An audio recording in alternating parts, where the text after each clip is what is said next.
The next morning came entirely too early, with Kara's cold nose poking Carl's cheek to wake him up. "There are people waiting in the other room for us to wake up. I recommend no pants," the Void Badger informed him in a playful tone. Carl smirked at her. "Why no pants? It should make them go away so I can sleep." Carl sighed at the impeccable logic. It would indeed make most guests go away if he went outside with no pants on. But Kara didn't have to get out of bed just because he did. "Of course I do. I can only freely enter and exit the space from a few hundred meters away. Who knows where they're going to take you? What if I want to go back later and get stuck somewhere boring?" Carl got dressed in the same casual wear as last night, as he would likely need a barrier of some sort if he was going to be near a forge, and he might as well be comfortable if he was going to be sitting at a desk in a library. As he stepped out of his bedroom, the 6 overdressed academics, ranging in age from late 50s to surprisingly not dead yet, snapped to attention. They were standing stiff, with fake and forced smiles on their faces, waiting for the formal greetings to end. The oldest of them spoke with a slow drawl. "Good morning, Monarch. We were sent to accompany you to breakfast this morning, and then to your workspace." The same maid who was with Carl last night was standing to the side, whispering details under her breath without moving her lips. "That is International Relations Advisor Chen. On his left and right are his sons, who serve as his personal assistants. The 2 on the outside are professors from the university. Their names don't matter, you likely won't see them again. Staff will bring breakfast here for the rest of your group," she whispered.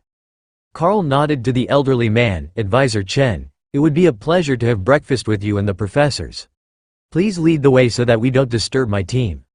Ray's voice whispered in Carl's mind. "Take Kara and Remy with you. I will remain here to watch the ladies." The bloodbath spider was on the balcony outside their room, hidden by curtains. The others were already in their spaces, except Thor, who would stay with the pack. And Kara, who was still on the bed, deciding if she really did need to get up. Carl shifted her into the blanket nest in her space, and led the group of visitors to the door. The maid was with them, standing a half step behind Carl's shoulder where he could still see her as she guided them to the informal dining room. This morning, there was a buffet set at the entry for guests to make requests to be brought to their seat. Carrying your own plate appeared to be taboo for some reason, or perhaps beneath the dignity of the people who usually dined in the palace. As they took their seats, Carl let his gaze roam the room, using soul sight to inspect auras for possible traitors or disguised spies. Most of the guests appeared normal, though a few had a level of corruption to their energy that suggested they were horrible people in a general sense. It was the same thing he had seen on the rejected candidates for the Lightning Sarrow hatchlings. One maid was actually a demon, but Carl noticed she wasn't wearing a disguise. She just looked human enough in her uniform that nobody noticed. No, that wasn't quite right. She was wearing colored contacts, to make her eyes appear all black. Not a big deal to Carl, as she was only an awakened rank demon. That might mean she was a spy for Nuban, but it might just mean she was one of the small group of non-humans that actually lived openly in the Golden Dragon Nation.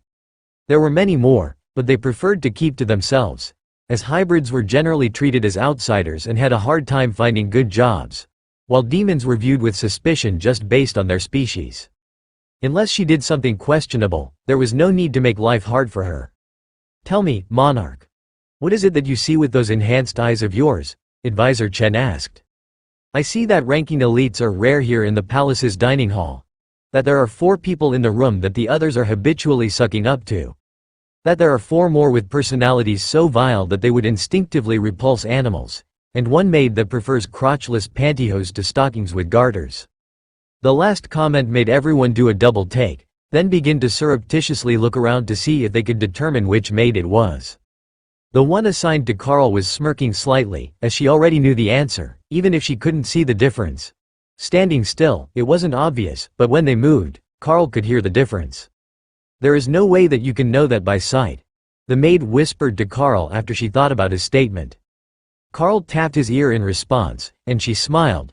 Being able to communicate from her spot along the wall without being overheard made her day so much more interesting. Once they finished eating, the maid escorted Carl and the team of academics downstairs, to the underground transit tunnel that led to the university's research center. There was an electric train that ran back and forth on demand, moving workers from the city to the palace without leaving the secured areas. Carl got on board with the 5 men sent to escort him, and the maid turned back to the residential area to wait for the notification that he was returning to the palace. As she entered the staff dining room, a black-robed inquisitor materialized from the shadows. "Melanie. Report." The maid curtsied and bowed her head. "Inquisitor. I have seen no sign of the enemy moving against them.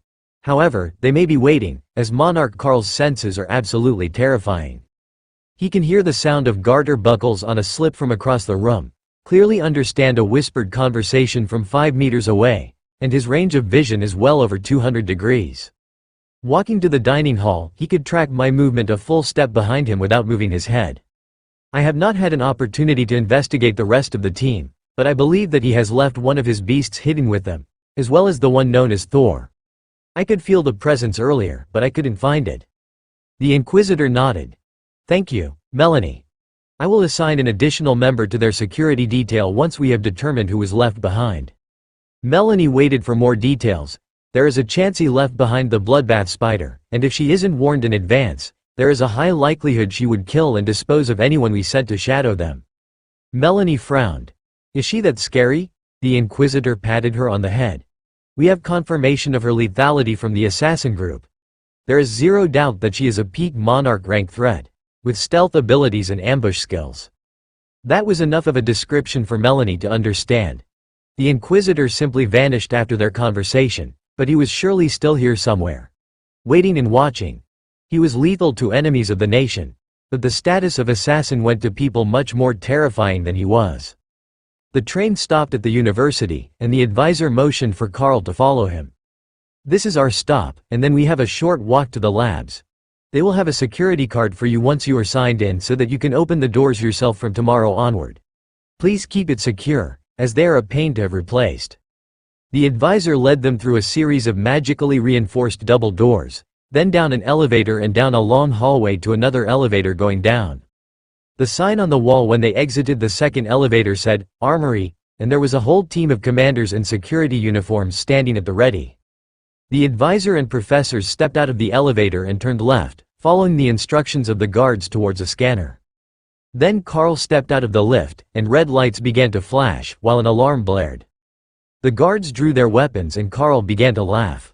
"Relax, it's probably just because I'm a monarch. My name is Karl. I was invited to perform a number of runecrafting experiments," he explained over the blaring noise. A dart flew out of the wall in his direction, and Karl lifted a hand to catch it, wondering what sort of security system was shooting at him before anyone even investigated. There was shouting from down the hall, and the sound of pounding boots. Then Karl felt the shift of someone appearing behind him with shadow step. A slight shift of his body put his back to the wall instead of to the elevator, and Karl waited for the verdict. A young royal holding an Inquisition badge in his hand stepped out of the elevator, as he had appeared behind Karl an instant too late. "Monarch Karl, my apologies for the noise. Someone forgot to inform us you were on the way down so that we could deactivate the alarms until you were in the system. Give us a moment, and it will be. There it is." As he paused, the lights went back to normal, and the alarm stopped. Karl looked left and saw that the 5 men he had arrived with were all on the ground and secured with zip ties around their wrists. Karl handed the rogue the dart that he had caught, and the man stared at it for a second.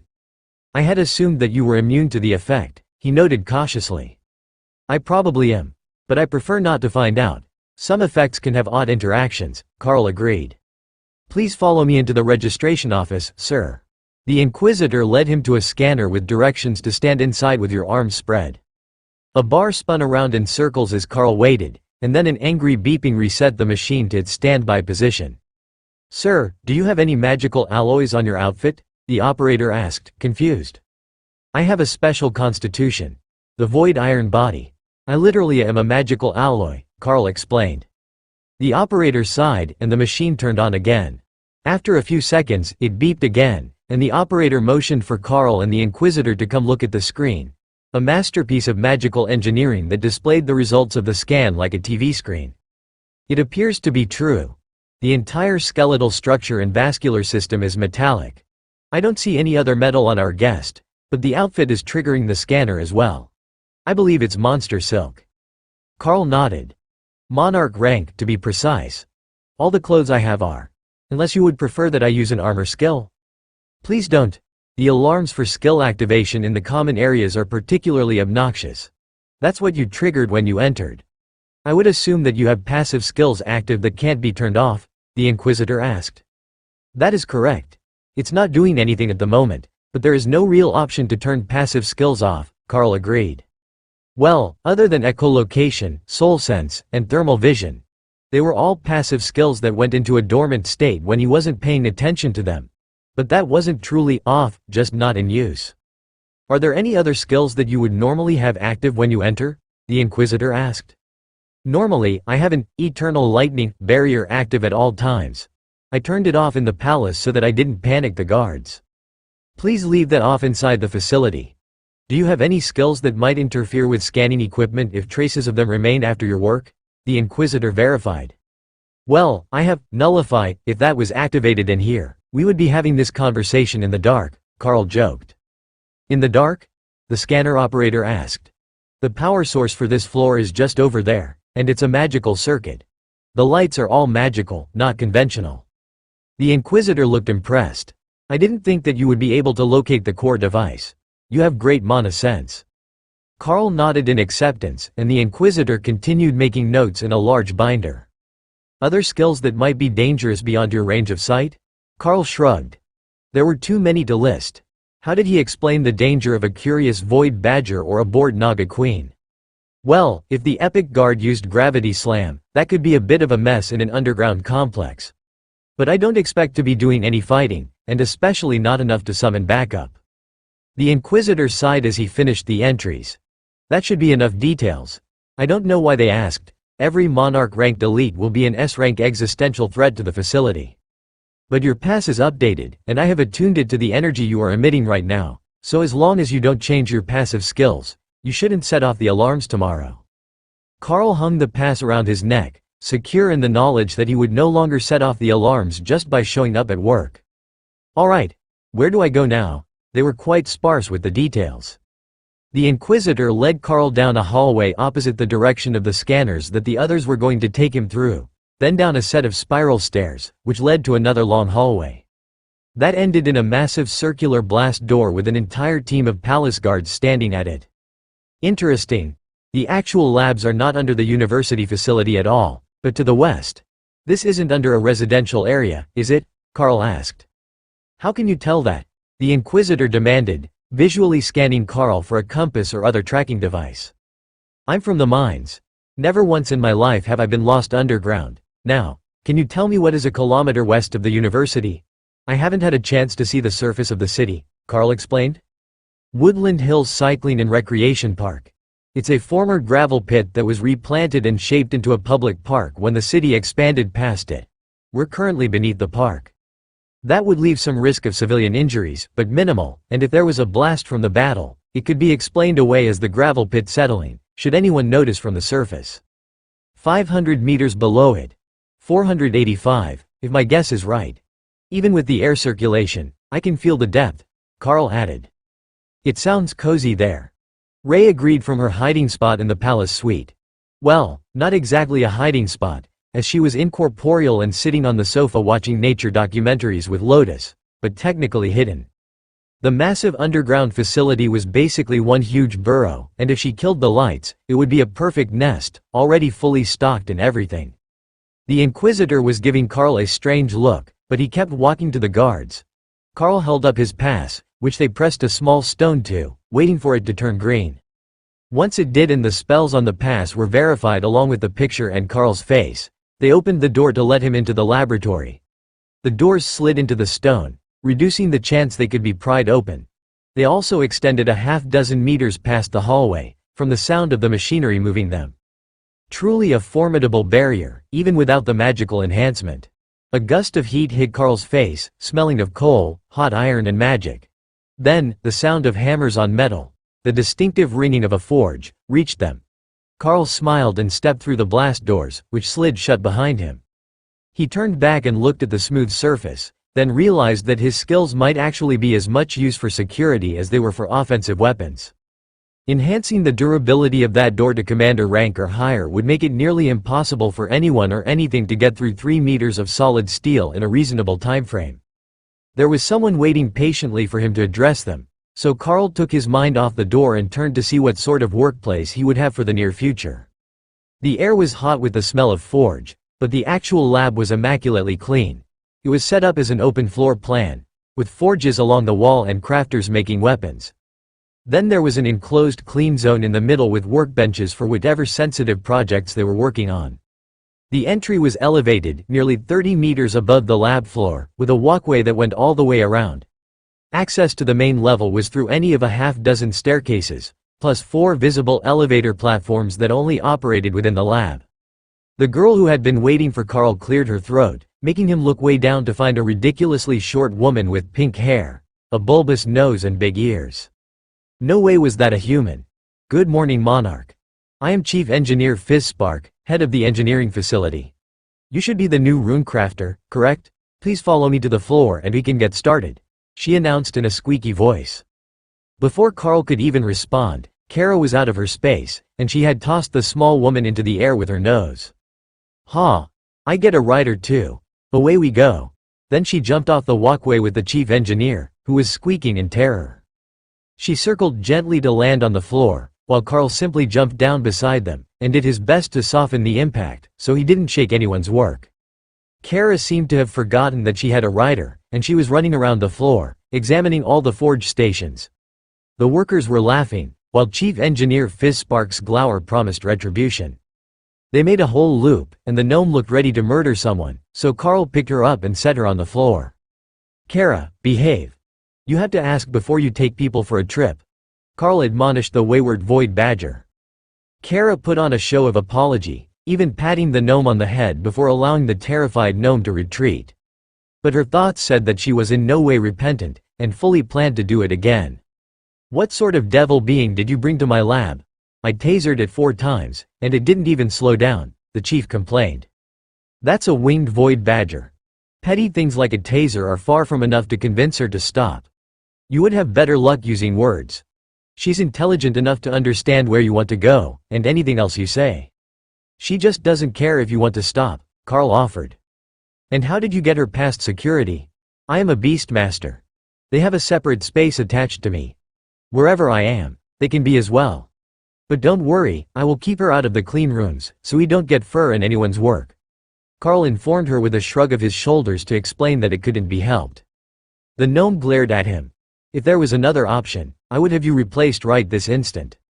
But for now, let's see what you can do to enhance a weapon. Thanks to the Forge Master and his team, we've got a collection of blades, flanged maces, mauls and axes created from highly monocompatible alloys unsuitable to combat use in their current state. Now, can you manage that without supervision? Carl gave the tiny woman an unimpressed look. Did you know that Kara is currently looking for a hug pillow to enhance her naptime experience? He threatened. The two glared at each other for half a minute, not saying anything, before one of the researchers, a blue dragon cleric with his head shaved bald, revealing scattered blue scales, came over to break up the standoff. Chief Engineer. Please forgive him. The monarch certainly didn't mean to insult you with his partner's antics. The runecrafting skill is invaluable to our work here, and I will assign someone to ensure that he doesn't trouble you further, the cleric pleaded. Chief Engineer Fizzspark began to relax a little, until a nasal voice came from behind her. What, someone has been picking on the failure again, hardly shocking. A handsome young man in a lab coat was sneering at the gnome with utter disdain on his features before he turned to Carl. Duke Ambrose, head of research and development. It's a pleasure to meet you, researcher Carl. I believe you will find your time here quite enjoyable if your skills match your recommendation. Carl instinctively disliked this man, even before he noticed that the man was using a transformation spell to keep up his young master disguise. He couldn't really judge the man for his vanity when he had also been considering using magic to increase his height, but something about him just struck Carl as off. Soulsight told Carl much more about the head of research and development. He was definitely human, but his soul looked slimy. Like food scraps left outside to rot in a bucket of water. The outer layer of his soul seemed to have a greasy, rotten sheen. The man swung a lazy kick at Fizzspark, only to pull up short when Kara appeared between them, baring her teeth. Put your beast away, researcher. Such a creature doesn't belong in the lab. Carl sighed, but he didn't reprimand Kara. I would recommend that you refrain from kicking coworkers. We enforce a zero-tolerance for bullying policy. Carl insisted instead. Since when? Ambrose scoffed. Since about 4 minutes ago. Now, it was a pleasure to meet you, researcher Ambrose. But I have an orientation to finish with engineer Fizzspark. Can we ask for new people? These ones are defective, Remy asked. Probably not. But I think we can sort them out easily enough without killing anyone and ending up in a royal prison cell. A third person came over to their argument, and Carl smiled as he saw a familiar facial structure for the first time in ages. Duke Ambrose was 190 centimeters tall and whip-thin, while Fizzspark was half a meter tall. Not at all like home. The other researchers had also been gathered from across the nation, with a dozen different regional appearances. However, this man stood a solid 140 centimeters, no matter what direction you measured him in, rippling with muscles, and a beard that he tucked into the apron at his waist. He kind of reminded Carl of a shorter commander-rank version of his dad. Will you two idiots cut it out? You're already on thin ice as it is, and picking fights with each other to lay claim to the newbie is only going to cause an incident that will get you both reassigned. The monarch isn't just a researcher, he's a war hero, and he's here with the blessing of the archbishop himself. You don't want that kind of trouble. My apologies, young beast master. I am Forge Master Granite, head of production here in the lab. As you can see, things here have been tense for some time. Unlike you, most of us don't have the luxury of leaving here daily, and they are going stir-crazy without the sun. Carl chuckled. That happened a lot in the mines as well. Some people are only suited for work topside. Don't worry, I don't hold any grudges. But I would appreciate it if everyone could get along well enough to get through orientation. Duke Ambrose looked like he was going to start screaming, but Carl raised a hand to stop him. I can see on your face that you want to complain again, and I will warn you now that you don't want to press your luck. I am not so morally upright that I wouldn't slap the stupid out of a manager. In fact, it's tradition where I come from. I will apologize for scaring the chief engineer, but I don't give a damn about your interpersonal drama. Forge Master Granite laughed. I think we're going to get along well. Alright, son. Follow me to the 5th station, and we can see how your new technique works on a freshly crafted blade. That calmed the other two, and Carl resisted the urge to smile at the way that you could see how upset the short man really was with every stomping step that he took. Carl strongly suspected that Forge Master Granite was an actual full-blooded dwarf. He didn't have any proof of that, but all the evidence was pointing in that direction. Especially with the clearly gnomish Fizzspark working here as well. The blade on the cooling rack was exquisite. Forged of an unknown alloy, but the tiny details worked into the handle, as well as the perfect angles of the blade, without any signs of tool marks, even before being polished, couldn't be the work of anyone but a true master. How hard is this alloy right now? Can I etch with a chisel, or should I use a skill? Carl asked. Granite shook his head. At this point, I could bend it in my fingers. It's nearly as soft as pure silver. It was made for monocompatibility, not actual use. Carl nodded, then mentally began to calculate the design before Remy held up a sheet in her space. I think this is what you need. Stronger, more durable, sharp edges, and an amplifying effect for skills that pass through the blade, she offered. It was nearly 200 runes in total, but Remy had done her homework, and she had included depths for all of them as well as spacing between the portions that weren't linked. All Carl would need to do was arrange them for use on the blade's particular shape. Thank you, Remy. You're a lifesaver. Kara was still standing between the human and the gnome, until Fizzspark climbed on Kara's back to get a better view, as the Void Badger was taller than she was. The gnome's fear levels had fallen faster than expected, and Carl just wondered how long it would be before she realized she was now Kara's friend. Whether she liked it or not. Carl began to carve the runes, working from the root of the blade to the tip, flipping the blade regularly so he could write everything in order and not lose the meaning behind the phrases that he was adding to the blade. When he finished the runic inscription, it was time to test the blade's actual quality. The runes went from bronze to silver, then to gold. The 3 team leaders all breathed a sigh of relief, then Carl continued, bringing the runes to a rich amethyst as the inscription reached royal rank. Now for the moment of truth. Carl informed them. All 3 looked confused, but Carl continued, and the deep purple runes slowly turned to the glowing red of deep earth rubies. The blade pulsated with power as Carl's work reached monarch rank, then it settled to a gleaming surface so smooth it could be used as a quality mirror. That, ladies and gentlemen, is a monarch rank runic blade in the dwarven runecrafter's style. Now, how about we test it to see how well the intended attributes merge? That would be my department. Please come this way, and we will go to the skill testing rooms. Fear not, they are enchanted to the same level as the training rooms used by the royal rank elites in the capital. Duke Ambrose bragged. Carl nodded. Then, should we call an overlord down here? I wouldn't want to break them. I am a monarch, after all. The head of research and development froze in his tracks, only now realizing the issue, while Forgemaster Granite winked at Carl. The barriers were made by overlords, and reinforce themselves constantly from the mana crystals in the complex. As long as you're not landing constant strikes, there is no danger in letting you go all out to test the weapon. In fact, that's part of why you were chosen. If this project is to arm the special forces at overlord rank, we need to test them as well as possible. But it's simply not realistic to take an overlord for our team without their absence being noted by other nations. Granite explained, with his thick black beard bouncing on his chest as he quietly laughed.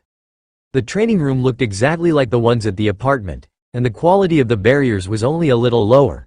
It would definitely hold up to a single strike, no matter what Carl did.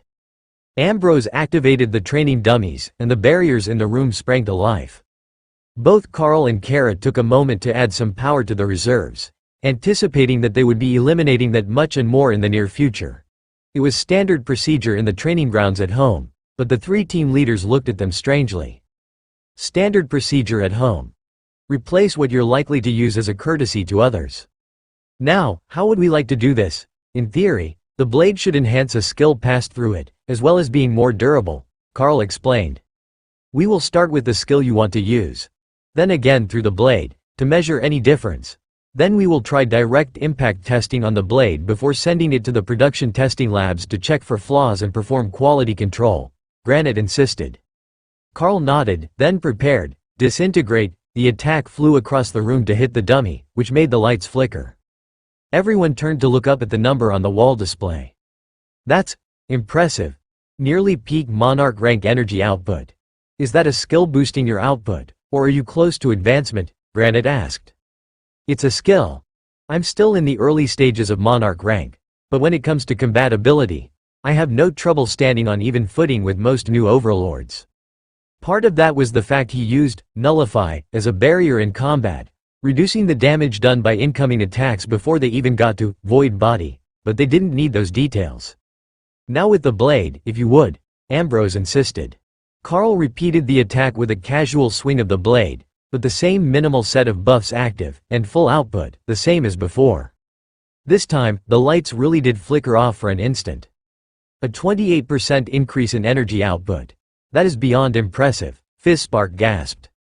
Ambrose nodded absently as he considered the implications of such an effective boost to combat power. Such outstanding equipment would turn the tides of battles down the entire length of the borders. Now, to test the durability. The dummy has an impact sensor in it.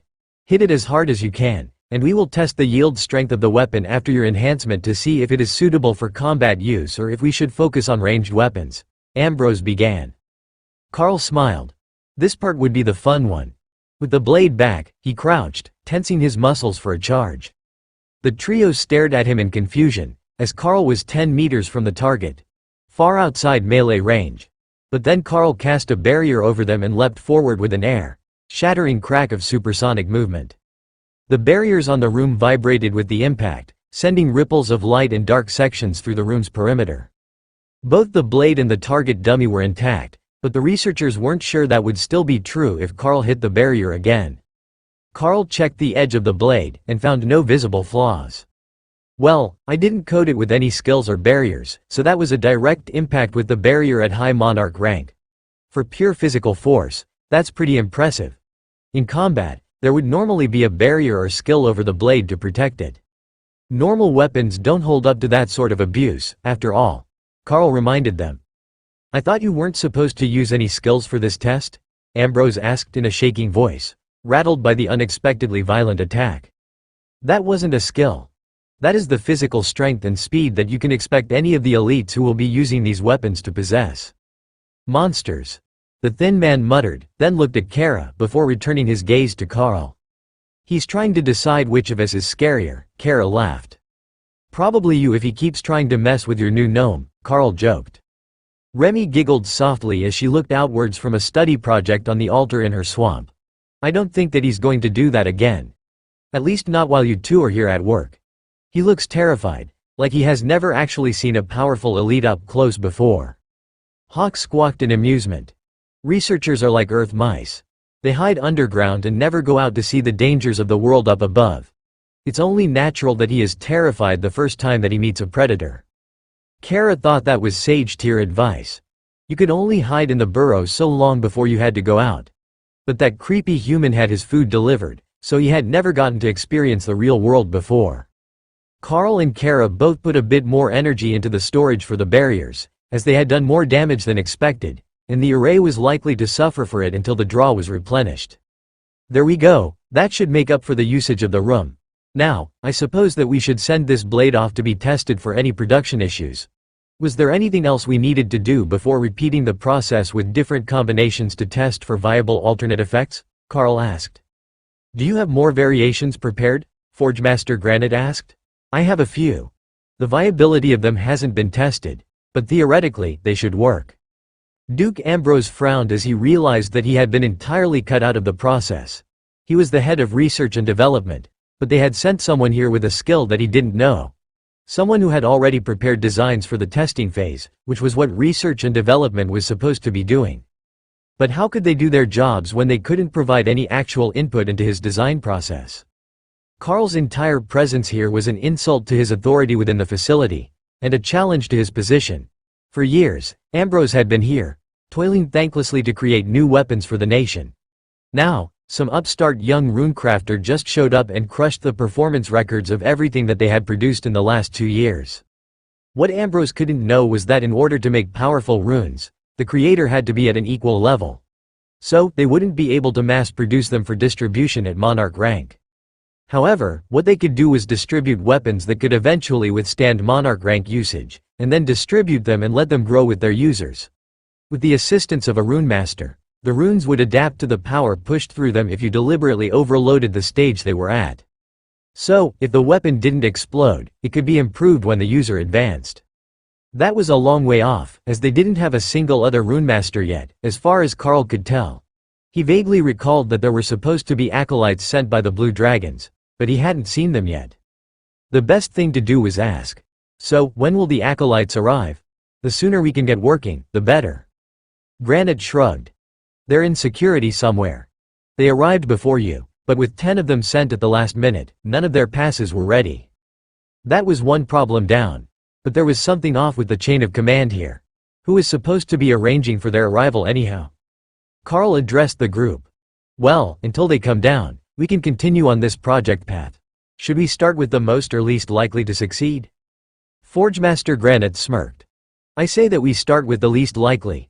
Doing things that you know will work is how we ended up so far behind the power curve to begin with.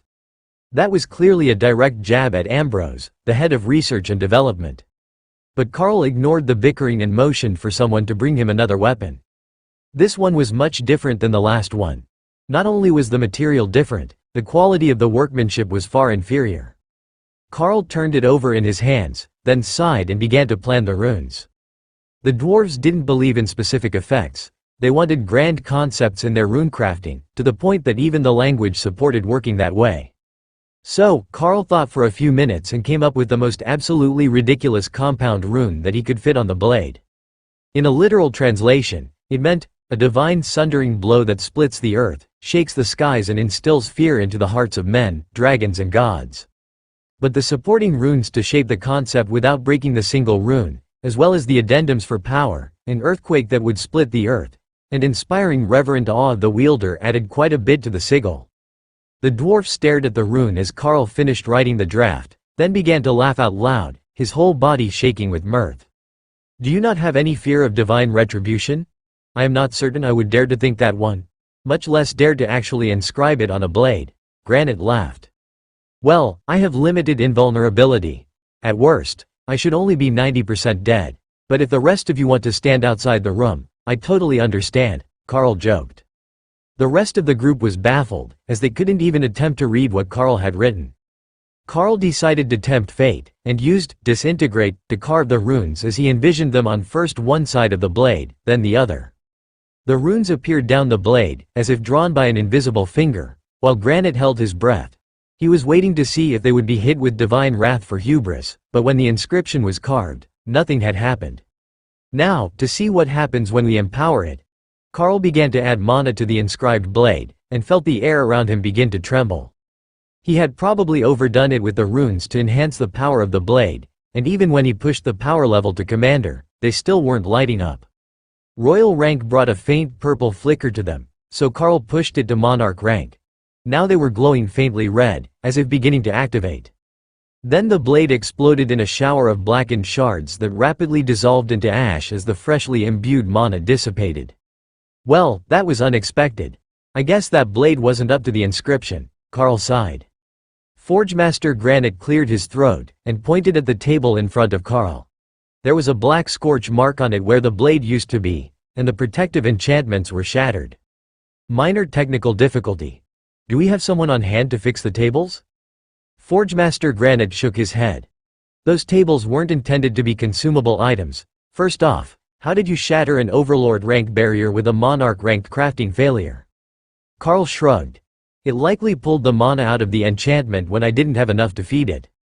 What none of them could have known was that a single bolt of black lightning had hit the park overhead at the moment that the blade disintegrated. Carl began to draw another inscription. This one is a bit less overblown. Can you get me a blunt weapon? A maul or a war pick of some sort, preferably. I will try to enchant this one to add both durability and large amounts of impact damage to strikes. It was a much less obnoxious enchantment than the other, and it would fit easily on the head of a hammer. An assistant came in with a cart holding a freshly crafted maul, still warm from the forge. Carl grabbed it to set it on the table, then froze halfway as everyone screamed in terror. I haven't even started yet, he complained. Know that maul, how are you alright? Ambrose asked. Carl looked at the hammer for a moment, then realized that the warmth on his hand was actually flesh-melting heat to most people. Oh, that. It's fine, that won't hurt my hand, it's just hot. But that makes it easier to carve, if I can find the chisels. They seemed to have been obliterated by the aftermath of the last failure, so Carl used Earth Barrier to make himself a new one and set about carving the runes. This time, when he was almost done, Carl decided to add a bit more flair, and added a small side note about melting armor on impact. A small homage to Hawk's love of fire, and the heat held in the hammer. Extra impact force and armor damage, or possibly armor ignore, depending on how the weapon interpreted it when used, should make for a suitable level of enhancement. Carl began to add mana to the hammer, and watched in awe as the head of the weapon slowly turned a deep crimson, while the runes went from bronze through silver to gold. What is the mana compatibility of this weapon? He asked as the weapon approached the royal rank. It should be close to that of the first weapon, higher than pure silver, Forgemaster Granite insisted. Alright, then we go all out. Carl pushed the weapon to the royal rank, and the coloration changed. The head of the hammer turned deep amethyst, while the runes shone silver. Then, the runes went back to gold, and Carl kept pushing the quality up. It appeared that the alloy had been enhanced, changing in core quality, while sucking the mana out of the runes. That was interesting. He certainly hadn't expected it, and this might make for a much more powerful weapon than he had planned. The whole head of the weapon glowed purple when it reached royal rank again, and then the purple hue began to fade, turning to an opalescent sheen on the metal similar to the maul that Carl had in his possession. The runes finally turned monarch rank red, and then the process stopped as it reached equilibrium with Carl's power level. And done. The worker who had brought in the hammer gasped at the changed appearance. That is incredible. Why did it do that, when the ones before it did not? He asked. Carl shrugged.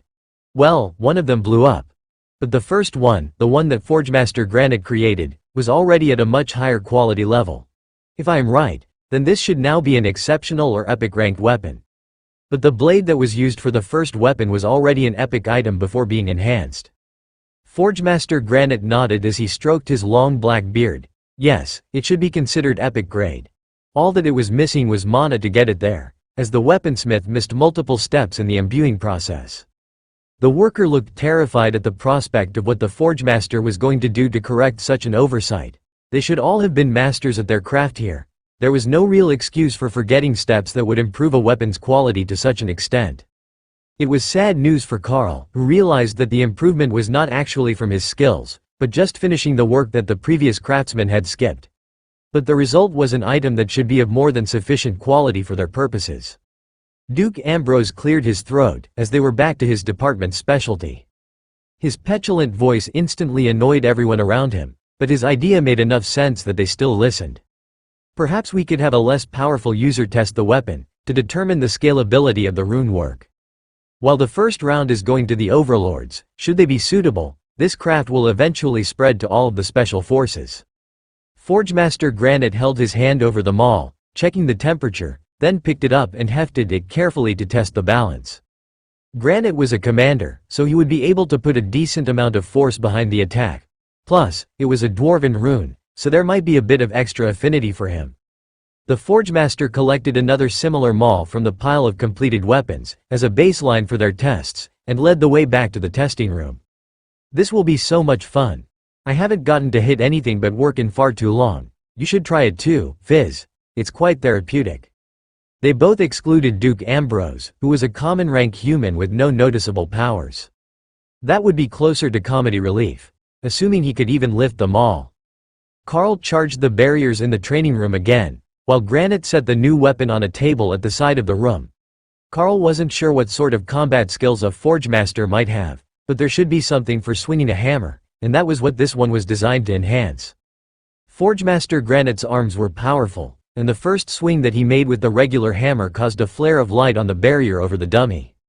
Impressive strength without using a combat skill. Do you need me to teach you one quickly for more effective testing? Carl asked. Forgemaster Granite shook his head. I know how to fight well enough. But pure strength should always be the first test for a weapon. You never know when that fancy magic mumbo-jumbo will fail you, and it will be time to just beat something to death. Duke Ambrose looked somewhat dubious about the logic behind that, but Carl knew that it was true in more ways than one. You could be injured, out of mana, exhausted, or simply in an argument with Kara, and you wouldn't be able to use the skills that you were after. Granite swung the hammer and smashed it into the barrier, giving a solid low commander rank impact reading just from physical impact. That was truly impressive, and under that loose shirt, he had to be even more physically powerful than Carl himself had become. Impressive. Carl congratulated, but the smith simply grunted and nodded as he switched weapons with a reverent smile at the new one. He swung again, and the numbers on the meter began to grow, stopping just short of the standard for a royal ranked skill. Now that's a hammer. He sighed fondly. That's as good as an actual skill, and all he did was swing the hammer. There was no added input on his part. Now, a lot of that is down to his physical strength, which humans will struggle to replicate, but I must say that the result is impressive, Duke Ambrose noted. Do we have a regular human elite here? Carl asked. Duke Ambrose looked pointedly at Carl, and the bearded Forgemaster began to laugh. No, we don't have any other warrior-type elites here. Most of the apprentices have system skills, but they're the ones that awakened research and crafting-related skills, so they're not officially elites, they are researchers, Granite explained. Carl sighed. All right, then we have Forgemaster Granite do the honors for commander rank testing. I will do the full output destructive testing, and his strength can be our proof of concept. I strongly suspect that we won't be having too many problems with the quality of the weapons his subordinates have been turning out. But with every new design, there is a need for testing. Now, we have a blade design that will enhance skill output. A hammer to improve impact force. Do you make ranged weapons here? Chief Engineer Fizzspark jumped up and down on Kara's back, waving her hand, while her pink pigtails waved along with her. That is my department. We have learned that the gods disapprove of mixing too much technology with magic, so while it can work, it won't link with the system. The operating theory is that the nature of the world dragon as a nature god prevents perversions of nature from working properly. Complex chemical compounds like potions work great. But complex chemical reactions to create substances that don't exist in nature, like gunpowder, don't interact with the system. There are 10,000 or more years of research, including the most recent research, as we were working to improve our base technology. But so far, nobody has found a proper answer, and the more you try to mix them, the worse the outcomes become. So, we have worked out 3 different paths. One is thrown and hurled projectiles, such as knives and spears. Second are the bows and catapults. Third are grenade launchers. Carl stared at her for a second. I thought that you just finished saying that system-linked items and technology don't mix, he asked. They don't. The grenade launchers are actually just a rifle-shaped magic wand that fires fireballs. They're wonderful. Granite chuckled. They come in pistol form too. Fantastically dangerous for the user. Fizzspark shrugged. Minor technical difficulties. You just need to hold it far enough from your body that the proximity doesn't trigger the fireball to detonate. Which a gnome is incapable of doing, Granite reminded her. Lotus would love this creature. Kara already did. Carl smiled at the excited little woman. It sounds like they're already well under development. But I can do something for the bows. I was reading a book the other day on dwarven runecrafting, and it included a section on how to enhance bows. Of course, the most practical application, creating arrows so that the archer never runs out, is a spell effect that isn't as popular with the author, but it is a common part of enchantment. I also have a bow of that nature, and from there, I think that I can make something functional. Fizzspark gestured toward a hallway behind Carl. Then, onward. We will inspect the bows.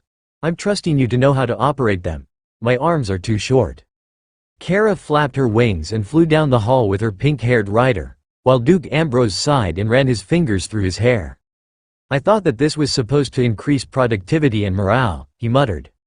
Granite shrugged, and Carl could see that he was hiding his smile behind his beard. I don't know, it looks like it has improved morale already. Plus, we have 2 preliminary plans for actual Overlord-issued weapons, and that's more productivity than the rest of us have managed in the last year. Duke Ambrose didn't appear to be fond of that reminder, as he was head of research and development, an area where their ambitions had fallen so far off target that the king himself had called in a replacement to put their projects back on track. It appeared to be an unspoken understanding that Carl was not so much an outside contractor as he was a direct slap in the face to the research and development department. Even the hour that he had spent here was enough for Carl to understand that much. After following Fizzspark into the archery room, which had its own shooting gallery in the back, Carl was flooded with cheerful greetings and the sound of cheerful conversations. It was a very different feeling than the forges, where everyone worked in silence, as the noise of the forge was too loud for casual conversation. Surprisingly, a large portion of the room was not crafters who had some special skill in creating bows, but nature priestesses. Bows were traditionally created from wood. Nature priestesses excelled at growing more of it. It was a perfect fit for them, Carl decided. Carl walked over to one of the bows and picked it up to examine the enchantments on it. Bow of multi-fire, uncommon grade bow. Creates 2 arrows each time the bow is fired. Carl shook his head as he realized that the one important thing the bow didn't do was allow for separate targeting, or even aim assist when you fired. But it was uncommon grade, and that wasn't a particularly powerful item. The question was, why was it the first thing he found on the table? What do we have that's already at the rare or epic grade to be enhanced? Carl asked. One of the bowyers raised his hand, and Carl walked over to see his work. Compound bow of brutal impact, deals 110% of skill damage as physical impact. Requires skill used to activate. That wasn't terrible. It would be hard on the mana levels, but it would double your damage output, or allow you to use a much lower output that didn't deplete the elite nearly as quickly. The problem that he could see was that the actual bow was not particularly high-quality wood. Ascended rank ash, if his botany knowledge was right. It would have helped to have Lotus here. She would gladly fill him in on all the little details without him having to ask. The clerics here were too nervous to say much today. But he would be able to work with that. It would just take more runes to reinforce the wood, which Carl noted was in a carefully crafted composite. It was quite a modern weapon, with its compound design for improved arrow speed and shorter overall length while retaining power. Carl made a quick mental plan, then borrowed a paintbrush from the tools on the counter. Carving into the composite of the bow would do more damage than help, so he would have to do what he could with paint. I have a marker. One of the nature priestesses suggested helpfully. Oh, that would be easier. She handed it over, and Carl noticed that it was a rainbow-colored marker with sparkles. Whoever got this bow once they were done testing had better have a sense of humor if the runes didn't change colors. Carl decided on 2 phrases. One to strengthen and stiffen the bow, and one to greatly improve the travel speed of projectiles. Adding mana to the marker runes was not easy, and Carl suspected that it was the changing composition of the multicolored marker. Even when he brought it through awakened and ascended rank, it retained its sparkles. At commander rank, the runes turned shining gold. Carl hesitated, but a commander rank weapon wouldn't do them any good for an overlord rank ranger. So, he took the bow to royal rank. The runes shifted color as the power level increased, and the whole bow turned a rich black, with golden lines making up the wood pattern around the amethyst runes. He could feel the saturation of the wood, and didn't dare to take it any further, but it was a good start. "Alright, who wants to test fire the bow?" Carl asked. The creator shrugged. "I don't have an attack skill." Carl nodded in understanding. His class was bowyer, so he had thought the man should have at least one skill for testing purposes. But this bow only activated with a ranged attack skill. Perhaps whatever he had was not suitable. Or worse, the class could be entirely crafting focused, without even the ability to fight in an emergency. One of the others came over and picked up the bow, almost throwing it in the air. "It's incredibly light. Feels good in the hands." Then he tried to draw the bow, and only managed to get it a few centimeters back. "Monarch, I think there has been a mistake. Nobody can draw this," he complained. Carl frowned, then took the bow and stepped to the archery range. He activated Rend at commander rank and drew the bowstring back, creating a vicious red metallic arrow. The draw weight had to be close to 150 kilos. "Alright, perhaps that's a bit too stiff, but rangers have strength close to warriors, so it should be usable for them." Carl let the arrow fly, and the barrier at the back of the room lit up, while the metallic target rang like a gong. 1,200 meters a second. As good as a bullet, Fizzspark cheered. The bow effect activates on impact, so the skill hits first, then the bow's damage is secondary, hopefully after the barriers are down. "Not too shabby," Carl agreed. "Can you make it actually usable, and not just for you?" one of the bowyers asked. "Sure. But the effect of the speed increase is percentage-based. The average combat bow tops out at something like 100 meters a second arrow speed. Now, without significantly improving that with the actual bow, we're not going to see the same sort of results." The bowyer shrugged. "The arrow speed is mostly irrelevant, isn't it? It's just to get the arrow where it needs to be." Carl sighed, then turned to Kara. "Throw one of those arrows at me." Kara giggled and climbed on the table, then drew back her arm and hurled an arrow at him in a perfect spiral. Carl shifted slightly to the right and easily caught the projectile, while the crafters stared at them in horror, and Fizzspark tried not to lose her seat on the rapidly moving badger. "As you can see, that won't work. At 100 meters a second, not only can I dodge the arrow, but I can catch standard projectiles." The gnome sighed. "We have underestimated the stronger elites. I told them that something like this was happening when they returned the last batch of weapons we tried to send them." "What feedback did they give you?" Carl asked. Duke Ambrose scoffed. "Our researchers didn't have clearance to discuss the matter with the end users.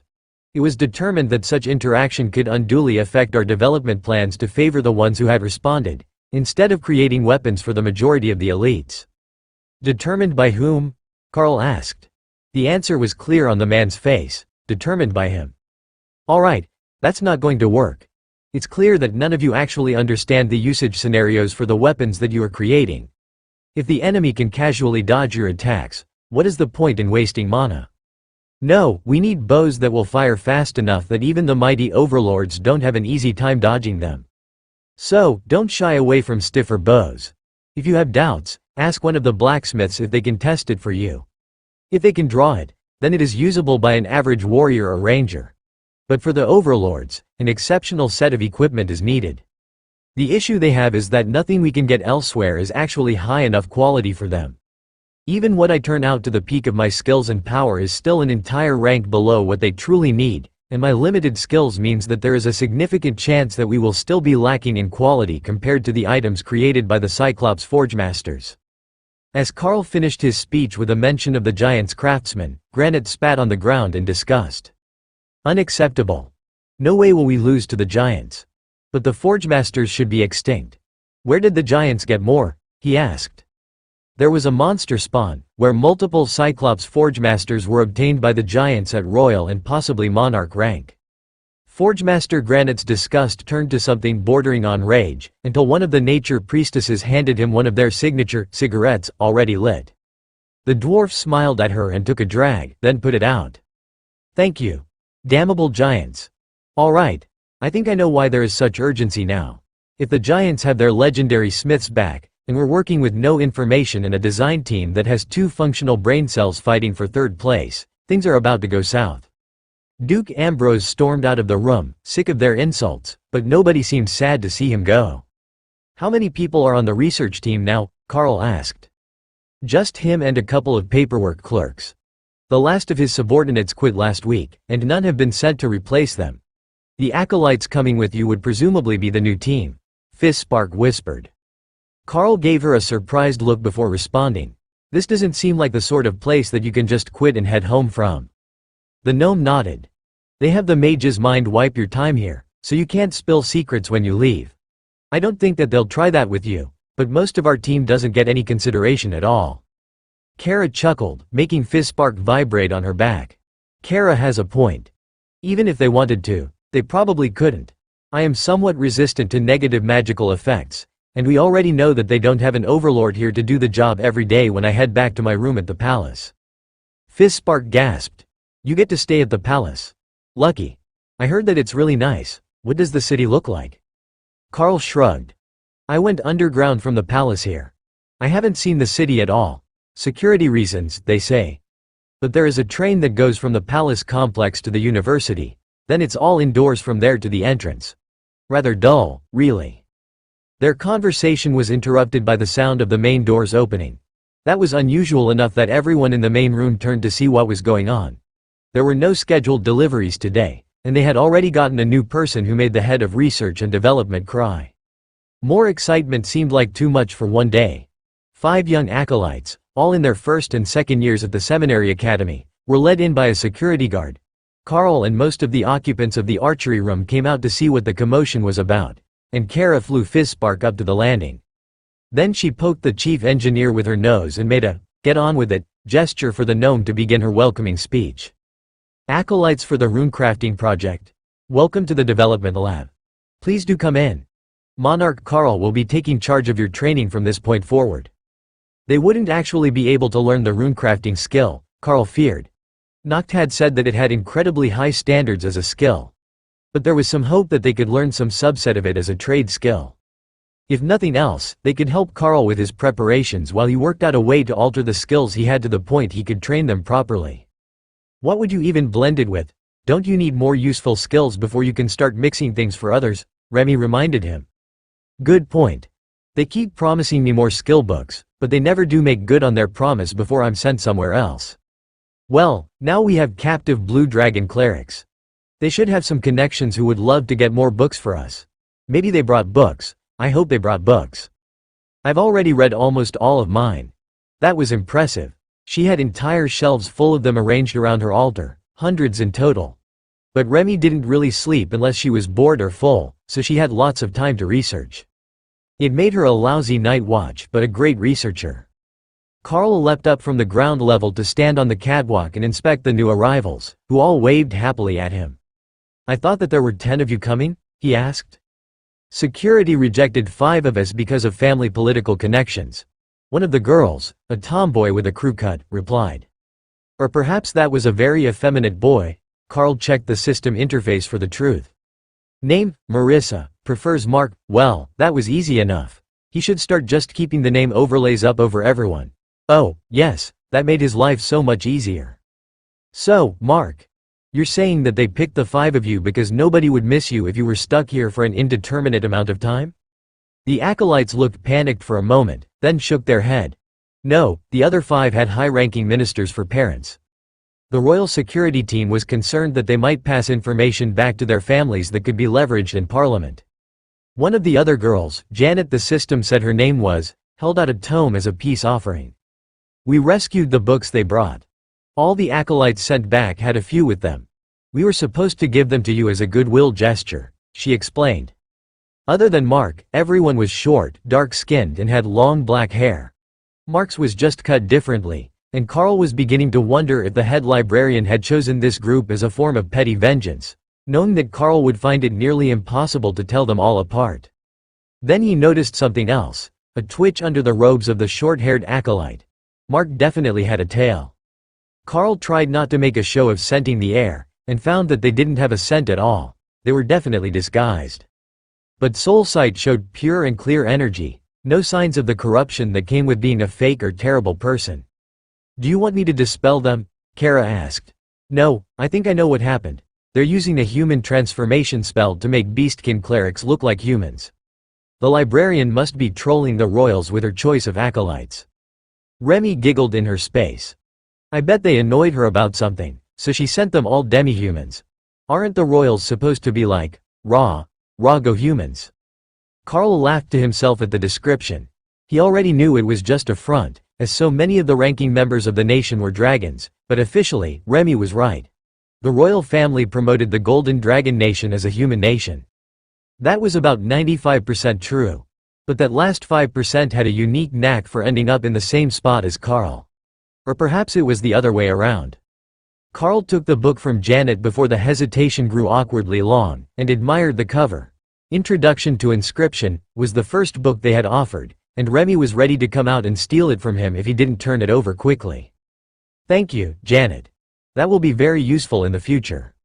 One after another, they handed him books. They were all crafting based, but Carl noticed that Janet had another one out, likely the book that one of the others was supposed to present to him as their welcoming gift. He returned to the start of the group and picked up the book from her hands. "Learn skill, smite, skill learned." Carl patted her on the head, and smiled as the acolyte's cheeks turned bright red. "Thank you very much." He accepted the next book in the line, Poison Arrow, from the acolyte named Mabel, and repeated the process. Only Mabel didn't have as much self-control, and when he patted her head, the disguise broke and her ears broke free, twitching happily. "Unfair.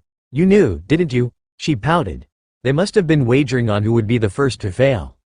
"That you're all beastkin?" "Yeah. You forget that I am a monarch-ranked beast master." Carl agreed, before moving on to Renee, who handed him a book of Life Leech. "Now this will come in useful. Imbuing this on a weapon will improve the survivability of our elites by a large margin." Carl thanked her. The acolyte known as Renee freed her ears before Carl even took the book, revealing fluffy black cat ears and the twitching of a tail under her robes. She passed him a book of Talisman, a shaman spell that was essentially a devolved form of runecrafting. But the knowledge that he gained from learning the skill added an incredible amount of useful practical information to his knowledge base. Finally, Mark handed him a book of Blessed Item, the skill that the clerics used to create holy weapons. "Seriously?" Carl asked. Mark nodded. "The chief librarian herself wrote you that copy at the archbishop's request?" Handing that skill to someone outside the high priesthood was unheard of. It was not an epic-ranked skill, but it was the exclusive skill of the clergy, and it would never do to have someone passing out fake holy weapons that weren't aligned to one of their gods. "I will use it well. And so will most of you," Carl replied with a smile. "Sir, we don't know the skill," Mark reminded him. "I will fix that later. First, say hello to Chief Engineer Fizzspark, who is responsible for ranged weapons, and Forgemaster Granite, in charge of melee weapons." The acolytes instinctively curtsied, before Mark caught himself and bowed. Granite didn't miss the slip-up, but he didn't want them to be doing either on his behalf in the first place.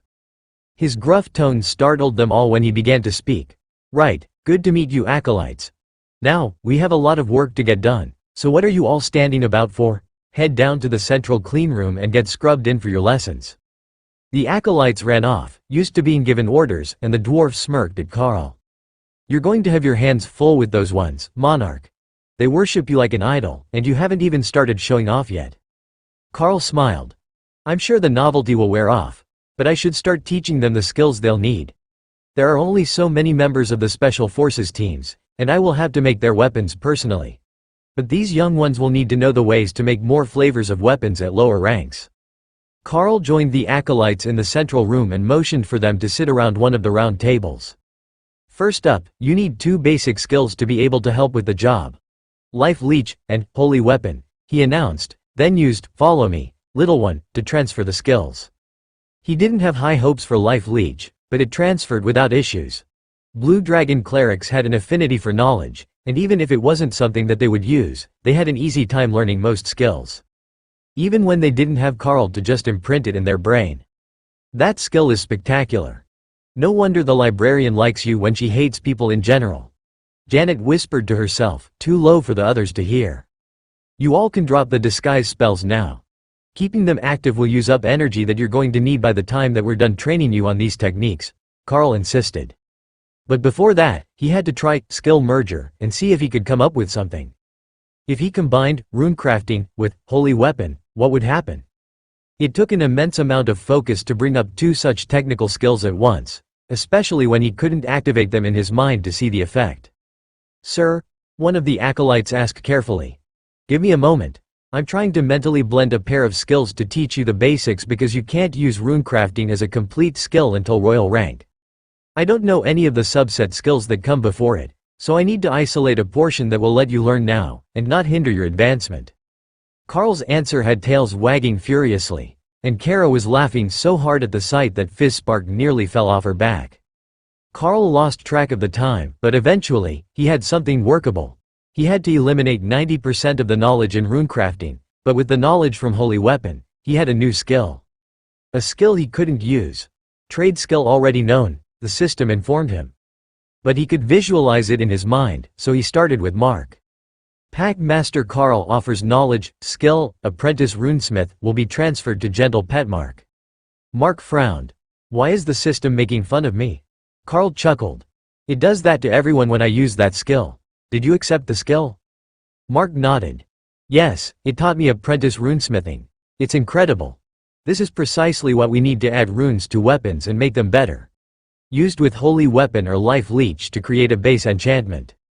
The acolyte trailed off, seeing all the possibilities for future creations. Exactly. The smiths here are already turning out high-quality weapons. If you add holy weapon and life leech along with some enhancing runes, we should have something that any commander would drool over. Behind Carl, Forgemaster Granite cleared his throat. Before we get too far, is there some particular reason that the church sent you a whole group of catgirls as acolytes? Carl sighed and made a non-committal gesture. Yes and no, I am a beastmaster, so they're naturally drawn to me. But I suspect that the reason was more of a power play, a flex on the royal family. They sent half the team away for being politically connected. But we still needed acolytes, which left them no choice but to send the other 5 to us. The scans would have told them right away what the truth was, and it would have detected the transformation spell. Honestly, it's above our pay grade, and it's easier to just let them play their games while we make new smashing tools. Smashing tools? Thor cheered. He really wanted one of those hammers. It would work great with his gravity slam skill in human form. Mark, can you use that skill you have to enhance bows? Or is it limited to metallic weapons? Carl asked, changing the topic. Mark thought about it for a bit, then nodded. It should work fine on wooden weapons. It's more like I've got an introductory primer to the skill and basic runes. There aren't many restrictions, just a lot that I don't know yet. Well, if I can teach it to everyone, then we can start getting you all to work. Carl sent the skill out to the other acolytes, and the girls giggled as they read the message. Alright, we have more melee weapon users than range, so we will split the tasks. Who wants to do bows today? I need 2 volunteers, Carl requested. Janet and Mabel raised their hands. Perfect, you 2 will do bows today. I wish I had a better written primer to help you get started, but I will write you out a handful of options for the base runes. If I understand how this works correctly, you will need to add the runes and the spells as the weapon is created, so you will have to work with the existing bowyers. They know how to actually make the bows, you know how to do the advanced enhancements. But because you're new, we will bring them in here where I can supervise everyone. The other 3 of you will be with the smiths. Forgemaster Granite, if you would please pick someone patient for them to work with. This is all new to everyone, but if they do it right, a runesmith should be able to create magnificent enchantments. Forgemaster Granite nodded. What is their path forwards after this? He asked as he chose the 3 smiths for them to work with. Well, the advanced form of the knowledge should be a dwarven runemaster, but as none of them are dwarves, I guess it's just a progression through the ranks of runesmith to runemaster, Carl guessed. Mark nodded. I think that's right. I can see the option in my system, and the next step is journeyman runesmith. But I can't buy it with skill points. It looks like the only option is to practice until this gauge is full. At the mention of filling a set amount of progress, Forgemaster Granite began to laugh. So, it works like blacksmith or weaponsmith does as a system skill. You need 1,000 points of progress to reach journeyman. Not every creation will give you an advancement, but sometimes when you learn more than expected it will give you more than 1 point. Now, it's all up to talent and time. If they're starting as apprentices, it might be a year or more before they're journeymen, and a decade before they are getting close to being called real rune masters. But lucky for us, the system will give them new bursts of knowledge when they advance. That was the one saving grace for the new crafters of all sorts. If the system wasn't giving them knowledge, the entire craft that they had gotten a skill for might remain lost to time. Before the apprentices could head to their stations, Hawk came out to stand on top of the armored glass enclosure of the cleanroom, startling everyone with his massive and majestic presence. "What's up, Hawk? Decided to say hello to everyone?" Carl asked.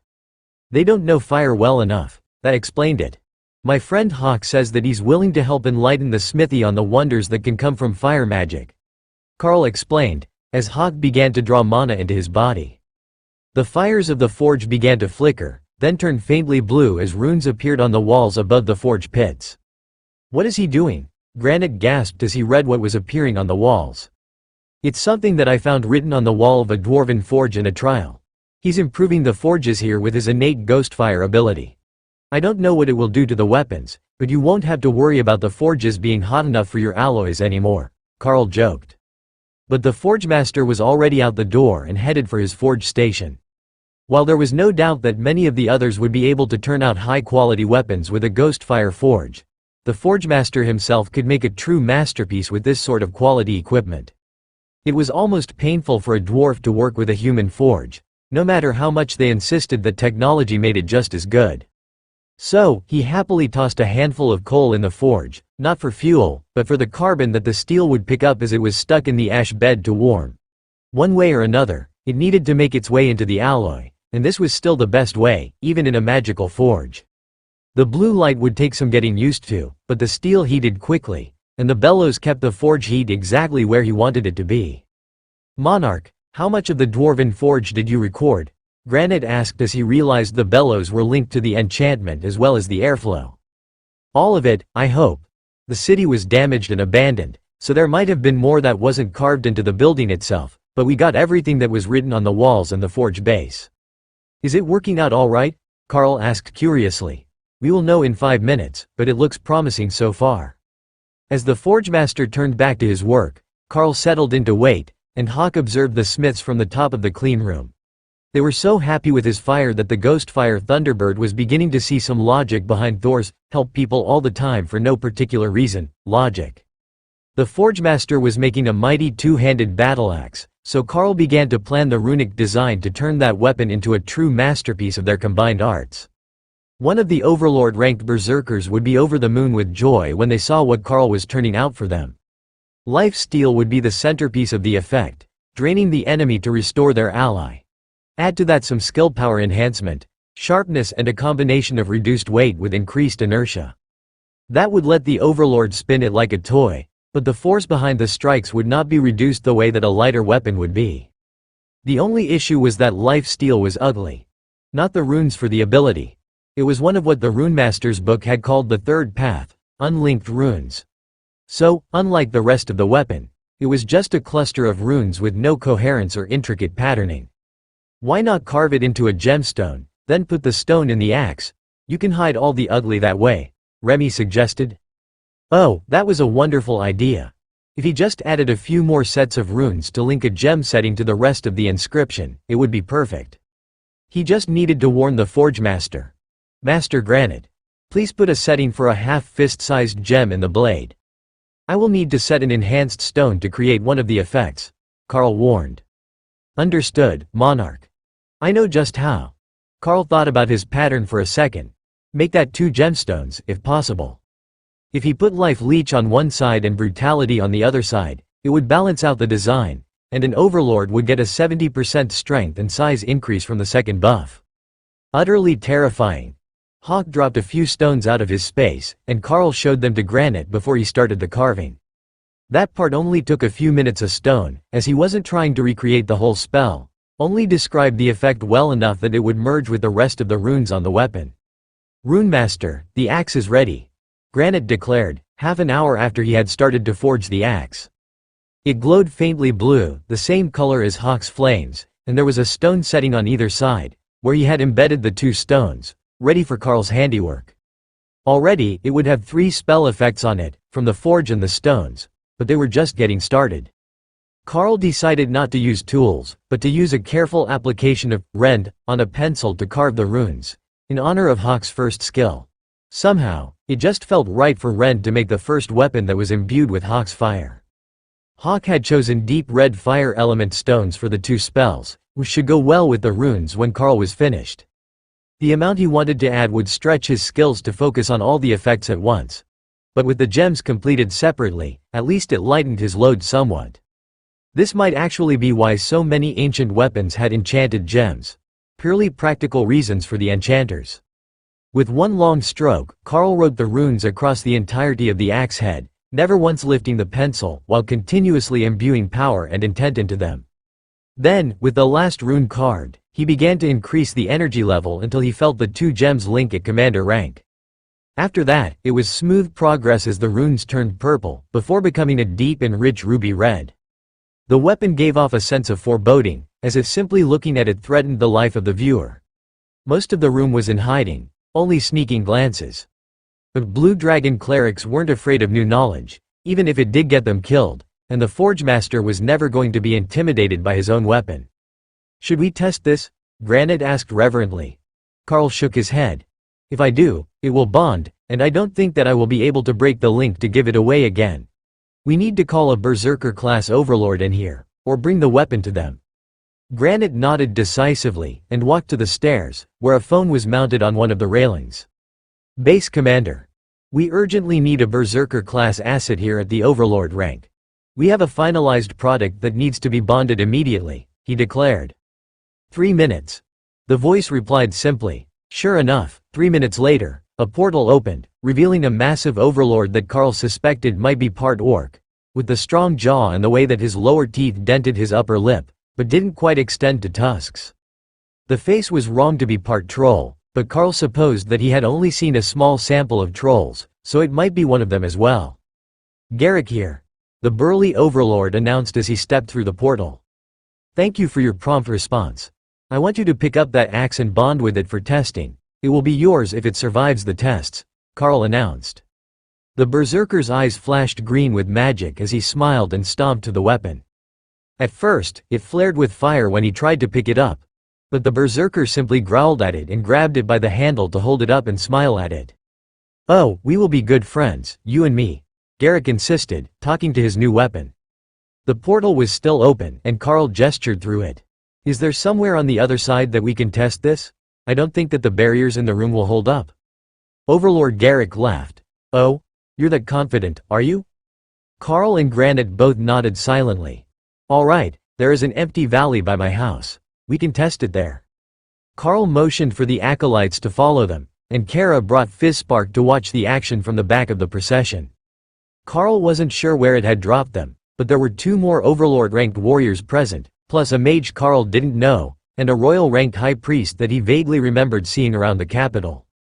"This is my team. We won the lottery to be first, apparently," Overlord Garrick explained. Carl smiled.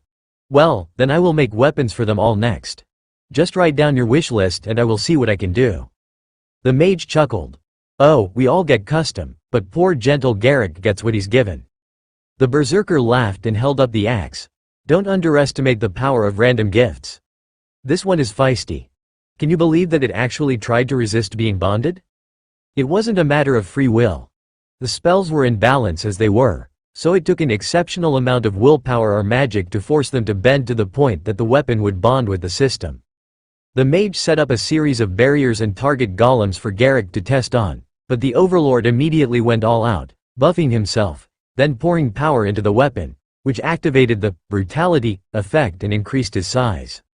He swung the axe down hard into the ground using earth-splitting, an epic-grade version of Sunder that split the earth for 200 meters in front of him and sent out a shockwave that shattered Overlord-rank barriers and golems like crystal statues. Shards of earth, golem and plant life flew into the sky, hiding the area for a few seconds while the mage stared at Garrick in shock. "What the hell is that thing?" he finally stammered. "Bloody good axe, it is. It's even got life leech. I got a nice little trickle from the things hidden underground," Overlord Garrick declared proudly. Carl and Granite stepped forward to examine the axe, ensuring that it didn't show any signs of damage, overload from being used by an overlord, or magical stress from an improper rune. Everything looked good, and the axe's power felt more stable now as it adjusted to its new owner. It looks like there are no flaws. You will have to test it in battle to be certain, so don't discard your old weapon. But I would say congratulations on your new weapon, Carl insisted. Garrick smiled as he returned to normal size, then tweaked his power a little and grew again, then shrunk. He had already learned to use the gem separately from the rest of the effects, and he was a very happy berserker. Who could grow into a nearly 4-meter tall, very happy berserker? Forgemaster Granite handed out notepads and pencils to the other team members, then went to survey the damage from the strike. Don't forget to write your direct phone number so I can contact you when all your weapons are ready. They might be similar to this one, unstable until bonded. The dwarf reminded the group. Gladly. If punctuality is all that it takes to get a Monarch ranked class customized weapon, I will bring the team to you as many times as necessary, the mage agreed. The other warriors were crowded around Garrick, examining the tool work on the weapon. Are we allowed to know where this came from? Is there a resource that might produce more like it? One of the warriors asked. Carl smiled. It's a newfound system skill, and still under development. There are resources that can produce more of them, but they're extremely limited in quantity. Give it another few years, and we should be able to make dozens of commander rank weapons a week. But until then, a slow production of these Monarch ranked blades for the Overlord ranked Special Forces teams will be all there is. The mage smiled at Carl. I think that I see now. The craftsmen can't make weapons above their own rank, so the number is limited by the time that it takes the available crafters to make it, and we don't really have any spare high-ranked elites who can be trained. Carl winked and leaned closer to whisper conspiratorially. If you don't have a trade skill, I might be able to sneak the knowledge to you. The mage whispered back. I will have you know that Overlord Dallas might have been born at night, but it was not last night. If I knew what you do, I would be the one locked in a lab for national security reasons. Carl laughed and raised his voice. Well, if you change your mind, let me know. I can make it worth your while. Maybe sweeten it with an epic grade summoning skill? Dallas' eyes lit up with excitement, but Carl could see that he wasn't going to volunteer to change spots. Carl tapped him on the head and activated, Follow me, little one. Skill successful, Suspicious Fox Dallas has learned, Epic Guard. That was a different message than it usually gave Carl for the skill. Maybe he was getting better at it? Overlord Dallas gasped in shock, then summoned the new Guardian. His Epic Guard appeared as a wind elemental with armor on. It was strange seeing a vortex with arms and a chest plate, but it was clearly an immensely powerful conjuration. Well, see you later, Carl declared. Oh no, you don't. You don't get to just teach him a new skill and run away without explanation. Who do you think you are? The Frost Fairy? One of the warriors demanded, referring to the children's tale about a fae who gave gifts to good kids on the winter solstice. Carl smiled. Just wait, we've got to make more weapons, so you'll see us again. That's 2 gifts in a day, I'm at my quota. Overlord Garrick laughed. You say that with such conviction that I almost believed it. But you should go. The others will need their weapons as soon as you can make them. This is too good to keep delaying you. Carl ushered everyone back through the portal to the lab, and once the portal was closed, Forgemaster Granite turned to Carl with an accusatory look. When were you planning to tell them it would take about 4 hours to make the rest of their weapons? We already have base stock under production with the new forge fire to fill all these requests except the wand, the dwarf demanded. In about 4 hours. Wait, what time is it? It's got to be getting late by now. Maybe we should do them in the morning, Carl suggested. Then he snapped his fingers and wrote another series of notes. These are for another special forces team that I've worked with in the past. We will add their gear to the list and pass them all out tomorrow when the batches are done. Ladies and gentlemen of the archery team, Overlord Joram is an archer, and he will need the best bow that you can produce. According to Carl's watch, it was getting later in the afternoon, but not quite late enough to be headed back to the palace yet, no matter how productive the day was. The other smiths were making great progress on their weapons with the new forges, though it was taking some adjustment for them. Forgemaster Granite had managed to adapt instantly to the new forge, but the others had repeated stages multiple times, trying to get things just right. Once they finished, things would be greatly improved, though. The addition of Ghostfire flames to the forge only granted the Ghostfire skill to the highest quality of weapons, but the level of refinement made the alloys subtly different, and more mana-compatible. The only issue Carl could see was that nothing created here would be particularly amenable to being enchanted with the ice or water element. There would be a few warriors and rangers who might be put out by that, but overall, it was an improvement. Engineer Fizzspark gestured up the stairs toward the main door. "Go, head home for the evening and come back early. We will have something suitable by then, and the workers will be less stressed without the extra supervisor," she demanded. "Should the acolytes stay?" Carl asked. "We have rooms ready for them here. They're assigned here as long as you are, but they don't have rooms in the palace," Granite interjected. Carl nodded. "All right. Make sure that they sleep so that they're not nodding off when I get back in the morning." That made the dwarf laugh. Getting blue clerics to sleep when there was not only new knowledge, but a new skill worth of knowledge that they could practice. Making them stop might actually involve drugging them to sleep. Locking them in their rooms for the night would only change the location of their research.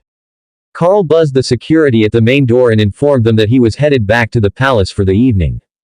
The guards opened the door to let him out, then motioned for him to wait while they called for a security detail to escort him back out of the complex. Nobody moved alone around the complex, not even the guards, and Carl was the only real threat to the structure of the building. Not that anyone thought he would be attacking anything. The guards didn't get any news about what was going on inside the labs, but when a portal had been opened from the outside, they had been scrambled, and had gotten some information that there had already been progress and that an item was being passed to an overlord. There were no security checks on the way out, only an escort until Carl was back in the main hallways and passed the first security guard at the elevator that took them down from the standard levels of the university's underground labs. From there, it was a short walk and a train ride back to the palace after a half-hour wait, but by then, it was getting close to the formal dinner time at the palace. Unlike most homes, the palace served meals on a rigid schedule, unless you were eating in your suite, and as new arrivals, it was considered courteous to socialize to some extent. The ladies might have done that for him while he was at work, but after weeks of daily training, he wouldn't blame them for simply resting in the suite, watching movies and snacking for a few days. So when Carl got off the train and found the guards at high alert, weapons drawn and in defensive formation, it took him a moment to understand what was going on. "Ray, did something big happen while I was gone?" he asked, suddenly concerned by her silence. "Not to us. The guards are all running about like someone stepped on an ant hill, though." Carl could sense that she was incorporeal and enjoying the comfort of a web set in the main room's upper corner. The guard captain on duty nodded to Carl as he entered the palace from the underground train station. "Sir, there has been an incident. We have placed guards on your team, but we ask that none of you move about without a guard detail," the captain announced. "That bad? Can you give me details? I am quite capable of dealing with most threats," Carl asked. "There were 2 attempts today to infiltrate the palace with modified portal skills. We don't know who the target is, but the rest of the guests have been relocated out of the palace, and the second attempt occurred after that time." Carl nodded in understanding. "So, it's either us or the royal family. I was hoping that it was something as simple as spies. I have an assassin on staff that would delight in ferreting them out." The captain smiled faintly. "Yes, we were made aware of that. We were going to assign an infiltration team to covertly keep watch on your associates, but we were unsure where the bloodbath spider was." The guard's frustration made Carl chuckle. "Well, you made the right call. She's been in the suite all day, keeping watch over the ladies. Have you introduced the guard team on duty to them yet? It would be best." The captain ran a hand through his short blonde hair and smiled down at Carl. "Yes. We made them lift their visors as well, so that they could be personally identified if they needed to interact during their shift," the Red Priestess insisted. Carl considered that for a moment. "Well, we could relocate outside the palace as well, so that we're not interfering with the workings of the palace guard, or reducing the number of available assets if there should be an attack." The guard captain sighed. "We did consider that. But if your team is the target, which is possible given your recent visibility, especially in defense of the capital, then it would put you all at excessive risk. It might be your skills that brought your entire team here, but if something should happen to any of you while under our care, it would be a public relations disaster." Carl sighed. "You have a point. I was going to say that I could leave more of my beasts with them, but if they went on a rampage against attackers, there wouldn't be a city left." The guard general laughed. "I don't think that it would be that bad, but I get where you're going. You have less to worry about than most. We're in a tough spot, But we can't afford not to have you at the research facility. Or so I'm told. How did things go today? Are they close to making anything?" Carl patted him on the shoulder. "I passed out the first of the new weapons to the overlords today. They had a good enough base that I could just add to it to make functional monarch rank weapons. It will be a long time before the supply is more than a trickle. But we should be able to get a few dozen out to the overlords in the next few weeks." The guard captain smiled. "Well, once they're done with the overlords, as monarchs are next on the list, I would assume. Plus whatever the trainees can contribute to the mix." Carl sighed. "Yeah, that could be a bit. The trainees they gave me are all acolytes. Awakened rank acolytes. They're going to be a while before they can even turn out the commander rank mass-produced items we're hoping for. But give it a year or two, and we will get enough of them trained." The guard captain chuckled. "Well, I hear that the dungeon is giving a steady trickle of commander rank items as well, so we have a little something for the elites until then. Getting good equipment is always the hardest part of preparing a force, even here at the palace." Lotus stared expectantly at Carl as he entered the room. "So, where are the acolytes? Did they send cute ones? Why aren't they here?" Carl patted her on the head and gave the little cleric a pitiful frown. "I'm afraid that they sent all Blue Dragon acolytes, and they couldn't be pulled away from new knowledge so easily. They're still at work, and they will be staying at the lab tonight. However, they are all Beastkin clerics. I suspect that it was a little prank played on the lab, as half of them were sent home, leaving only 5 acolytes. But they have all learned the basic skills that they are going to need, and from there, we can start building their skills." Lotus frowned. "So, am I going to have to go there?" "No, I will bring them back in a day or two, once they sort out the dangerous situation here. But one day I will have to bring everyone from the lab out to meet you. There is a gnomish woman named Fizzspark there that you would get along very well with. She even rides Kara around the lab like a Sero." Carl realized when he finished speaking that the logical word would have been horse, but none of them had ever owned a horse as far as Carl knew. Once he was in the suite, the rest of the team came back out, even Hawk, who had decided to use the transformation token to look humanoid again. This time he had a bird head and 4 wings, with long clawed toes on his feet, but his hands were very nearly human. He flapped his wings and rotated his head halfway around to get a better look at them, which freaked out the maids. But he was satisfied with his transformation skills. 4 wings might actually be better than 2. "You decided to come out twice in a day. Aren't you feeling adventurous?" Carl joked. Hawk squawked in amusement. Then, he actually answered. "Someone dared to target our new nest. I can't let Sister Ray have all the fun." His voice was raspy, and a few times, Carl was certain that he heard a keening cry in the undertones of the voice, which made him wonder if the system was translating for him. But the maids were smiling, and they didn't have system access. So, Hawk had finally made a head that could speak common.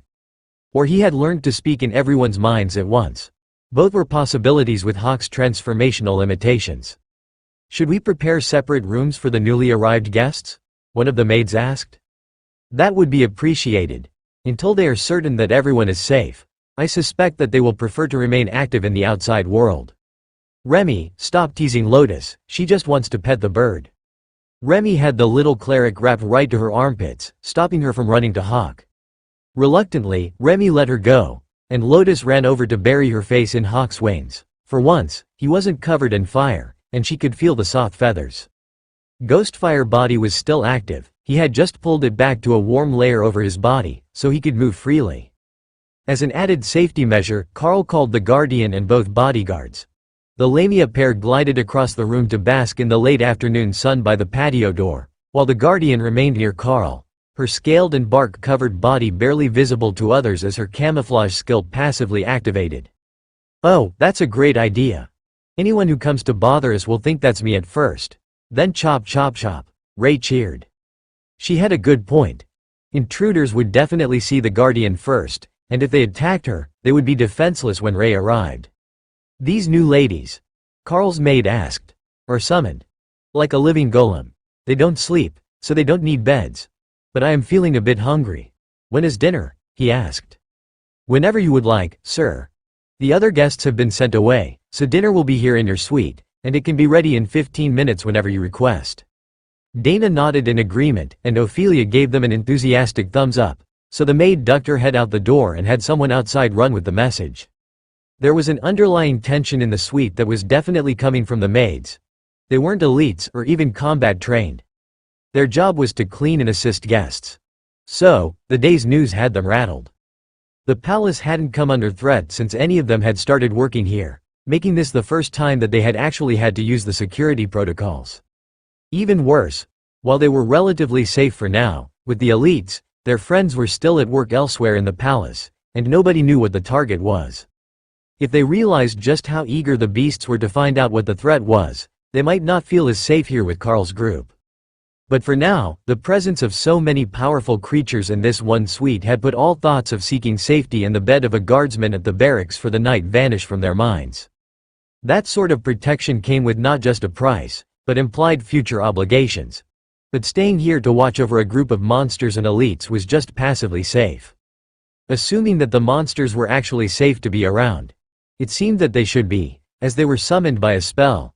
However, none of the maids were familiar with intelligent summons, and there was nobody they could ask for reference.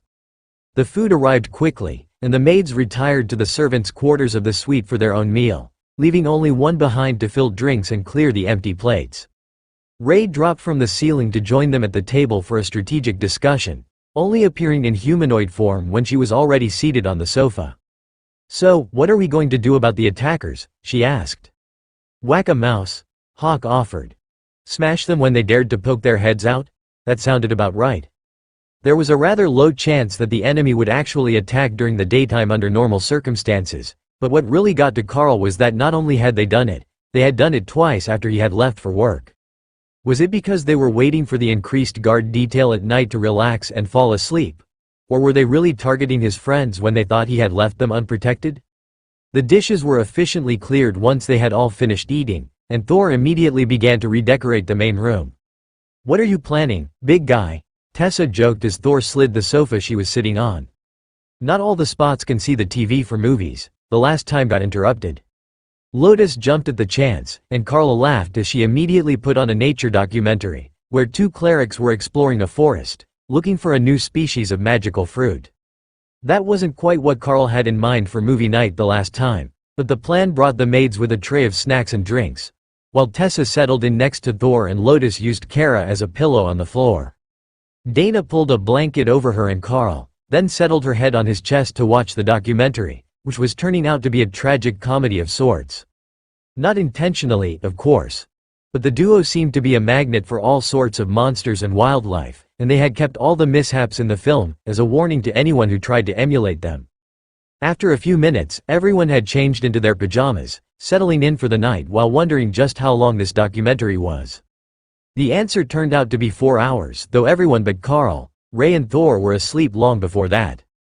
Carl didn't bother to move anyone, except to put Hawk back in his space, as the transformation spell was beginning to fade off without him awake to refresh it. Thor had already stopped using his amulet, and had managed to emulate the skill on his own, following the same learning pattern that Ray had. As it was, they both found it easier to look just vaguely human, instead of trying to get all the features right. Ray looked scary, but the more that Thor practiced, the more like an affable young giant elf he appeared. In Thor's version of nightwear, just a pair of silk pants from Ray, Carl could see that the sarrau was mostly scaled across his back and shoulders, but that was all hidden in casual clothing or his armor. Once he was sure that Ray had slept enough to keep watch for the night, Carl fell asleep with Dana draped over his chest on the sofa. A deep sleep that ended suddenly when the first light of dawn hit their faces. He kissed her forehead good morning, before sliding a hand up her back to pull the mage closer.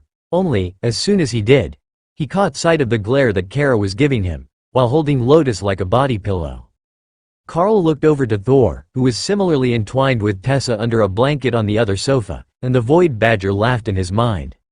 "That doesn't count," she insisted. "Still, I'm not getting a head start. Thor has a cuddle buddy for the night." Carl briefly wondered when Kara would give up on her mission, then realized that it was no longer about Thor's dating life. If it had ever been. The Badger just enjoyed frustrating him. "Any action during the night?" he asked Ray, while doing his best to avoid having to get up and give up the warmth of Dana's body against his own. "A whole lot of nothing. Some of the stuffed suits say that it might have been a one-off incident, in their words." "Stuffed suits? That's what the guards call them." The useless ones with titles that make up reasons for everyone else to work. Carl understood that concept very well, and the name actually suited them very well. Am I on watch again today? Ray asked. I think that is for the best. I will leave Thor here with you as well. He would never forgive us if he didn't get to play knight if there was an attack while we were in an actual royal palace. Thor rumbled with amusement, waking up Tessa, who simply looked around for a second, then closed her eyes again when she realized there was no danger. No better place for it. Princesses need knights, it's a rule, Cero agreed. Thor had put thought into this. Princesses needed knights. Queens needed knights. Overlords always had a most trusted knight at their side. In short, there was never a situation where being the knight was the wrong call. According to Sister Remy's romance books, knights even had good luck in love. Carl extended his senses outward and found that none of the maids had returned to their rooms last night. They were all uncomfortably sharing the 2 small beds in the servant quarters of the suite. They had already heard the talking, and were beginning to get ready for the day, if his hearing were right, so there would be food soon without having to make a request. There was a soft knock at the door, which brought a maid running to answer, then hand the letter to Ray with a confused look. Carl looked at the elaborate penmanship on the simple folded parchment letter, which had an old-fashioned wax seal. Oh, Our Lady Bloodbath is getting love letters so early in the morning, Carl teased. Ray smiled and nodded happily. They really know how to sweet-talk a lady. The curiosity was too much to resist, and Lotus managed to haul herself to her feet without disentangling Kara. She giggled as she read the letter, then Ray handed it to Carl. Lady Ray Bloodbath. His Majesty's Royal Guard would ask for your assistance should there be any further incidents in the west wing of the palace during your stay. We will have agents in the area as well, and ask that you not eat them if you should happen to detect them. If you have any questions about current deployments and situations, please feel free to contact me directly. Guard Captain Scruggs. Even the maids got a laugh out of that. The spies and stealth agents of the palace were supposed to be among the finest in the world, and regular attempts were made to poach them for elite foreign forces. But the guard captain hadn't mentioned any chance of Ray being injured, only a concern that she might consider them a food product. It seems that you have a fearsome reputation, Lady Bloodbath. One of the maids noted, then slowly processed the actual name that she had spoken. Oh, you haven't seen him yet, have you? Just this human form, Ray noted. The maids looked confused as Ray jumped back into an open area of the room and transformed back into her natural form, which brushed the ceiling with its back, even with her legs crouched at her usual standing height. Dragon gods above, what sort of power is that? One of the maids asked as Ray shifted back into her usual ebony-skinned humanoid indoor form. I am a monarch-ranked bloodbath spider. This form is the disguise, but it's much more convenient for indoor pursuits. Lord Thor over there is a divine thunder Cero, and he's 3 times my size. There is no way that he could transform indoors without knocking down a chunk of the castle, Ray explained. The maid smiled. And we've seen Hawk's natural form when he first arrived on the balcony. Truly impressive, all of you. Kara looked up, waiting her turn for praise, and then there is this furry bundle of joy. I suspect that she is actually much more dangerous than she looks. Well, that is a given because she is adorable, but she feels powerful as well. Thor laughed, and all the maids turned to look at him. Void badgers are basically indestructible. The guards could hack away at her all day with swords, and unless they used skills, it would only massage her, he explained. Kara thought about it for a second, then nodded. None of them could do enough damage without skills, no matter what weapon they had. Well, then we're in the safest room in the palace if something does go wrong. I will ensure that the maid's gossip makes it to Lady Bloodbath so that she can be kept up to date on any strange happenings through the palace. Just in case there is a pattern that we might have missed. The maid agreed with a smile. Carl sighed as he alternated between eating breakfast and feeding bites to Dana, who was still under the blanket on top of him. I suppose that I should go to work. This whole having a day job thing is highly overrated. Who wants to go with me today, and who wants to stay here and play with the ladies? He asked curiously. Kara looked deep in thought. There was a whole group, and maids, and a bubble bath here. But there was a fizz spark over there. Flying around the laboratory with a gnome was a lot of fun, and if they were attacked, she would have a tiny artillery piece. Well, if the gnome actually had combat skills. She might just have a panicked gnome on her back, which would be even more fun. In the end, the higher chances of fighting if she remained here with the others seemed like the better option. Now, where was that bottle of bubble soap? Remy returned to her space, more interested in the research of runes. She was learning a lot in the lab, and she didn't want to miss the second day of lessons. So, it was only the two of them that went, along with the epic guard, who just silently followed Carl once it realized he was leaving. Nobody else even seemed to realize that it was with him, other than the guards, who did a double take when they noticed it silently trailing him.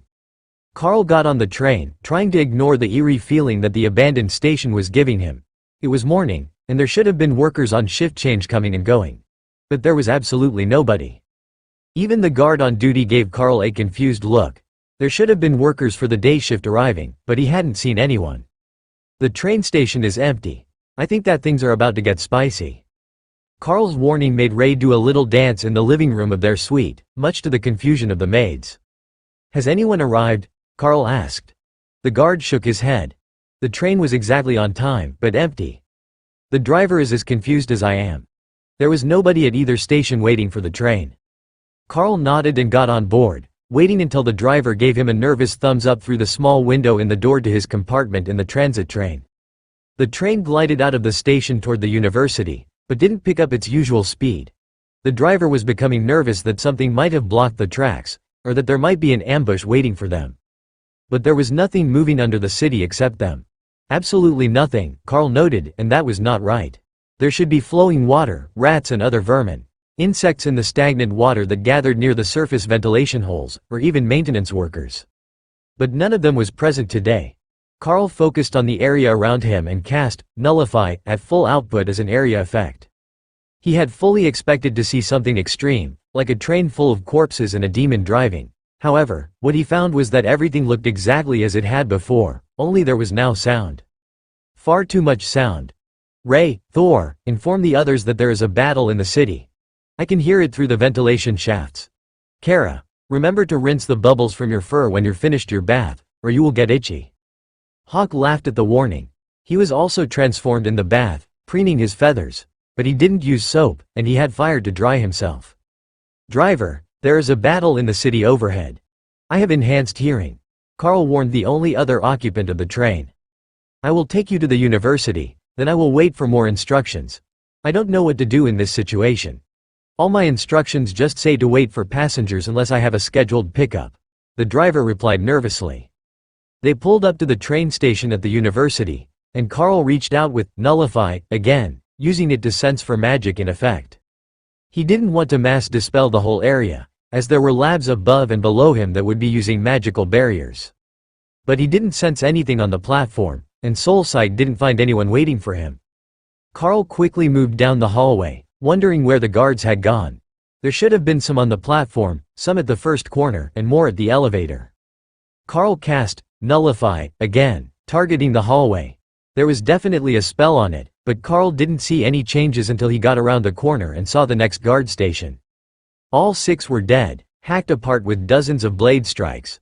Whatever had attacked them had to be close to or at the commander rank, as the guards had put up a vicious fight before they had fallen, and there was blood everywhere. But there were no signs of the enemy, and all the blood smelled human to him. Some species had very distinctive blood, but there were no strange colors here, and no distinct scents like orc or ogre blood had. Carl borrowed one of the security cards off a fallen guard, then noted that only one of the others was missing his lanyard. Whoever came before him had the same idea.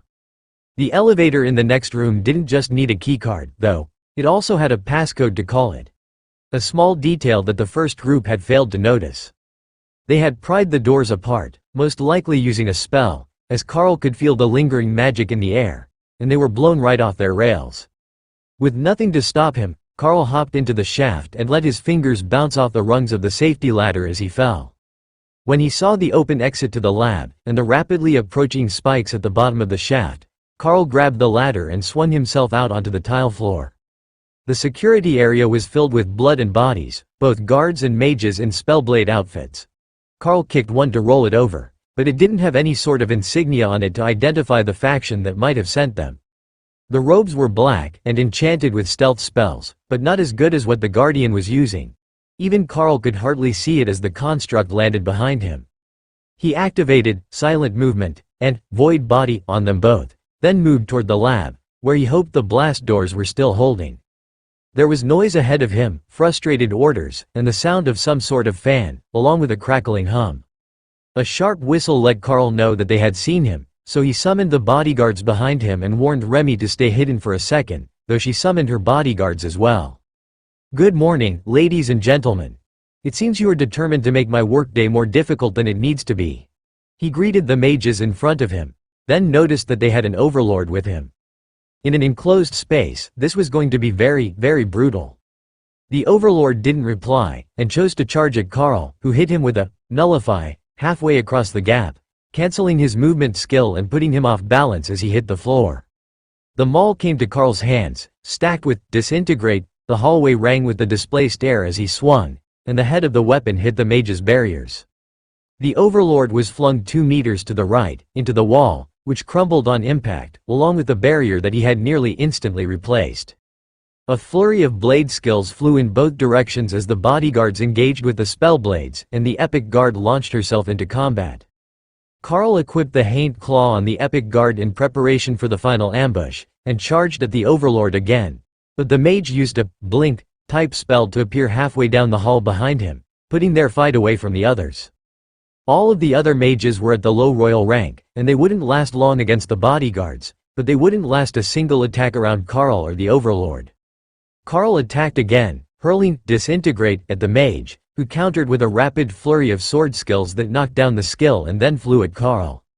One of the Naga warriors hurled a spell blade between Carl and the spell, which simply cut through him without slowing as horror dawned on the doomed man's face. Carl smacked the spell down with his maul, that reactivated the spells. He was burning through a load of energy, but the Haint Claw that the Guardian was wearing was pulling energy from all around the room as the spell blades died, and her innate skill shared it. The Overlord was obviously looking to run, but a portal wouldn't be fast enough to open, so he would have to make it up the elevator, or into a secure room. Carl charged, and the spell blade attacked again. He was slower than Carl, in a purely physical sense, but his spell activations were nearly instant, and he had more stored energy. But Carl had one advantage that the spellblade didn't. The mage's attack tore through the Carl's barriers and his armor, leaving him bleeding from a dozen slices that crossed his entire body. But it didn't slow his swing, and the Overlord barriers fell under the mass onslaught for a split second. Carl could see the victorious smirk on his face, then the pain as the Shadow Drake Treant's long fingers pierced fully through his chest and tore apart his internal organs. The Guardian seemed to absorb the blood from the body, while the Haint Claw tore the soul free of the corpse with a keening shriek, as if in his last moments, the mage realized the horror that awaited him. His corpse fell to the ground, flesh shredded, with a look of disbelief permanently etched on its features. Remy snatched it up before it could be further mutilated. Ray would want whatever blood was left in there, as she was short on human varieties.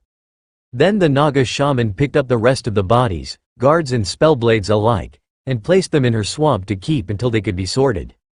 "Master, the job is done," one of the Lamia bodyguards announced from behind him as Carl dismissed his armor and stood nude, watching Void Body regenerate the torn sections of his flesh. That process was exhausting, but he was as good as new in half a minute, just in time to refresh his armor and smile at the Lamia before the tunnel began to collapse. The Guardian grabbed him and the world went blue for an instant, then Carl found himself standing inside the lab, and the Haint Claw on the Guardian. Rumbling outside the blast door and a sense of loss told him that the area had collapsed, crushing the bodyguards, which he immediately summoned to his side. "Monarch, thank the dragon gods. You're all right. Have the security teams rescued us from the intruders?" "Wait. How did you get in without opening the door?" Fizzspark demanded. Carl patted the Guardian on the head, and felt the pulse of energy from the Haint Claw. It wasn't awareness, more like a preset safety mechanism. The Haint Claw could inhabit the Guardian, and in that body, it could use its ethereal form to move between targets, the way that it had in combat against Overlord Ahmad's golems. "Secret skill. Is everyone in here all right?" Carl asked.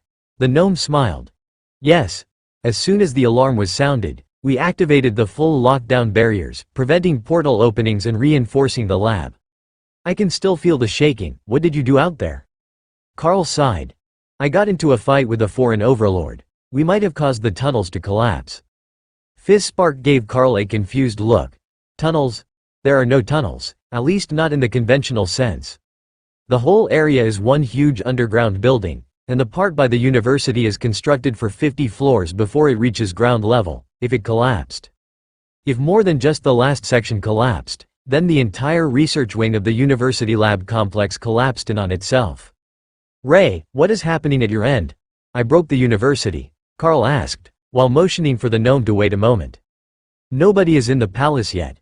But we can see the fight in the city. 4 portals and a lot of combat. No, 5 portals now. I think that 3 of them are our team. It's hard to tell from here, the buildings are in the way. But I promised that guard Captain Jerk that I would wait and help him defend the palace," Ray complained. The barriers over the lab shook, and Carl instinctively traced the attack to the surface. Someone was trying to blast their way in. "It looks like the enemy isn't contained yet. Only the ones that were in the hallway outside the main entrance," Carl reminded the others. "Right. Hey everyone, breach protocol priority 1. Destroy everything," Fizzspark shouted, followed by Forgemaster Granite. There were pained wails from somewhere in the back, and Carl recognized them as coming from Duke Ambrose. "No, you idiots. If we destroy it all, they will kill everyone. You have to stop, don't you understand? I've already." The human researcher stopped, but everyone was staring at him. "You've already a what?" Forgemaster Granite asked in a deadly tone. "It's just, they're going to get in, and if we can't give them what they want," Ambrose stammered. "Lie," the guardian standing beside Carl muttered. Granite was thinking the same thing, and in a split second, he had his smithy hammer in his hand, and Duke Ambrose's brains were on the wall. "Well, that's one traitor down. Anyone else? It will hurt less if I find out now," the dwarf insisted. "Dwarves really hate traitors," Fizzspark whispered. Carl saw a couple of others panic and try to run before the other researchers turned on them. But even with that issue solved, it didn't stop the pounding on the barriers, and their energy storage wouldn't last forever. "I'm going to the energy storage crystals. It will buy us some time for them to solve the issues overhead," he explained as he jumped over the railing and down to the main floor. Between him and Remy, they should be able to greatly slow the process of entry, and buy the researchers enough time to destroy everything that they had already produced. The smiths were already slagging down the weapons that they had in stock, with pain etched on their faces at the loss of hundreds or thousands of hours of work. The archery specialists soon joined them, dumping armloads of wooden weapons in unused forges, letting everything burn to ash. For 15 minutes, Carl poured energy into the process of reinforcing the barriers while they worked. Then, the sound of destruction fell silent, and the Forgemaster came out of the back room smelling of smoke. He must have gone to destroy the paper records made by the traitorous research and development chief. "It's done. Everything is destroyed, and I used forge fire to destroy his room, as well as the hidden enchanted storage spots he had placed in it. There is nothing left for them to find. You can let down the defense now, and we will face whatever comes our way. The Blue Dragons have provided us with an emergency measure. Worse than death, as they put it. A memory erasing potion. Their last resort if captured. For a Blue Dragon cleric, that was a fate worse than death. But if someone was going to try to torture them for information, it would be incredibly effective." Carl nodded. "I am only putting in mana at the rate I can regenerate it. I am at full capacity for what might come next. Let them wait a little longer." For a few minutes, the pounding at the barrier paused, and the mana storage began to recover. That didn't last long, and the attacks soon resumed, but with a much lower intensity. Whatever group of mages had been attacking the barrier before had left, or lost members, and now they weren't doing enough damage to defeat Carl's efforts to sustain the defenses. The pounding continued as Carl checked in on the others. "Any fun yet, Ray?" Ray's mental voice was amused. "We're playing hide and seek. There are invisible mages all over the palace. They sent Niall here to help me play." "Are you winning?" Carl asked. "I don't know yet, we took different wings. Thor has a whole herd of maids and a guard team in the suite to help him and the others. But they haven't been attacked yet." A message came in from Inquisitor Niall, filling Carl in on the details, as far as he had managed to decipher them. "Monarch, there are spellblades from 3 different nations attacking today. A bounty has been put on the heads of a number of ranking elites, as well as the king. I must say, if we weren't friends, the amount that they put on your head is enough to tempt even me to take the reward and go into retirement." Overlord Niall joked in a system message. "Oh, that good?" But the Overlord replied to Carl's sarcasm in a serious manner. Whoever issued the bounty is making the continued survival of the northern nations contingent upon the completion of the list.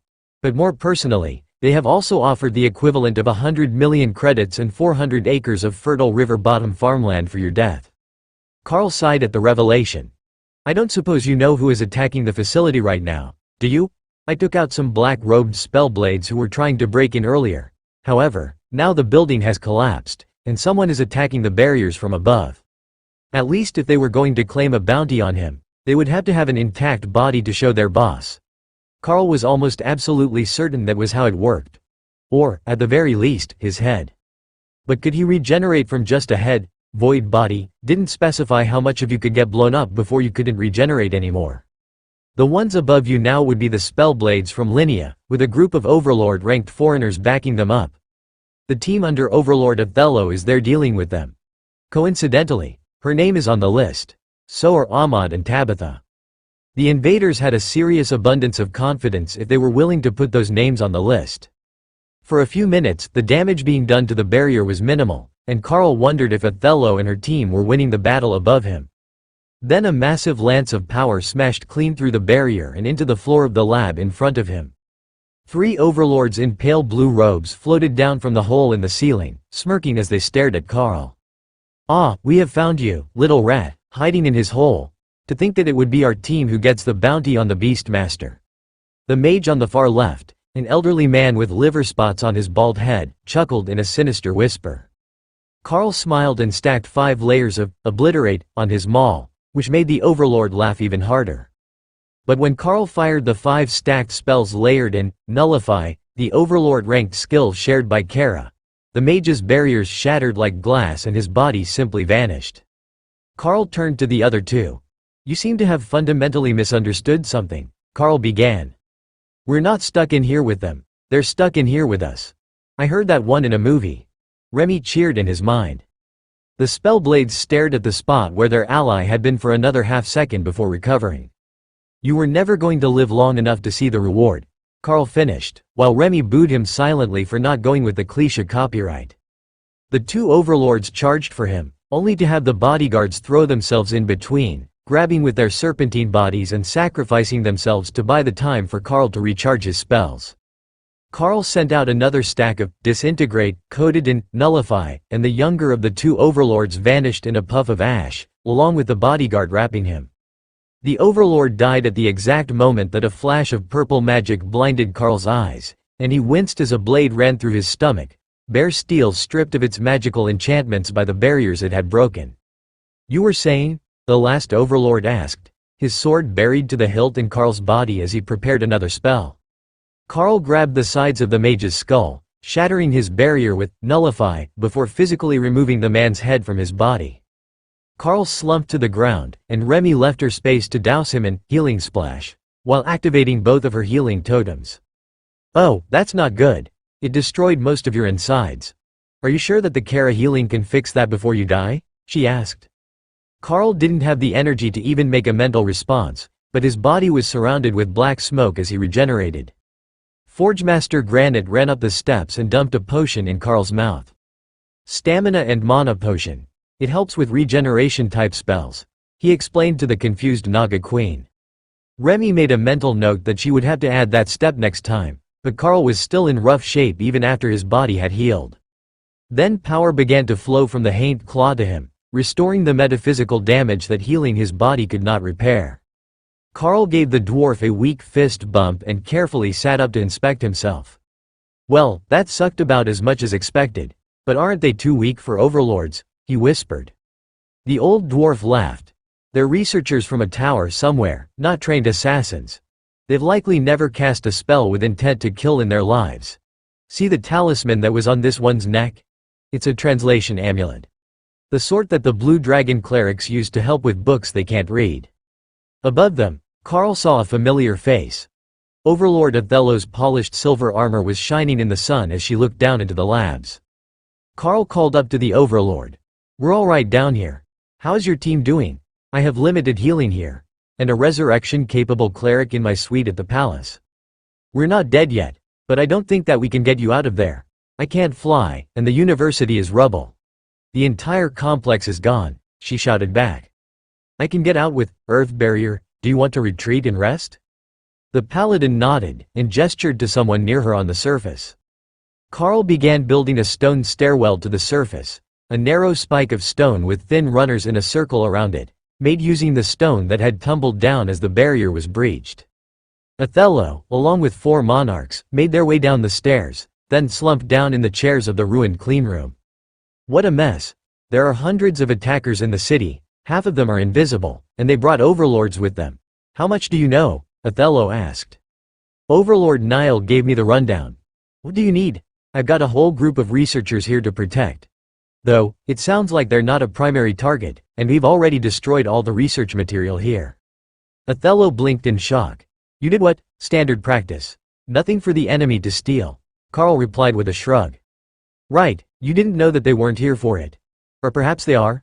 They are after you. And we can't say for certain that they're not under orders to take certain targets alive. The Inquisition had a friendly chat with a spy, and that's where the little information and the target names we have come from. The mage with Othello sealed the ceiling with a barrier, and Carl closed it completely with the stone barrier spell, locking them all back inside. Then the mage cast a spell that brought the main barrier back online, though it was nearly out of mana storage. We can open the barriers again when it's time to leave, but for now, we all need to rest and recover before we make ourselves a vulnerable target, he explained. Carl shrugged. That's fine by me, but isn't this a bit too much? It sounds like a full invasion of the royal palace and surrounding area. Nevertheless, they're so confident that they're not even trying to hide their identities. I get that we're not exactly the most feared nation on the continent, but they've got some serious guts. The group with Othello nodded in agreement, but the paladin frowned. Some of the bounties say that the claimant will get a large plot of land in return. Now, I don't know about you, but unless it's the leader of a nation, doesn't that sound a lot like they're planning to completely topple the Golden Dragon Nation? Carl paused while he considered that. I think it is possible. If there was some rumor spreading among the other nations that the Archbishop was in poor health, would that not embolden them? Without our totem rank strength, we're even less organized than other nations, who have overlords in towers all over their maps. Othello chuckled. Carl might have slightly misunderstood the actual politics of the other human nations, but it was true that most of the towers were headed by overlords, and they were spread fairly evenly over the nations, with each of them controlling a section of farmland and surrounding villages as their own semi-autonomous region. Speaking of which, where are the other 2? Did they get away? Othello asked. Carl shook his head, and Remy hissed in answer. We didn't permit them to leave. There just weren't any bodies left. That reminded her, she was getting sloppy, and she needed to clean up the last one for Sister Ray's bath.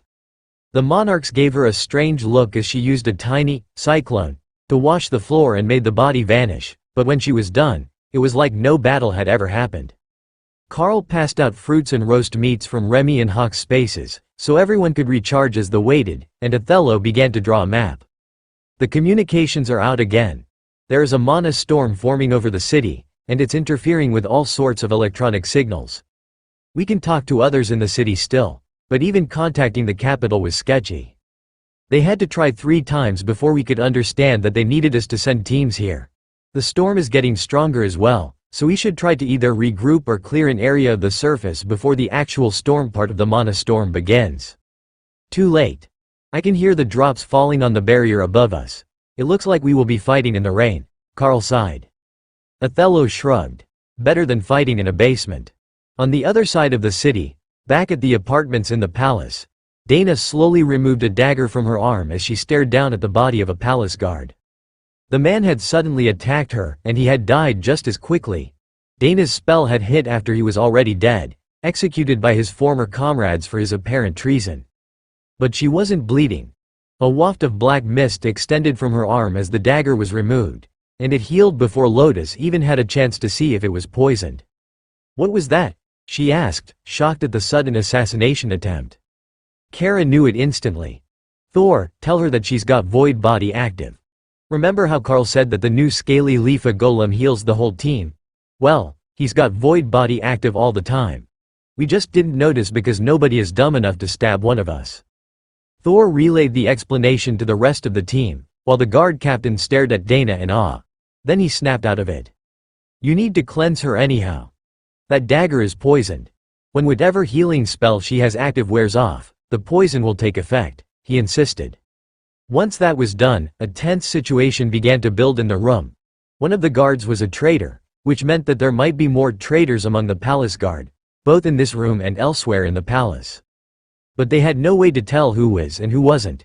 It wasn't like they were disguised giants, just humans with different loyalties. A foreign spy didn't see himself as a traitor. He was loyal to his actual employer, and possibly even a noble person, so his soul wouldn't look suspicious with soul sight. And they had hired far too many foreigners for the royal guard. Outside the room, the storm was raging. The air crackled with lightning and magic, while the wind howled and the rain poured down. It was getting stronger by the second, and the gardens outside were already starting to flood. The radio calls had mostly fallen silent, as the constant thunder made it too difficult to get a clear signal through, and the battle was beginning to wind down. The attackers had begun to retreat, either after completing their assignment, or when the danger level got too high for their power. The declining battle hadn't reduced the fury of the mana storm building over the city, and Tessa could feel the power crackling on her skin as the events in the region drew the attention of her patron deity. In contrast, Lotus was nervous, as the storm was not a natural phenomenon. Something was happening, and all of her training as a priestess hadn't covered anything like this. Especially when the power in the clouds began to rotate, creating mana tornadoes in the upper atmosphere. That was the signal for the last of the attackers to flee the city before it was no longer possible. The storm would interfere with any sort of spell casting, and soon it would be nearly impossible for a mage or magic-type class to even defend themselves.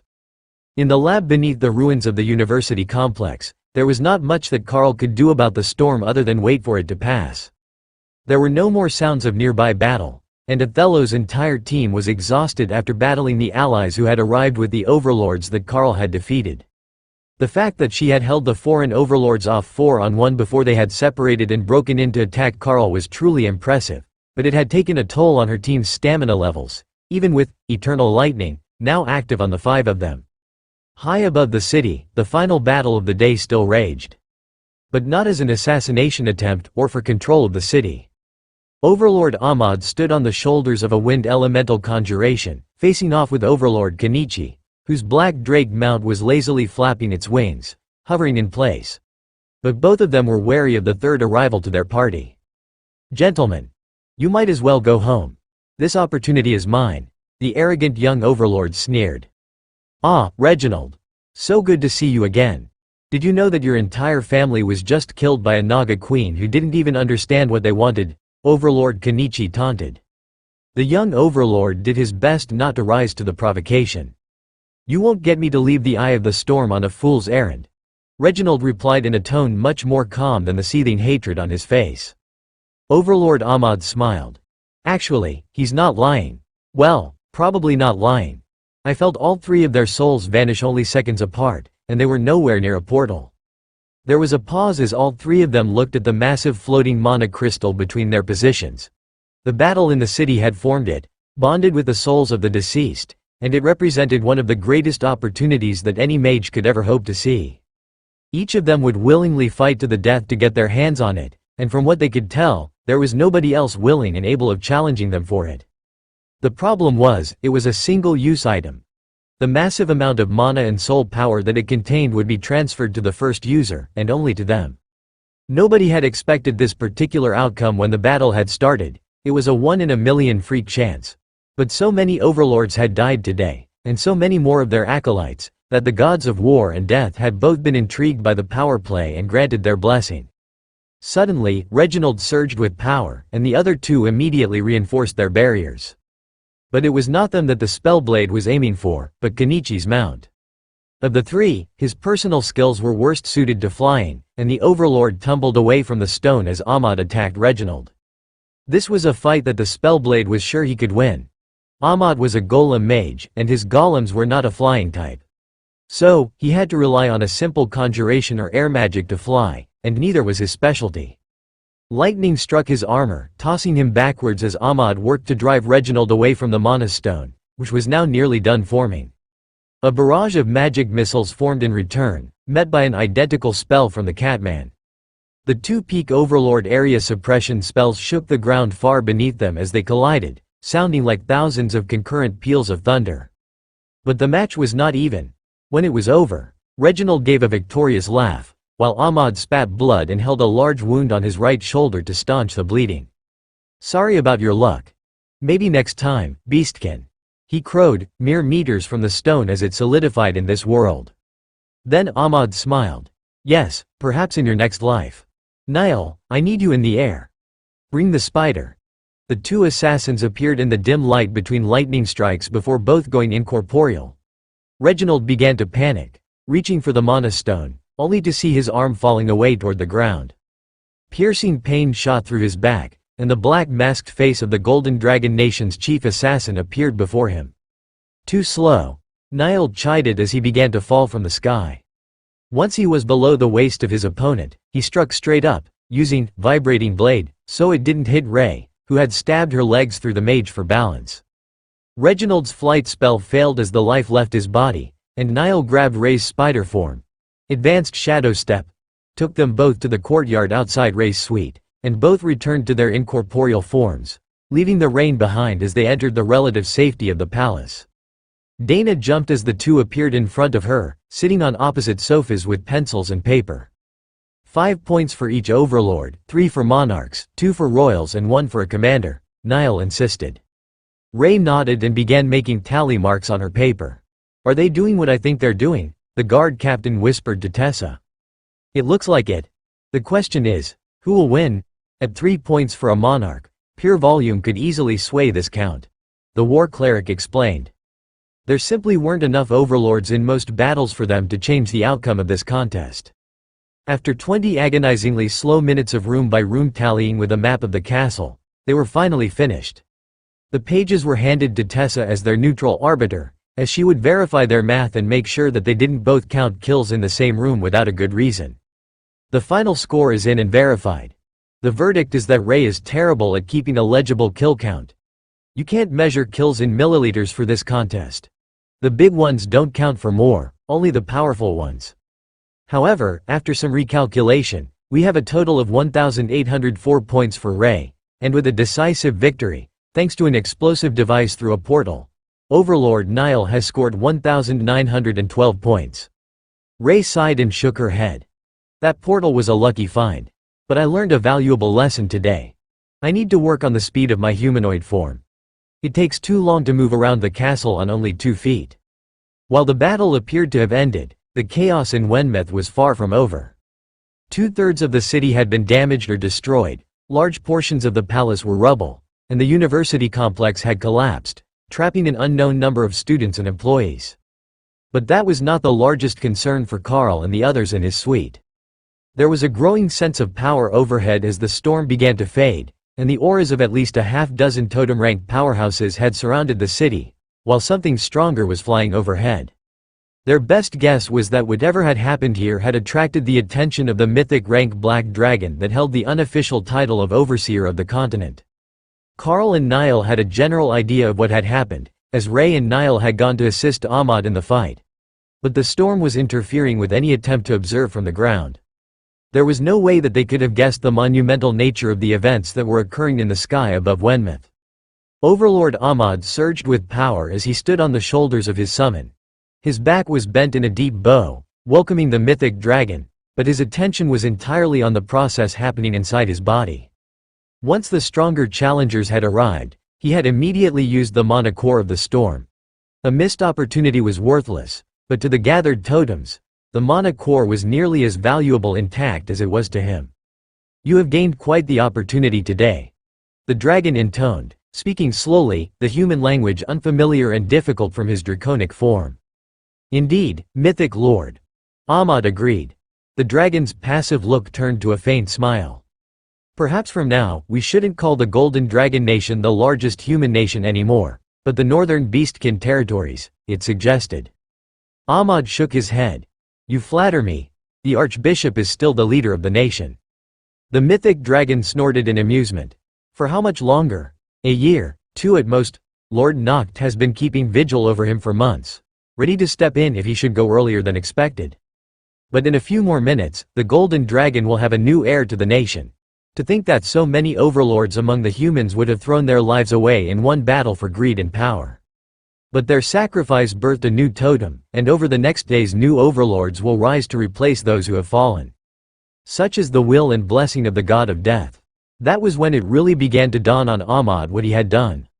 He had taken the chance to gain the greatest of powers, and had pushed himself past the brink and into the totem realm. Already, the totemic blessing was settling into his bones, and his power was skyrocketing as his magic and his very soul merged with the world in new ways.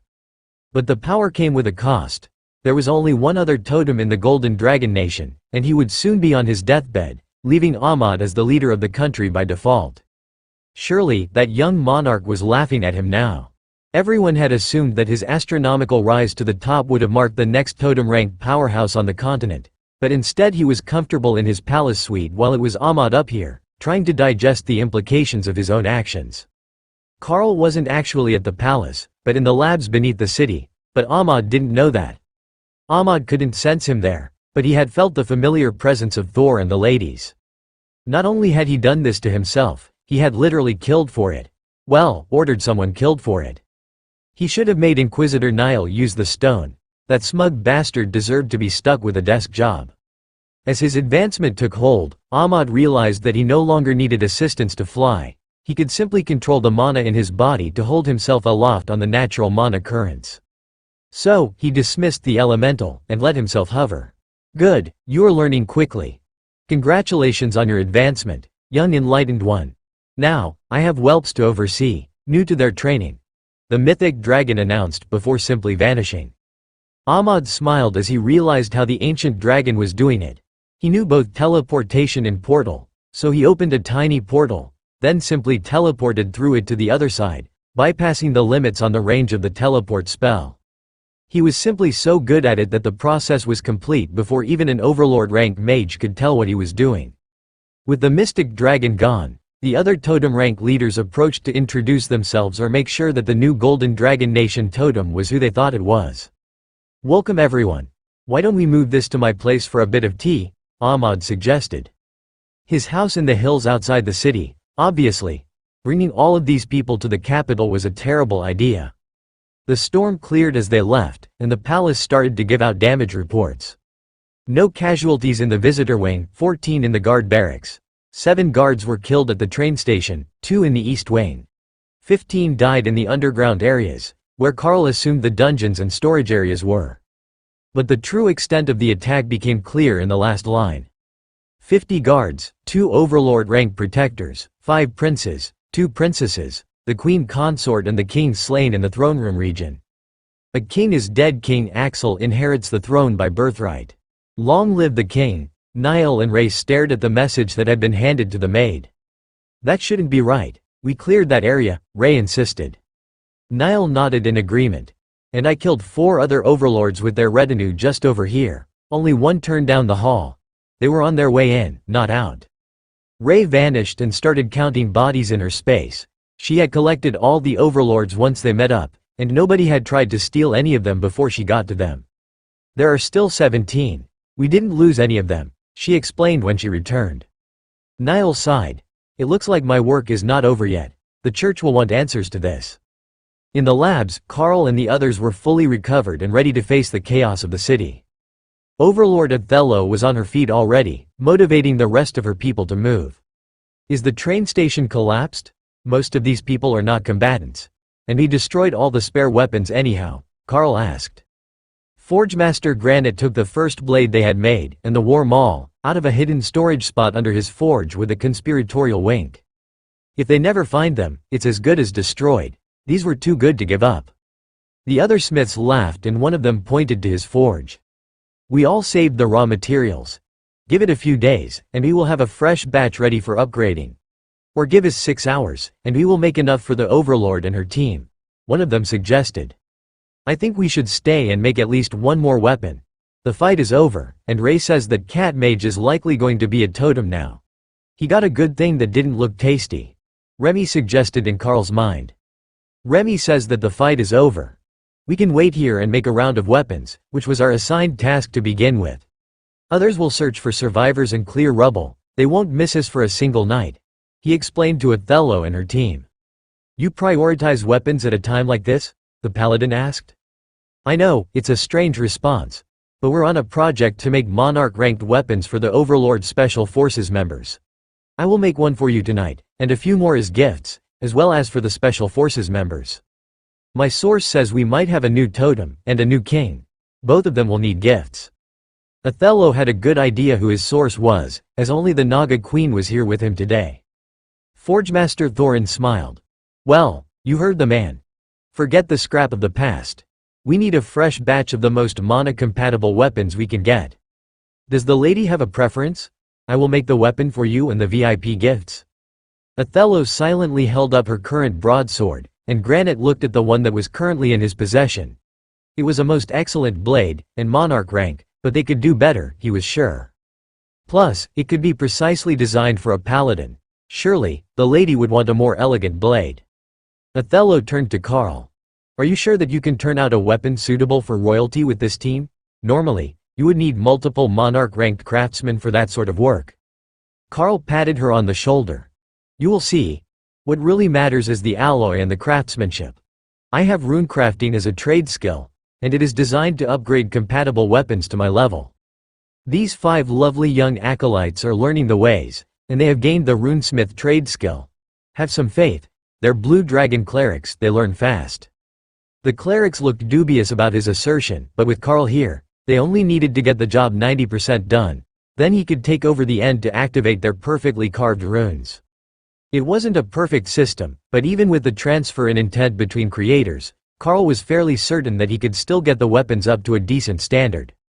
If nothing else, it would be a good training lesson. All the crafters scattered, getting to work so that there would be a weapon of every type available. But it was a very smug nature cleric that finished first. "I left a spot for an elemental gem. I think that any mage would be proud to have that gnarled black ironwood walking staff. It's incredibly mana-compliant and as hard as steel even without upgrading," he declared proudly. Remy reached into her space and handed Carl a large stone. Not a gemstone, a rounded chunk of meteoric iron rock that she had extensively carved with runes. Carl turned the rock until he found the start of the inscription and read it as it wound around the rock. She had inscribed the "Meteor Storm" spell effects description on the practice piece a few days ago, and it seemed ironically perfect for this purpose. "Thank you, Remy. Now, let's see what we can do with this lovely staff." It would be a nightmare trying to get the runes placed properly for such an oddly shaped weapon, but that was part of the appeal of a true work of functional art. Carl made plans to increase the spell power, but split the effect into 8 times as many smaller stones, with increased coverage area. The damage per meteor would end up being less than half of the original, but the meteors would fall like a hailstorm of head-sized boulders. An enchantment to trigger more mana flow through the weapon from the outside would go well with that, and naturally an increase in the durability of the staff. Just in case the mage had to resort to beating someone with it. It took Carl nearly 2 hours to complete after the nature priest had set the engraved stone, which was now glowing with deep red runes, and looked like a small ball of magma from a distance. "That is incredible. Do you do that for every weapon you make?" Othello asked. "Well, I usually add a spellstone to weapons for overlords, but this was overkill. It should only take me half an hour at most to do a blade or axe." The nature cleric looked sheepish as he realized that his beautiful staff had actually made a lot more work for someone else. But it just looked so spectacular that he couldn't bring himself to grow out the base and cut it into a staff or bow. Fortunately, that had given the Forgemaster time to make a blade that he thought was suited to Overlord Othello. It matched the theme of her armor and shield, and when Carl was finished with it, it would definitely be superior as a combat weapon. Carl smiled as he made up a poem to inscribe on the weapon, which didn't actually need a highly detailed buff for a paladin. First, he would put on runes for increased skill effect, physical strength and radiance. That part was mandatory because a paladin should be a shining beacon of holiness in combat. Thor definitely approved of that message. Then he borrowed one of Thor's holy stones and enchanted it with the blessed item spell before having Forgemaster Granite mount it in the hilt. Linking that to the main inscription would make the whole sword a holy relic, continually blessed by the holy stone. Then he added the masterpiece, in polished armor, shining so bright, a paladin stands, a beacon of light. With a sword in her hand, she fights for what is right.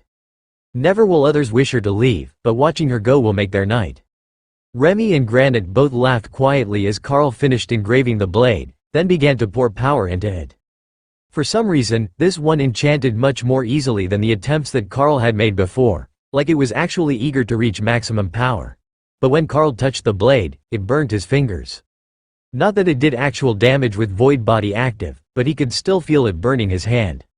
Alright, it is ready. Once you bond it, you should be able to see the system status of the weapon, Carl announced as he finished. Othello stared down at the glimmering silver blade, with its blood-red runes and golden hilt. It was beautiful, and the runic inscription scrolled down the blade like a Gordian knot of power. The moment her hand touched the blade, Carl could see it bond with her, and a smile slowly spread across her face. Blade of the Avenging Angel. Adds 20% skill damage. Adds 40% physical strength. Deals 150% additional weapon damage as holy damage. Deals double damage to targets with impure intentions toward the wielder. Not usable by unholy or male wielders. Granite stared in shock as he inspected the weapon. I can't believe that worked. And it worked well. Double damage to targets with impure intentions? That has to be an epic grade bonus. The others might not make the epic standard, but that one for certain should, even if it's limited, the dwarf announced. Is it a random effect? Or did you specifically try for an effect that would keep a female paladin safe from unwanted attention? Othello asked Carl, who put on his best innocent expression while Granite sat down on the floor, holding his belly as he laughed and tears rolled into his beard. Lass. A very specific inscription. The bottom half of the inscription is a poem about how nice your ass is, the dwarf crowed. You didn't, Othello gasped. Carl shrugged. It is the outcomes that matter, right? Besides, there are fewer than 10 people in the country who can read those runes, and even fewer who will have the chance. The holy damage should stack on all of your attacks, the same as Ghostfire does when I use the Haint Claw. So, that's a significant damage increase, or the equivalent of a moderate-powered Overlord ranked skill without expending any of your own energy. When it is endurance that matters, that much extra damage will make a real difference in your expenditure. Mabel, one of the Blue Dragon acolytes, raised her hand. Overlord, might we ask for a favor? She inquired politely. Othello nodded, and the cleric smiled. Can you turn around? It would seem that the shape of your posterior is relevant to our notes on the effectiveness of targeted poetry and inscriptions. Othello turned to face Carl, inadvertently doing what the cleric asked. See what you have started. You have a whole team of ladies at the palace. Are you so affection-starved that you need to be fantasizing about other women? She demanded. Carl held up his hands defensively. It's not like that. You see, if you put a rant about how bad human craftsmanship is on a human-made weapon, with the rune to strengthen it, the effect is amplified.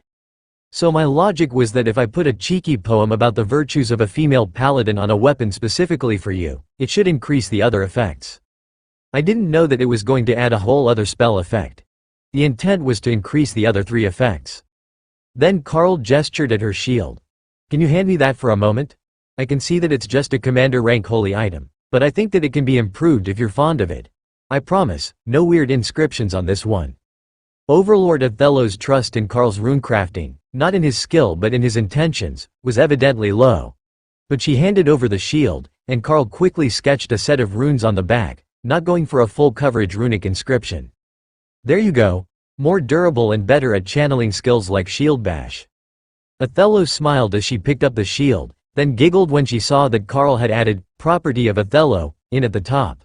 It was all in runic, but the translation for the name tag appeared before her eyes, thanks to the system. Forgemaster Granite came over to inspect the shield, now that he had mostly stopped laughing, and grunted in approval. That's a fine piece of armor. It should be able to take a proper hit, even if you don't have a skill on it. That will save you some energy in battle.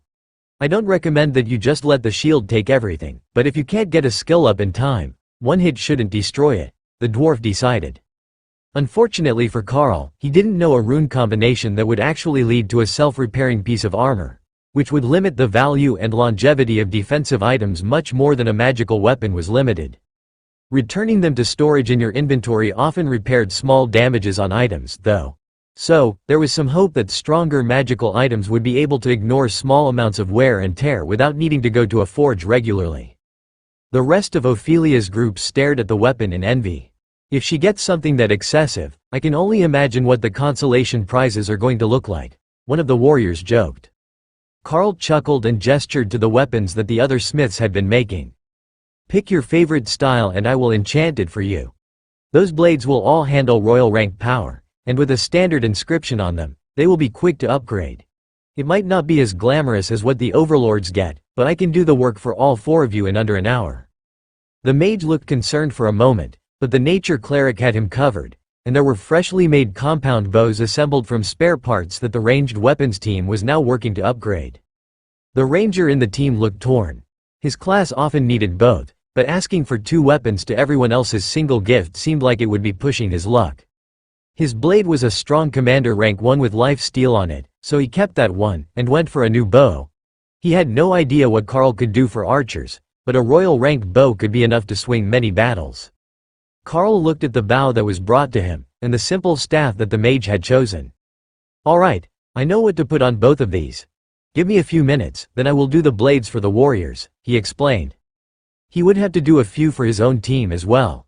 They had yet to reap the benefits of having a craftsman in their group. Carl kept the staff simple, with skill enhancement percentage increase, blessed item for bonus damage and strengthening abilities for the staff itself. At royal rank, that was already enough to make it an exceptional weapon, and it had the advantage of only taking 10 minutes to write the runes and cast the blessed item spell. The bow got a short poem about unerring aim and swift arrows, along with a blessed item spell, but it also got a small stone inscribed with the poison arrow skill. Since Carl had gotten new spells from the clergy, he might as well use them all when he had the chance. Plus, adding poison arrow removed the need to have an arrow creating skill or carry physical arrows. That was the best part about his own bow, other than the fact that it helped target. He was tempted to do more, but if he tried to overload the less capable alloy with too many runes, it would either shatter or simply fail.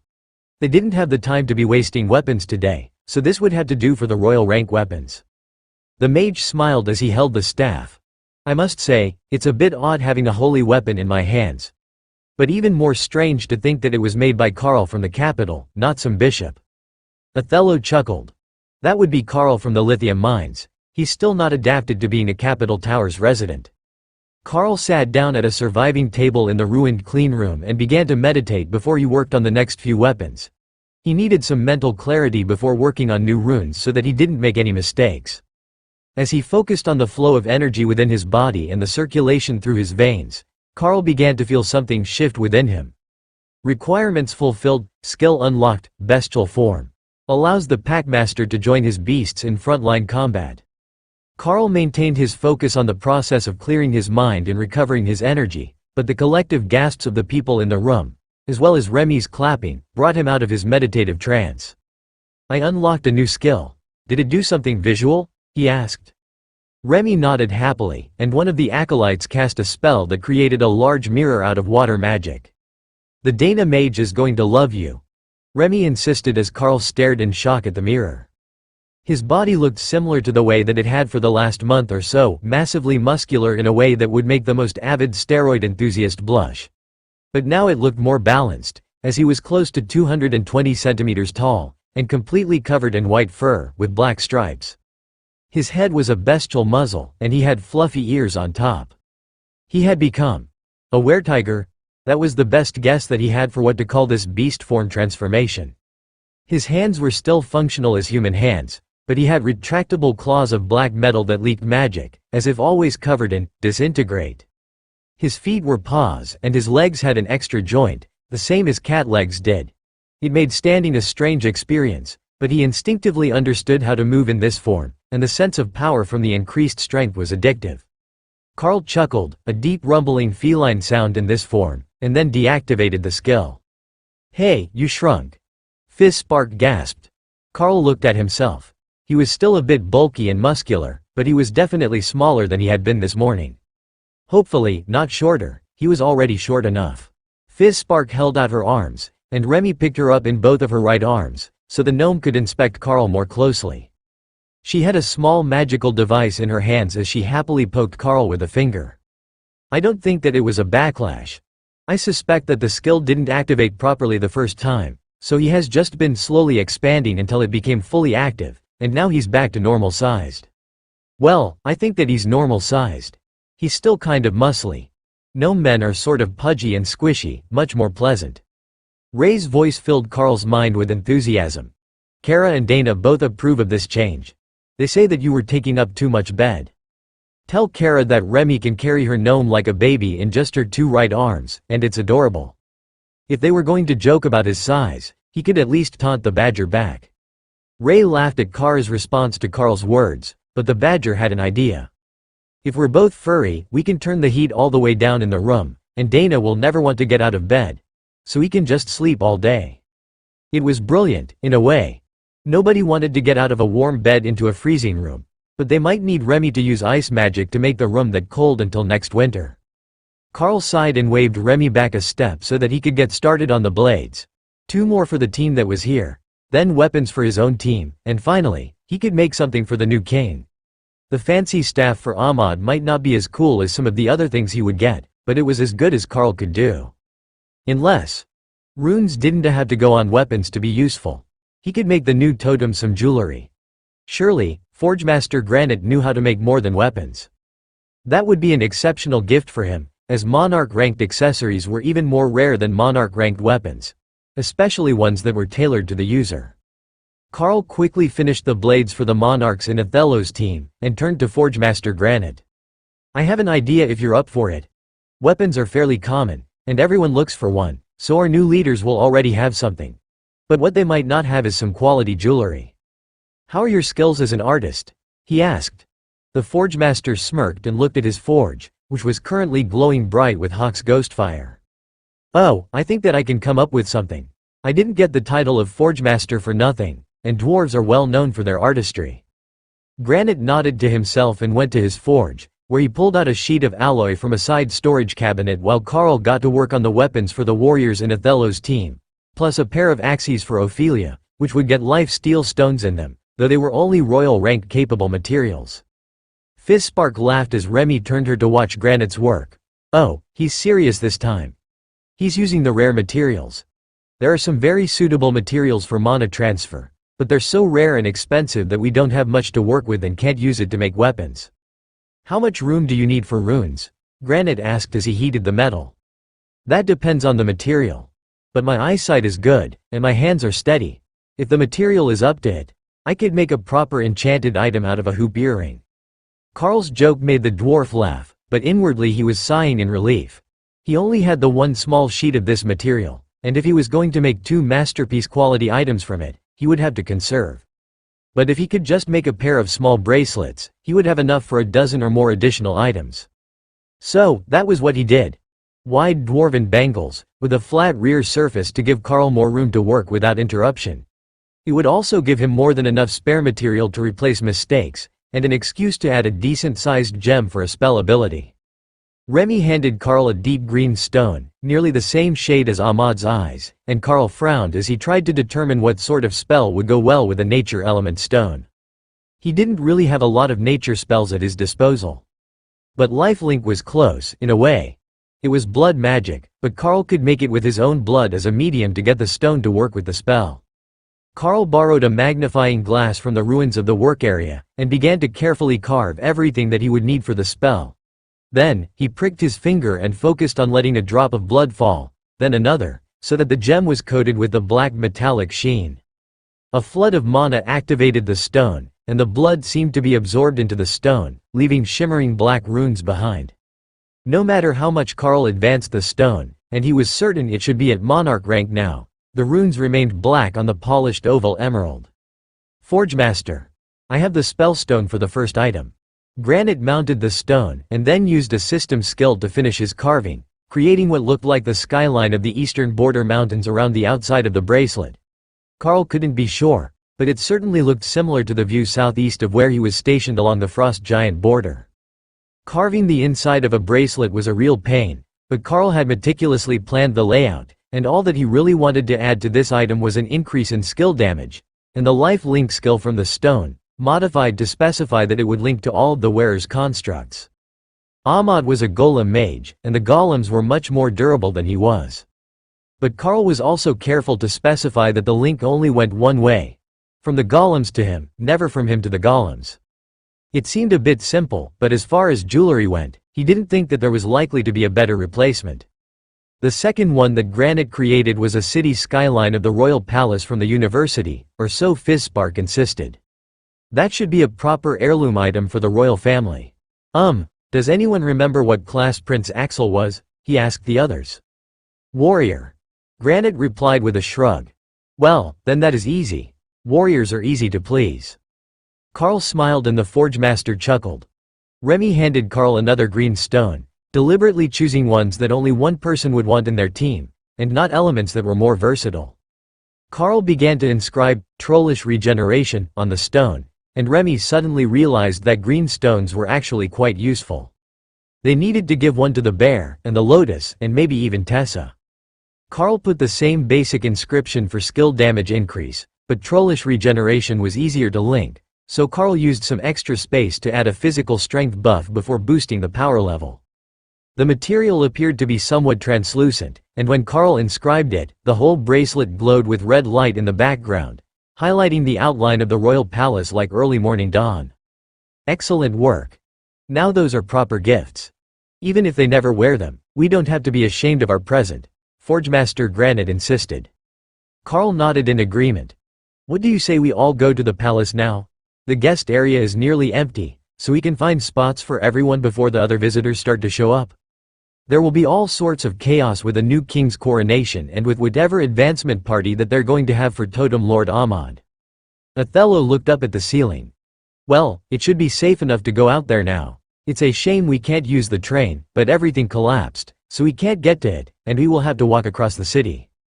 Once they had everyone to the surface, Carl realized that making it all the way across the city was going to be easier said than done.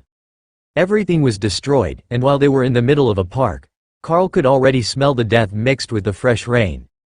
Most of the city was leveled, and the civilian casualty rates must have been horrific. Othello noticed his unease and patted his shoulder. There was an emergency alarm at the start of the fight.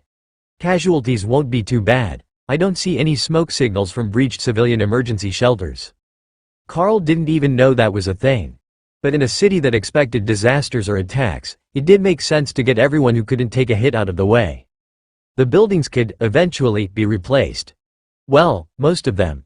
Rebuilding the university and its labs was not going to be an easy feat, even after they had dug through all of the hazardous materials and damaged experiments to remove the rubble. Fortunately for them, there were no major injuries, and everyone was in good shape for a long walk. Well, Remy was carrying Fizzspark, as the gnome's legs were very short. But the others were capable of a brisk walk. The bodyguards surrounded the convoy of researchers with Othello and her team in the lead, followed by Remy and Carl in the rear with the Guardian. The dust had mostly settled after the rainfall, and an eerie silence had fallen over the city after the enemy had retreated.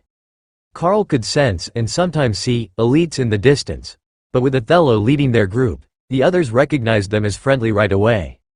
Even with a decent walking pace and minimal damage to the road they were walking down, it still took them 3/4 of an hour to walk from the lab to the palace's servants' entrance.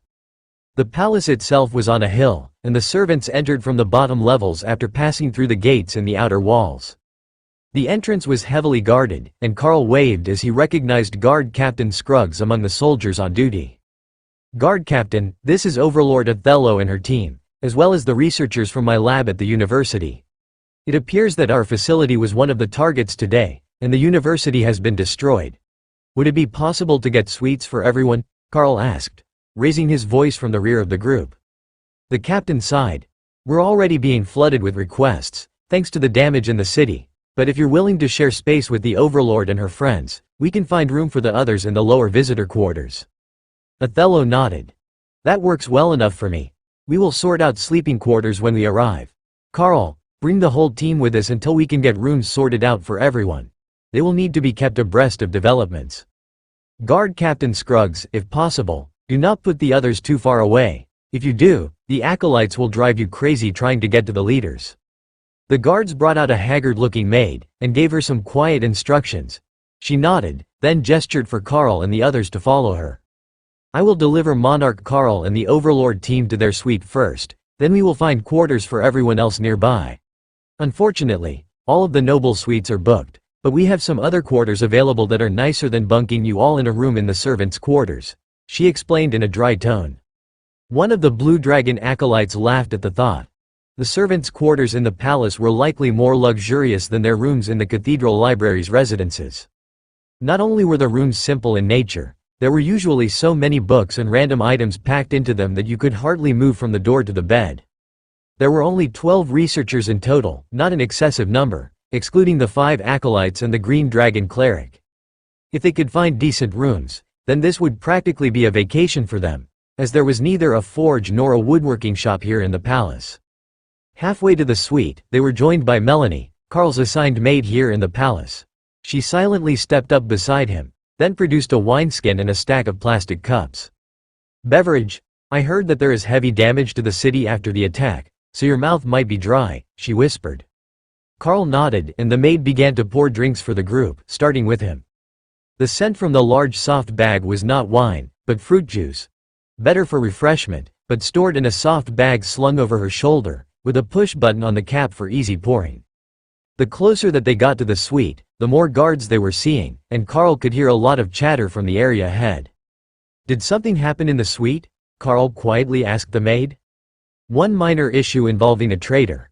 No injuries that I'm aware of, but the entire guest wing guard contingent is gathered nearby, except those on patrol and on courtyard duty," she explained. They arrived at the suite a few minutes later, and Othello whistled in appreciation. "All this room for the 5 of you? That's not even half full without shared bedrooms, and I know that most of you probably are bedfellows," she joked. Carl shrugged. "While that is true, and it's much more space than we need, I believe your team is much less cuddly than mine." Othello's teammates snorted in amusement. "Can we trade? We will share rooms with your team," one of the warriors joked. Ophelia gave him a dangerous smile. "I don't think that you thought this one through. I sleep in werebear form." That left the clerics and the mage, but one of them was likely involved with Carl. Unless he was sharing his bed with the Void Badger. "I think that there should be enough room for everyone here. I believe the servant quarters are taken by the maids, but if the researchers aren't too particular, I believe that we can make just one suite work."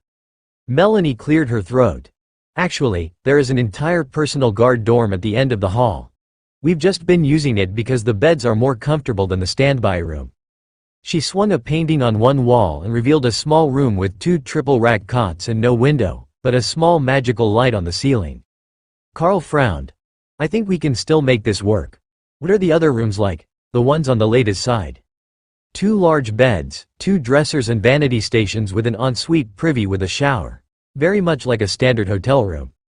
"If we put your sleeping group in one of the large rooms and Lady Othello in another, that leaves 5 of the 7 double rooms open, and one of the larger. Or did you want to change rooms and keep the segregated wings?" Carl shook his head. "Free for all is fine." That was a signal for the others, and the maids quickly moved to block the 2 rooms that the ladies had been using. "I'm at the end of that hall," Carl informed Othello, who looked in the first room and nodded with satisfaction. "That works for me. Why don't we put the forge master and chief engineer in the room between us, or do they have someone they prefer to share with?" Fispark shrugged. "I'm fine with that. Granite doesn't snore." The researchers had gone all the way down the hall, and Carl could hear them laughing in the far room, where the maids had been sleeping. "There are bunks for like 24 people here. We're not even close to short on beds. Plus, it has a divider," someone shouted from the dorm. Carl shrugged. "Well, if they are happy, it's good. The maids can share one of the other bedrooms if they're not returning to their own beds. I won't blame them if they don't want to be alone for a few days after all this chaos." The maids silently cheered at the upgrade, as the standby rooms were awful. Even if the 4 sleeping shared double beds, they had more space in a real room. It took a few minutes of shuffling, but eventually all the rooms were filled, with the male researchers taking the dorm and the ladies of the research team sharing a pair of rooms. It took a few minutes for the changes to sink in, but once Dana finally got a good look at Carl, she was stuck staring at him in shock. "You changed. Did something weird happen? Not that I mind. This is a much better look than super muscled. But it's a rapid change," she asked. Thor and Ray already knew, but they hadn't warned anyone. Or, at the very least, they hadn't warned Dana. The extra bulk was from a new skill that hadn't properly activated. Bestial form is that same sort of massively muscled, Carl explained. Dana smiled, and Lotus ran over with an expectant look. She was not missing the grand reveal. Carl activated the skill, and Dana gave him a secret smile while Lotus clapped and cheered. Now we have a tiger and a bear. Nap time will be spectacular. The nature priestess cheered. The others had more subdued reactions, but some of the guards had conflicted expressions. Built so wide that your shoulders brushed both sides of a doorframe was a life goal for a few of the more muscular ones. Nobody got past you in a hallway if you took up the whole hallway. Being massive was the ultimate passive defensive build. Carl was going to settle in and watch a movie, but the excitement level in the suites was too high, and even Overlord Othello was eager to see him keep working on the project that had been disrupted with the destruction of the labs. But that reminded Granite of one important oversight. Should we have destroyed the Ghostfire forges before we left? He asked. Carl shook his head. No, I think that they will make a new entrance to the labs soon, and then you will want to have your forges intact. We sealed the roof with earth magic when we left, so it's not going to fill with water or anything, and most of the spells are still online. That was enough to assure the workers that they weren't permanently unemployed, and with heavy encouragement, Carl sat and brainstormed runic inscription ideas with the acolytes and the workers from the lab all through the afternoon. They only stopped long enough for dinner, and then called it a night when it got dark outside. The acolytes had all been taught the talisman spell, which would let them create a paper version of a spell that they knew. But it could also be used for more creative magical effects, such as a custom rune strain.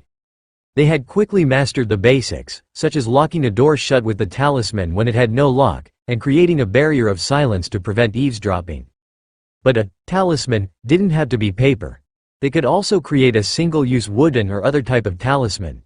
It was only the temporary nature of the spell that made paper the best idea. For the acolytes, it only lasted a few hours after activation. For Carl, the spell had lasted half the day. However, that meant neither was suitable for engraving on a permanent object. And none of them had mastered the art of simplifying runes to make runecrafting as easy as creating a talisman.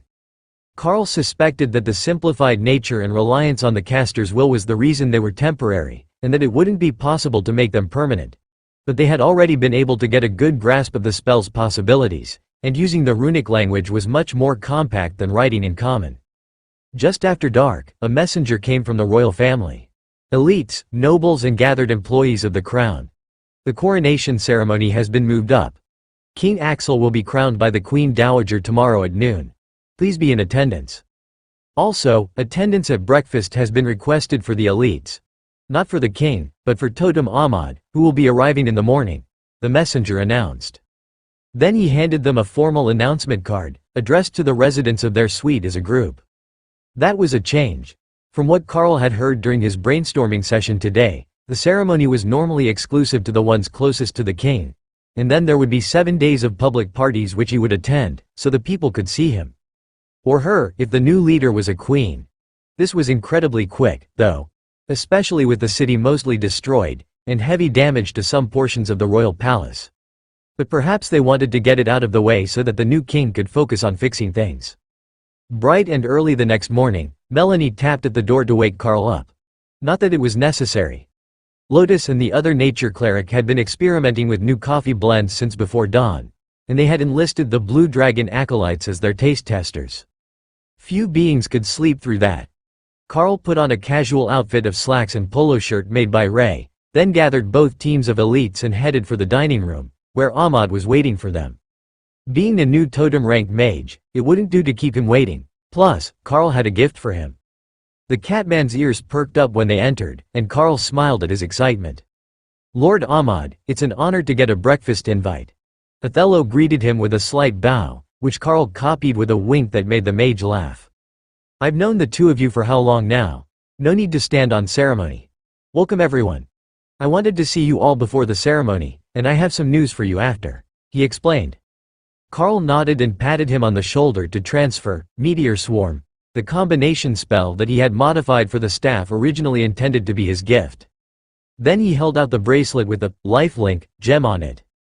A combined effort between myself and the research team. Congratulations on your advancement. Ahmad slid a magical bracelet off one wrist and put the new one on with a surprised smile as it bonded, allowing him to see the stats on it. This is amazing. Life linked to my golems? All of them, it seems. Now that's a cheat code for a mage. And the extra skill power as well. I have never seen a monarch ranked created item before, but if they're all at this level, I can understand the context behind the news I have for you much more clearly. But that's for after the ceremony. First, let's eat. Breakfast took nearly to lunch with all the interruptions and people showing up to talk to the ranking elites. After the first hour, everyone but Karl, Othello and Ahmad managed to excuse themselves. The monarchs with Othello's team didn't make it far before they were caught by someone with propositions or a history with them. But at least they got to try. The coronation was exactly at noon, so Ahmad ended up leading them directly to a VIP box in the throne room, above floor level. The rest of the teams would be in the crowd below, and Karl spared a moment of sympathy for the guards who had to maintain security with so many active skills in one room. After the recent events, nobody who had the power would agree to go without defensive spells. Especially not here in the throne room, where the resident members of the royal family were killed. The cause hadn't been officially announced, but both Ray and Niall were certain nobody went in or out. Even the guards outside the door survived the battle. Niall had questioned them, but the door remained barred from the inside, and they hadn't heard anything thanks to the silencing spells on the throne room. Ahmad smiled as Karl extended eternal lightning over him. A totem was nearly impervious to the attacks of those below his rank. But activating a totem-ranked barrier would be an incredibly oppressive force for the unawakened humans in attendance, as well as most of the elites. Trumpets began to play a marching tune, and the room fell silent. King Axel looked exhausted, but his back was straight, and his expression was grim as he entered the room with a pair of familiar overlords walking behind him. One was Overlord Drake, who had been traveling with him when Karl first met them, and the other was a female bishop from the church that Karl had seen multiple times before, but never officially met. The king stepped up in front of the throne, and his grandmother came out with the crown on a pillow. Then, the silence of the room was shattered when King Axel extended his hand and led the bishop to the throne on his left. The queen's throne. Ahmad whistled softly. Oh, things are going to get spicy now. The king has always been a secular force in the nation, but it appears the rumors about King Axel's love life were true. He has taken a bishop as his queen. Karl didn't even pretend to understand the politics, but they made a cute couple. Both were in their late 20s, so they both would be considered prodigies of the elite program, assuming they were both awakened that way. While Karl was distracted, the speech by the elder royal had begun, and Karl snapped back to attention partway through. My dear grandson, it is with great pride and admiration that I address you on this momentous occasion. You have shown extraordinary courage, wisdom, and compassion in your ascension to the throne. Your father would be proud of the man you have become, a leader who understands the importance of serving others, a monarch who recognizes the weight of his responsibilities. As we bid farewell to an era and usher in a new one, let us remember that our kingdom has faced trials before, and each time, we have emerged stronger. The loss of your father was a devastating blow, but it is now up to you, King Axel, to lead us through these dark times and into a brighter future. You King Axel, beloved of the gods. With the admiration of the entire nation, from every region, every caste of society and every rank of elites who defend our sovereignty. It is that unwavering spirit that makes you the most suited to stand here in this hallowed chamber today.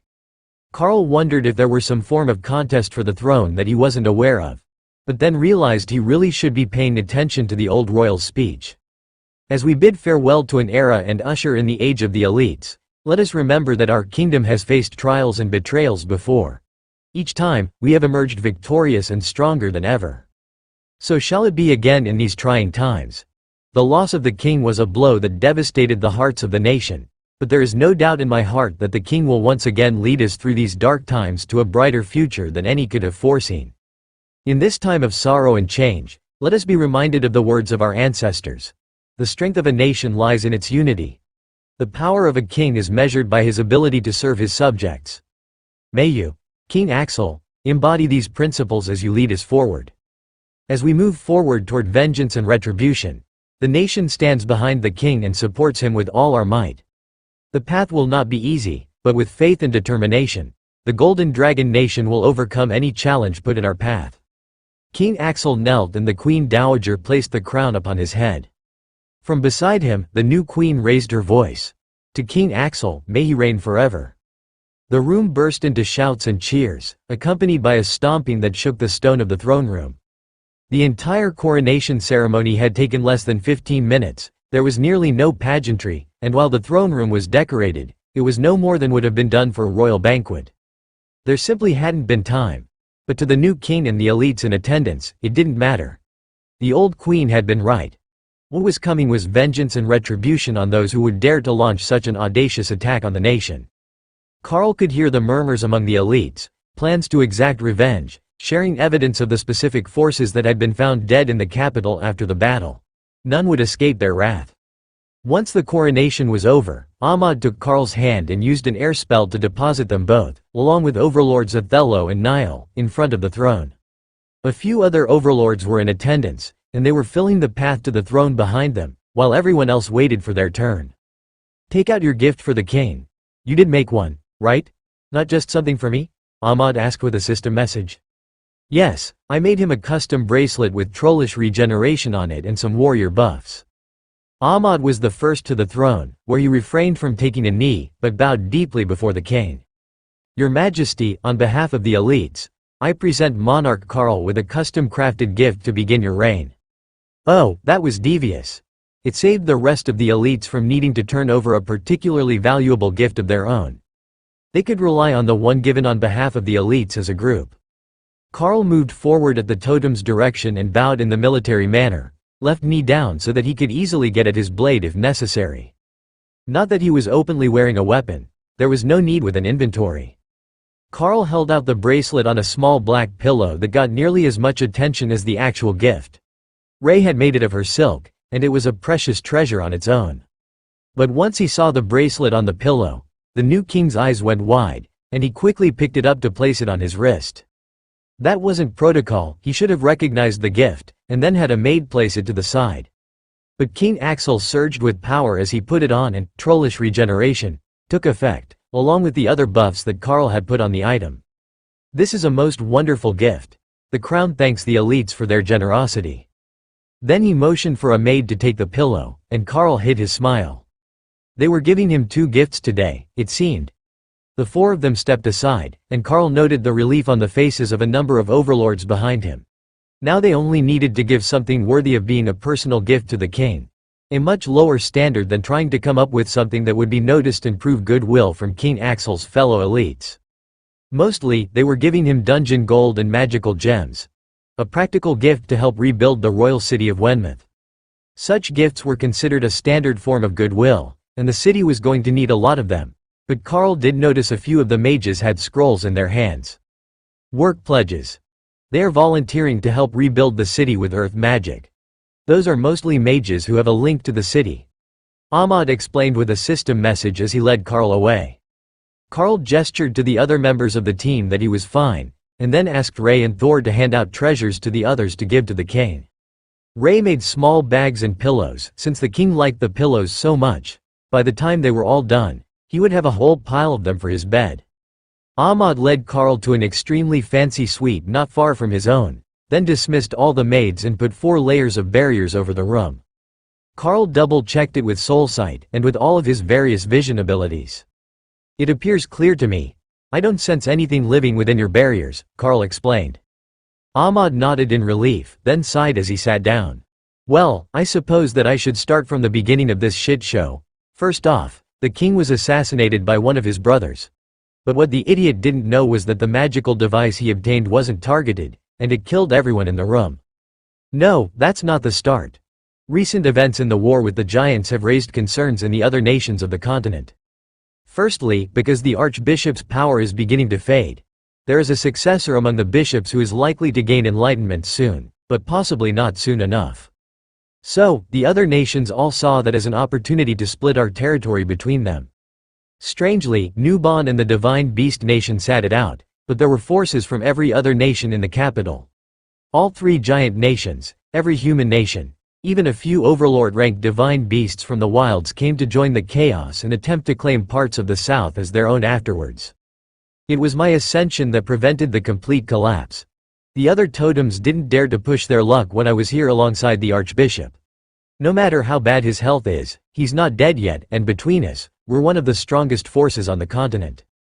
But on a more personal note, I don't think you were aware just how much danger you were in." Carl waited to see if Ahmad would continue, then explained what he knew. "I was informed by Overlord Nile that there was a rather large bounty on my head. I personally dealt with a total of 4 overlords from 2 different forces who had come for me." Ahmad nodded. "And that is the root of the problem. Your powers are viewed as too great of a threat to be allowed to roam free. I don't know how, but it has become common knowledge among the totems that you have the ability to elevate a skill above your rank. When you hit Overlord, that means you will have a chance to elevate a skill to the totem rank. And they are not willing to allow that to happen. If you could threaten the totems, that would be as good as a 3rd totem in the Golden Dragon Nation, and nothing short of a declaration of war in the minds of the other nations. You see, there is a reason that each nation only has a few overlords and a single totem, 2 at most. When blessed ones, the ones that can threaten the balance of power, are found on this continent, they are either killed or exiled. That is what the totems are demanding now. That you are sent off the continent, or that I turn you over to them for execution. Obviously, that second option isn't going to happen, but keeping you active on the battlefield will not be an option either.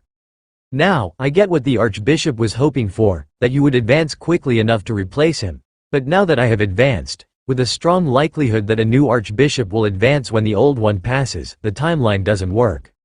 But the 2 nations most likely to take you in also already have 2 totems apiece. Nuban and the Divine Beast Nation both suggested that you be transferred to them, as an alternate solution. Carl needed a few minutes to take that in. The Archbishop wasn't really a people person, and he was somewhat aloof. But the Church had always sent Carl to wherever the greatest opportunity was, and now the reasoning began to make sense. The Church knew there was a chance that every other nation would team up to try to kill him, but if he gained power fast enough, he could be protected until he was the Golden Dragon Nation's next totem. But that had relied on the Archbishop being the only totem in the nation. Now that there was a 30-year-old mage at the totem rank, with a century of likely good health in front of him, things were different. Nobody was willing to risk the Golden Dragon Nation gaining an expansionist mindset with the power to back it up. Carl was slowly accepting that things were getting bad for his personal situation, but there were other concerns as well. "So, what will we do? I know that you have the ability to portal, and that should be enough for our purposes. If I'm sent away somewhere like the Nia continent, what happens to the rest of my teammates? Are they going to become a target of the other nations thanks to all the damage that we did as a group?" he asked. Ahmad sighed. "I can't guarantee that. I can put them under my protection, but I know that the giants have a vendetta against them. The other nations don't view them as nearly as high of a threat level as they do you, but that might only be because you're there to dim their light.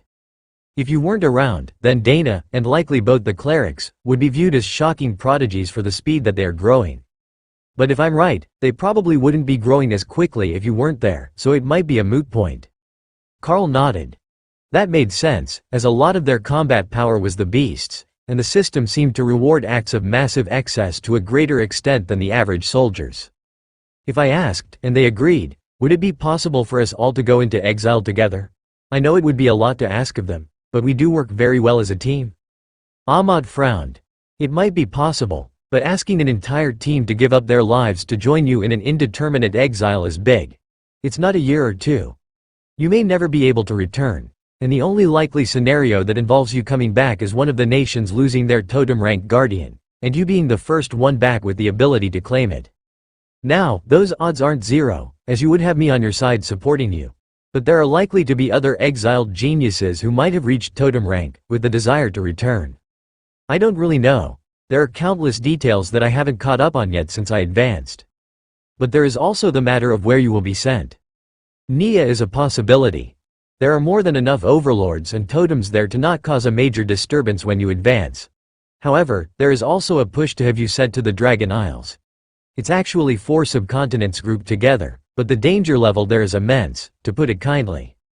The Dragon Isles have the highest mana concentration of anywhere on the planet, and I am not aware of any human nations at all. It's all monsters, dragons and subdragons. There will likely be humans, but as slaves. I don't know how your team will handle that, or if they will be in danger of slavers during their stay. In fact, we don't really know much about the Dragon Isles at all.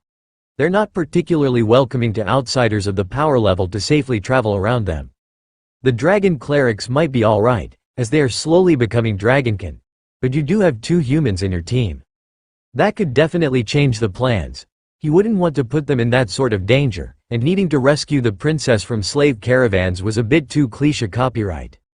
On the other hand, Carl felt like he had always been with his group, and he was reluctant to leave them behind, even if he knew that he should, and that his selfish desire for companionship was likely to ruin everyone's life.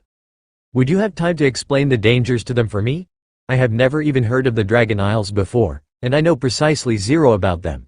If it is Nia, I do know a bit about how it was 10,000 years ago, but nothing current, Carl asked. Ahmad nodded. I don't have a problem with that. After all, you did give me that most wonderful meteor swarm skill plus the bracelet. That skill might seem like a trivial thing to you, just a modified meteor spell. But when it's used by a totem-rank mage, it can wipe an entire city off the map in a matter of seconds. Something like mutually assured destruction in spell form, as I can cast it through a portal anywhere on the continent. When he planned to use it that way, the meteor swarm spell was absolutely terrifying, threatened Ahmad, and he could just take 3 seconds to wipe your capital off the map out of annoyance? That should keep anyone from seriously challenging his leadership of the Golden Dragon Nation. But that sort of thinking was probably a large part of the reason that Carl was being exiled in the first place. There was a disturbance in the energy of the area, and Carl preventatively prepared, nullify, while Ahmad frowned at the attempt to intrude through his barriers. It seems that the other leaders are impatient. I will call your teammates to us, and you can decide as a group.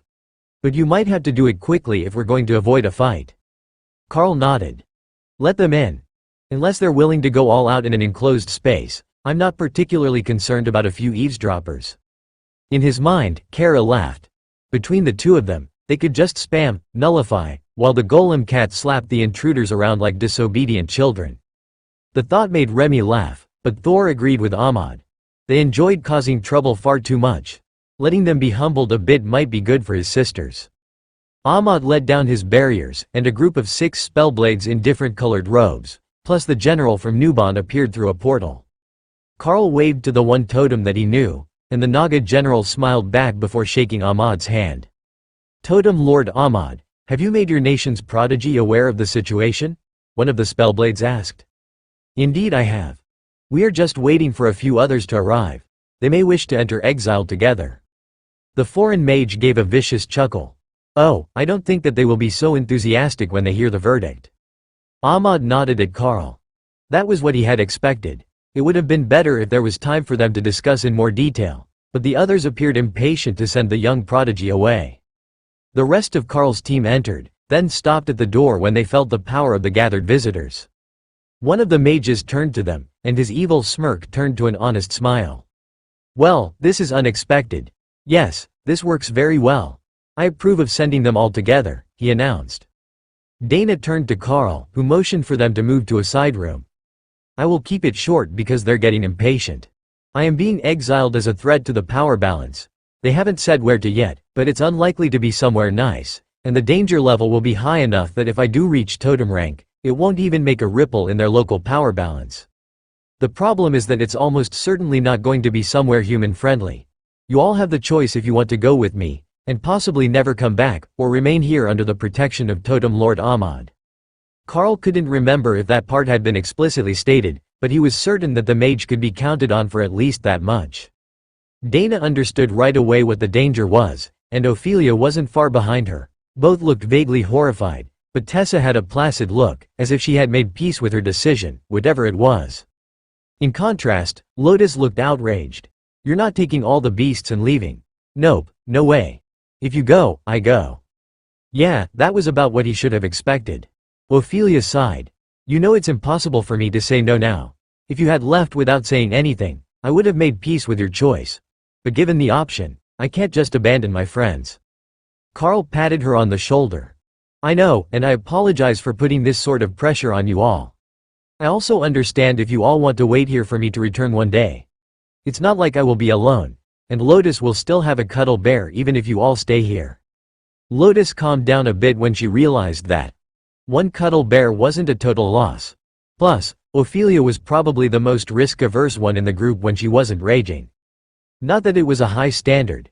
Dana straightened a bit and nodded to herself. If it's not human-friendly, we can use disguise spells. I'm coming with you. Tessa nodded, as did Ophelia, which left Lotus to shrug. "I guess we're going on an adventure, then," the nature priestess agreed. They walked back into the main room with grim looks, and the totem-rank Naga general of Nuban nodded happily. The eldest of the Spellblades nodded politely to the group before he began to speak. "Prodigy Carl and friends. We have decided on the location of your exile. We have signed a magical contract not to interfere with your lives after you arrive, and to keep your location secret from anyone not involved in this negotiation. You will be sent to the kingdom of Drode in the Dragon Isles. It is a primarily demon-inhabited nation, with a much higher population density than anywhere on this continent. As per the general's insistence, you will be deposited on the outskirts of a city to give you a chance to understand the local culture before looking for a more permanent home. In order to make the story of your disappearance more compelling, we will not allow you time to gather any personal items, and you will be leaving right now."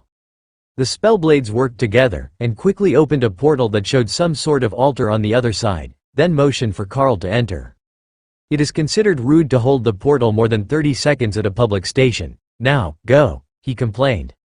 Carl did a quick double check to ensure everyone was in their space, so they didn't get left behind on the wrong continent, and then activated bestial form, and stepped through the portal. If he had been thinking ahead, he would have tried to teach the others that skill in advance, but Ophelia had already changed to werebear form, the same as she did in Nuban. Carl heard the startled sound the mages made when he transformed with his bestial raiment armor spell active, but the guards on the other side of the portal didn't seem bothered by Carl's appearance. They were also all overlords, and all demons with large black leathery wings. "Welcome to the city of Drode. The entry fee is 1 silver coin each," the guard blocking the path toward the city announced. Carl took out a gold coin and flipped it to the guard, who took out 5 silver coins and handed them to Dana, who had just come through the portal. The others followed close behind, with Ophelia going last, right before the portal closed and another opened to let a group of demons pulling large carts through. In front of them were masses of simple wood buildings, looking both aged and hastily constructed at the same time. It appeared that the portal area was in an outlying, impoverished area past the city walls. At least, they all hoped that it was going to get better once they got in the city itself. Carl brought up the system interface as he walked toward the city, away from the busy portal. Nearly everyone here had a name visible above their head, showing that they had a class from the system. Warriors made up 9 out of 10, but there were rogues, mages and a few shamans visible as well. Clerics were rare, and Carl hadn't seen any yet, but there were a few other colors that he didn't immediately recognize. There didn't seem to be any restriction on skill use in the city, other than damaging spells, and most residents had some sort of defensive magic active. So, Carl brought out the Guardian to spread Void Body to the whole group, along with the Eternal Lightning barrier. That should be safe enough for now. Everyone was giving them a wide berth, despite the busy street. That seemed a bit odd, as there was no shortage of Overlord-ranked demons and monsters in the crowd. It wasn't as if he were an overwhelming force here, and even the weaker adult residents were mostly commanders. Then Carl realized what the issue was. Everyone had a system active, and when a stranger in a black and white tabard bowed to him as they passed, it reminded Carl to see what was visible from his own status. Monarch Carl, in the deep red color with black trim distinctive to the Packmaster. Grand War Champion of the Darklight Host, he was wearing a Guild War Champion tabard openly in the city. When they turned down a narrow alley, Carl refreshed his armor, and sighed in relief when the tabard vanished, replaced with simple black dragon scale and metal plate armor. That also deactivated the guild tag on his name, but when they came out the other side of the alley, they were still getting a clear zone around them. Lotus pointed down the street. "Oh, an inn. Should we get a room and see what we can learn at the tavern on the main floor? If nothing else, we can try the local food." Strangely, for all the power of the residents, and the artistry of the stone construction of the majority of the buildings inside the city walls, the city of Drode appeared to be on a nearly primitive level. There were beast-drawn wagons in the streets, no sign of technology, and the interior of the inn, visible through the open doors, used magical lamps, and smelled of wood smoke. It wasn't strong, and a few seconds later, Carl located the source. There was a magic-powered smoker outside the inn, which must be burning wood for the authentic smoked flavor. So, perhaps the city wasn't as primitive as it looked, even if most of the buildings were simple wood and plaster or stone block constructs with slate tile or thatch roofs. The inn, labeled as the Laughing Dragon, was simple inside, but immaculately clean. Carl led them to the counter, and the innkeeper bowed politely. "Lord Rakshasa, how may I be of service today?" As Carl recalled, that was a type of tiger demon. That must be what people here thought he was in this form. "A room or rooms for 5. Then dinner and drinks for the evening," Carl replied, hoping that whatever the system translated his voice to sound like in the demon's language wasn't too strange. "Of course. Did you need to deposit anything in the rooms before dinner?" Carl shook his head. "No, but we will check them first, if you don't mind." The innkeeper motioned for a serving girl, who had small wings on her back and curled horns on her head, with an adorable little heart-shaped tip to her tail, to lead them up to the rooms. "So, what brought you to the Laughing Dragon? I know we're a bit off the beaten path, but I am certain you will enjoy your stay," the barmaid asked. Carl chuckled. "Well, we took a shortcut to get out of traffic for a moment, and then our nature priestess saw your sign. What could be a better omen than a happy dragon?" The demoness shook her head in dismay. There were many reasons that a dragon might laugh, and the answer was rarely happiness. In her experience, dragons tended to be cruel and egotistical creatures.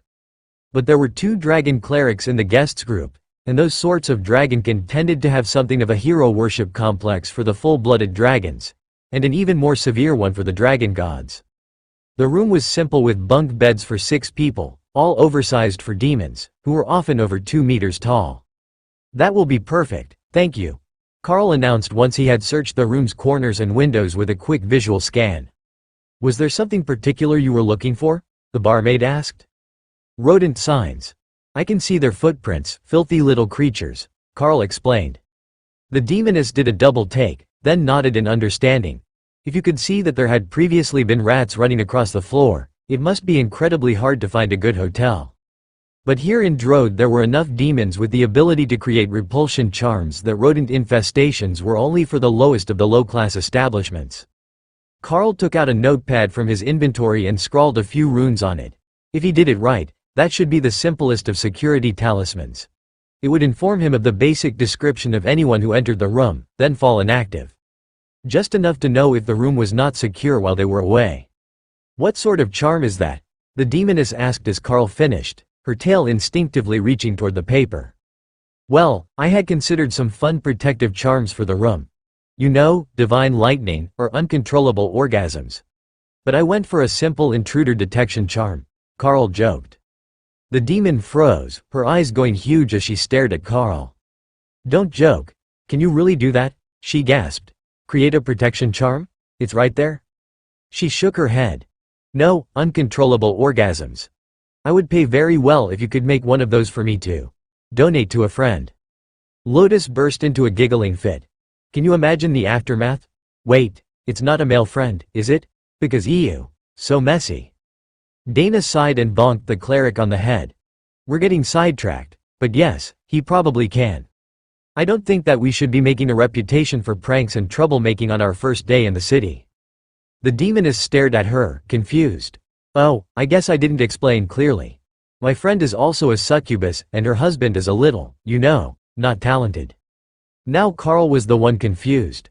Was this some sort of medical treatment she was asking for? Fine, he would make it, and then if there were problems, he would deny everything. Carl wrote the talisman, and heard a faint laughing voice in the back of his mind, not from one of his beasts. He pointedly ignored the divine sign that he was about to do something dumb, and handed over the talisman. "It's single use, but it should last a few hours. Remember to focus on the target when you use it. Or when your friend uses it." The barmaid tucked it in her inventory and gave him a happy thumbs up. "Let's head back down to the tavern. I will cover your first round of drinks." Now they were making progress. And new friends, Carl discovered once the other demons in the tavern saw that the server was bringing them free drinks. Making friends with the staff tended to make you friends with the regulars as well, and Carl's group was odd enough to get a lot of interest from the early afternoon crowd. "So, Carl, was it? What brings you to Drode? If you're transiting between ships, I am looking for a few more hands. Nobody minds an extra cleric or 2 on board, and it looks like your group can take care of themselves." One of the men, an aging demon with one missing eye that still radiated curse damage, asked. "Nah, we were thinking of going inland and finding somewhere comfortable to relax for a season," Carl replied with a shrug. Not comfortable in the city? Can't say that I blame you. But I always end up here for the dungeon between voyages. You got a good group for it with a mage and a berserker plus 2 healers. It might be a bit dull, but it's a decent living if you sell off the excess loot. A couple of extra gold coins for the month never goes wrong. The man beside him, a lithe violet-skinned demon with 4 arms, chuckled and tilted his chin to the kitchen. Never goes wrong, indeed. It goes here instead. Old Jared takes 1 run a month from here to the city of Lared, and when he's back at the end of the week, he goes to the dungeon and then drinks away his pay, hoping that Beth will give him a bit of attention. The barmaid turned at the sound of her name, then realized that it was just mentioned in passing. The old sailor was old enough to be her grandfather, and contrary to popular belief, even a succubus has standards. The group around Carl started to tell tales of the dungeon, the city, the sailing routes off the coast, as Drode was both the capital of the nation and a major trading port thanks to the fertile farmlands inland of them. A few hours later, a whole team of guards came in and flopped down in seats, taking up half the room. They had to be regulars, as the bartender started pouring before they had even finished adjusting themselves in their seats. But Carl noticed that he pulled from a different keg, and whatever he was pouring them didn't smell nearly as good as the ale that Carl's team had been drinking. The sailors were drinking wine and taking shots of rum, but this new drink smelled almost rancid. The captain of the guard team pounded down an entire pint of the drink, then motioned for another. "Having a rough day?" Beth asked, gently rubbing against his shoulder, which immediately relaxed the angry guard, whose eyes went vague under the effects of whatever hypnotic suggestion she had hit him with. Now that was a useful skill for a waitress. The Goal Regiment is back from their mission, 10,000 strong, with a dozen warships, and no respect for the local guards. "Can you believe that the city governor let them take over our posts? Said that we weren't competent, and now we're all being sent for additional training," the captain complained. He was an overlord, but most of his team were monarchs, so they weren't on the weak side for basic law enforcement. At least, not based on the people Carl had seen in the city. But the new regiment must have earned themselves a lot of prestige. Carl listened to the guards complaining about their lives for a while, then realized they were a temporary force, promoted from the army reserves to guard status. Not only were they being relieved of their posts, but they would return to reserve status, and their pay would be cut back to what it was before being activated. They had a good reason to be bitter today, but Carl learned a valuable bit of information about the city as well. Drode had nearly 180,000 people living in it, mostly various sorts of demons. Just like it was in Nubon, they freely mingled with various intelligent monster species, and magical beasts ran wild all over the wilderness areas. You would have to get away from the city to see much wildlife, as the farms were protective of their crops. However, it sounded like there were some incredibly dangerous beasts once you got too far from the major cities. Kara was excited to meet them. They also learned another fascinating fact. Drode, both the city and the nation, was the original Orcish name for the region, though it had been centuries since the coastal regions were under Orcish control. There were still large Orc tribes inland, and majority Orcish cities, but while Drode still held to a lot of old traditions, it was definitely a demonic city these days. After a half-dozen rounds, the guards were starting to get morose, and Carl could sense that they were looking for a reason to lash out. Fortunately, there were a few tables of sailors between him and the guards. If the ladies were right next to them, things might have gone downhill quickly. But Carl's luck was not with the guards today, and after a bit of an argument spilled out into the street, dozens of uniformed soldiers rushed in. "Well, what do you know? Drunk and disorderly in public. Just what you would expect from a bunch of untrained reservists," the leader of the guard patrol began. Carl sighed, and Tessa facepalmed as she realized what was about to happen. The battle started out as an unarmed conflict between the guards and the soldiers. Then someone knocked over a freshly loaded table of drinks, and the sailors were pulled in, throwing punches indiscriminately. Beth appeared unconcerned by the chaos as she brought a tray of cheese and bread to Carl's table, along with a fresh pitcher of ale. "I'm going to be cleaning for hours, but at least we get to close early," she joked as Carl watched half the tables get destroyed in the melee. Lotus popped a cube of curiously blue cheese in her mouth. "I can help you fix the tables. If there's one thing that a nature cleric is good at, it's fixing wooden tables." The barmaid laughed. "I would appreciate it. We have a repair amulet with a mending spell on it for the tables. We have to repair furniture at least twice a week." Carl was out of his seat in a flash as a soldier came flying at their table. He set the man down on the floor, and the soldier swung around, ready to continue the fight, until he looked up and saw Carl's face. He instantly turned and grabbed one of the sailors who had been knocked out, which let him drag the man out of the tavern. Carl sat back down, and old Jared, the one-eyed sailor, laughed. You should have seen his face. I think he might have wet himself when he realized he had run into you. The extremely drunk sailor laughed. I'm not that scary. I'm not even an overlord, Carl reminded the sailor. Does that really matter, though? He's an obsession demon, and the tigers are known for their strength. You could likely rip his arms off and hurl the rest out the door from here. The sailor was clearly on the verge of passing out from excessive drink, but Beth agreed, and even Ophelia was doing the mental calculation on whether you could throw someone out the door from here with the roof beams and the pillar in the way. Beth smiled at Carl as she refilled his drink. Plus, you can teleport. To someone with normal eyesight, it really might look like he had teleported out of his chair. But Carl was actually just very fast.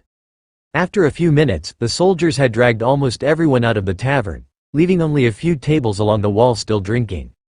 The innkeeper sighed and put up a closed sign on the door, which was still miraculously intact. Then he brought out a pair of brooms, and got to work cleaning up the mess with Beth starting at the other side, so the rubble could be swept out the door in the middle. Lotus got up, a bit drunk, but fairly stable on her feet, and began fixing the legs back to the tables. She wasn't trying too hard to match them to the right table, and if she got the wrong one, she would just regrow the leg until the table was steady. It was actually quite efficient, and she had the tables all back upright before the mess was even swept up off the floor. Then she started on the stools, fixing them as she did a very bohemian dance around the room, waving her hands like she was dancing to a song only she could hear. The bartender picked up one of the chairs and shook it, then nodded in satisfaction.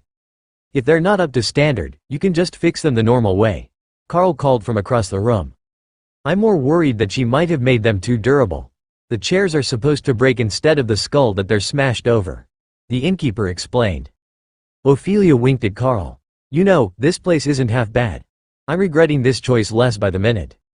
Of course, the berserker would approve of that plan. The only reason she didn't get involved was because she didn't know what it would take to get her back out of the brig, or county jail. Wherever it was that they took drunks after a fight in the city. Once the bar was cleaned, and the rubble swept out the door, the innkeeper changed the sign back to open. It's still early, might as well give them a few hours. Sorry, Beth. No going home early tonight. A few minutes after they reopened, a ridiculously buxom woman with long pointy ears and a tail just like Beth's with the same heart-shaped tip came running in, excited about something. She grabbed the smaller woman and shook her while smiling. Is it true? You are the one who found a talisman for Ramona? I can hear her from my room. They didn't even close the windows, and it's totally working. Beth gently freed herself from her excited friend's grasp. Yes, I found the spell, but it's a single use, not a long-term solution. Still, what sort of genius alchemist did you locate? Can we get more? Do they also do fertility charms? Lotus looked up. She did fertility charms. She did excellent fertility charms. Dana sighed. Why'd I get the feeling that we're going to be getting into some sort of sketchy business venture? Carl shook his head. No, I think that we will skip this one. At most, maybe we will let Lotus do a few fertility charms. The two demons came over, and Beth introduced her friend to them. Sir Carl, this is midwife Musa. She runs a clinic in the palace for demons of the royal clans who have issues with fertility. The older succubus made a hurt look, and again, she casually pretends she's not my daughter. But as a midwife, my job is to help brides with the little issues preventing an heir to the families from being born. I know how most species look at us, but in the name of medical science, I would appeal to your… Never mind, I have money. Tessa laughed and Dana poked Carl in the side. The demon had gotten halfway through the sentence, then decided that Carl probably didn't have anything resembling a kind nature or a sense of empathy. Well, we do have a nature cleric with us, and she can do a fertility charm, but we're not going to be in the city forever. However, for the right price, I think that I can provide you with a magical item that will help. It won't be available until morning, though. The midwife nodded. I can wait. In fact, I will come back at breakfast if it will be ready by then. Carl nodded. I think that should be possible. Really, all he had to do was to carve a stone with the effect he wanted. Then have Lotus cast blessed item.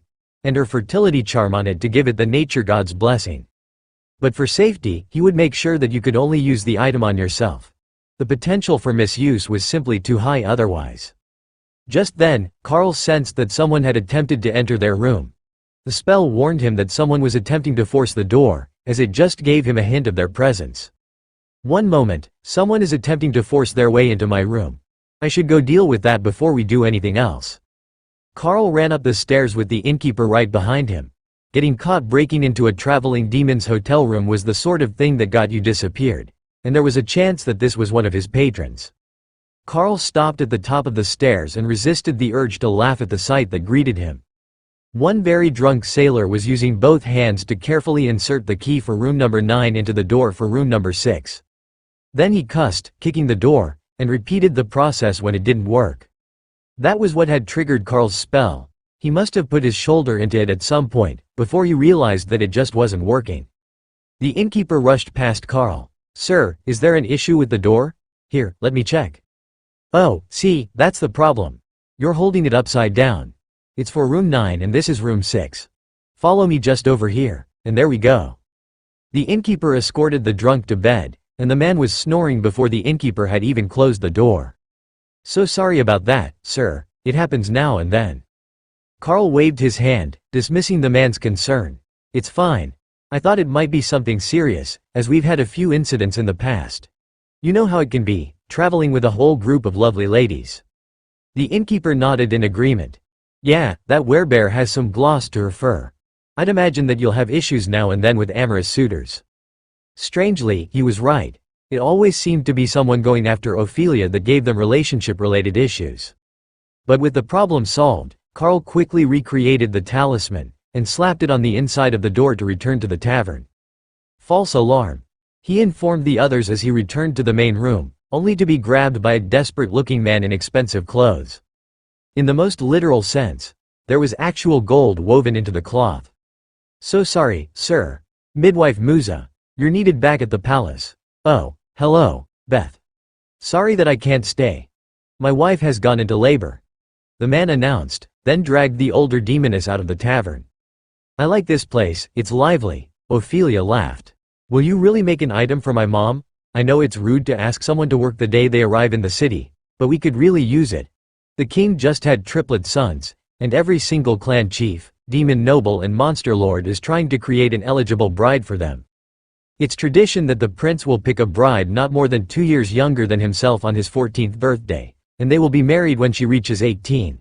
So, we currently have pandemonium in the maternity ward," Beth explained.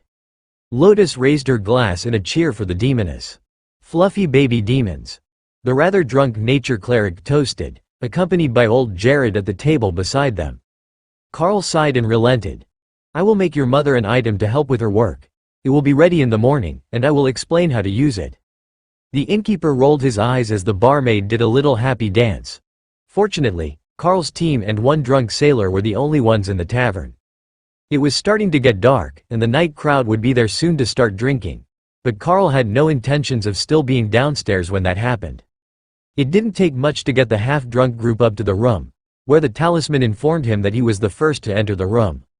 Ray was awake now, and planning to keep vigil from within her space unless something interesting happened to be nearby. There were powerful things in this city, and she didn't want to steal their food before she knew what they liked best. It was common sense for a bloodbath spider to let the strongest take the things they wanted first. Unlike Carl, who could vaguely sense the power of the residents, she could clearly tell that there was at least one something stronger than a totem in the city. There were totems as well, and those were dangerous, but whatever that last thing was, it was bad news.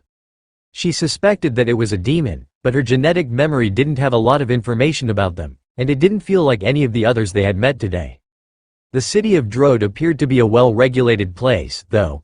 Once the sun went down, and the last of the drinking crowds went home around midnight, the city streets were silent, with magical lamps on each corner, giving pedestrians a sense of safety.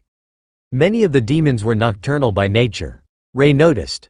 Though they were primarily active during the day, and the city slept at night, there were many glowing eyes that marked so many nocturnal predators. The other species in the city weren't all so lucky. Ray saw that many of the dragonkin struggled in the dark, as well as various lizardfolk and ogre species. It looked somewhat similar to what she had seen in Nubon, but the power level was much higher. She wasn't sure how to feel about that. She had just been getting comfortable in the Golden Dragon Nation, and now she was somewhere that the prey would be able to fight back again, and they even had dozens or hundreds of overlords just wandering around a city with boring jobs. On one hand, there were so many flavors of overlord blood.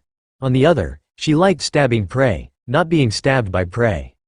She had even seen one who was carrying a stack of flyers for his carriage-making business. What sort of overlord sold primitive wagons? By morning, she understood. There was no fuel here, they didn't make it. So, there were no buses or cars. Because there were no buses, they had to use carriages and wagons for everything. But the majority of demons had functional wains, and there was nearly as much air traffic as ground traffic. That meant you had to watch for someone about to land on your head, but mostly, people would land in the road with the wagons and then step to the sidewalk. She should get Carl to find a flying spell for her, it looked fun. Morning light woke the group, and Ray updated Carl on the state of the city, as well as the fact that there were royal and monarch-ranked people dressed like laborers going to jobs before dawn. If they were expecting special treatment for their power level here, they were going to be greatly disappointed. Making gifts for the important people might be their best option. In her estimation, if they started to develop a reputation for being valuable craftsmen and healers, they would have a level of worth to society and wouldn't be seen as deadbeats or freeloaders. But she had seen people in armor headed for a temple building not long ago when she was observing from the roof of the inn. That should be the dungeon that they were told about. It was mostly royal and monarch-ranked fighters going in, so they could make a living just off the dungeon. Everyone headed down to breakfast, which was a thick stew served with fresh bread and fried eggs. It was pretty good, even Lotus had to admit. Not fancy fare, but definitely worth adding to their menu. Beth wasn't on duty for the morning, and there was a large orcish woman working the front desk. But she seemed to know who Carl and the others were, so the innkeeper was organized enough to at least brief morning shift on their guests. After eating, they returned to the room to plan their day, and to make the item that Beth's mother, the midwife, had requested. Alright, I am going to inscribe this with runes for virility, fertility and pleasure.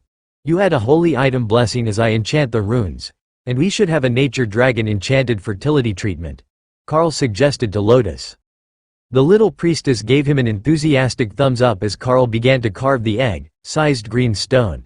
The process went much more smoothly than Carl had expected, as if the stone was willingly accepting the power, instead of passively having the power forced on it.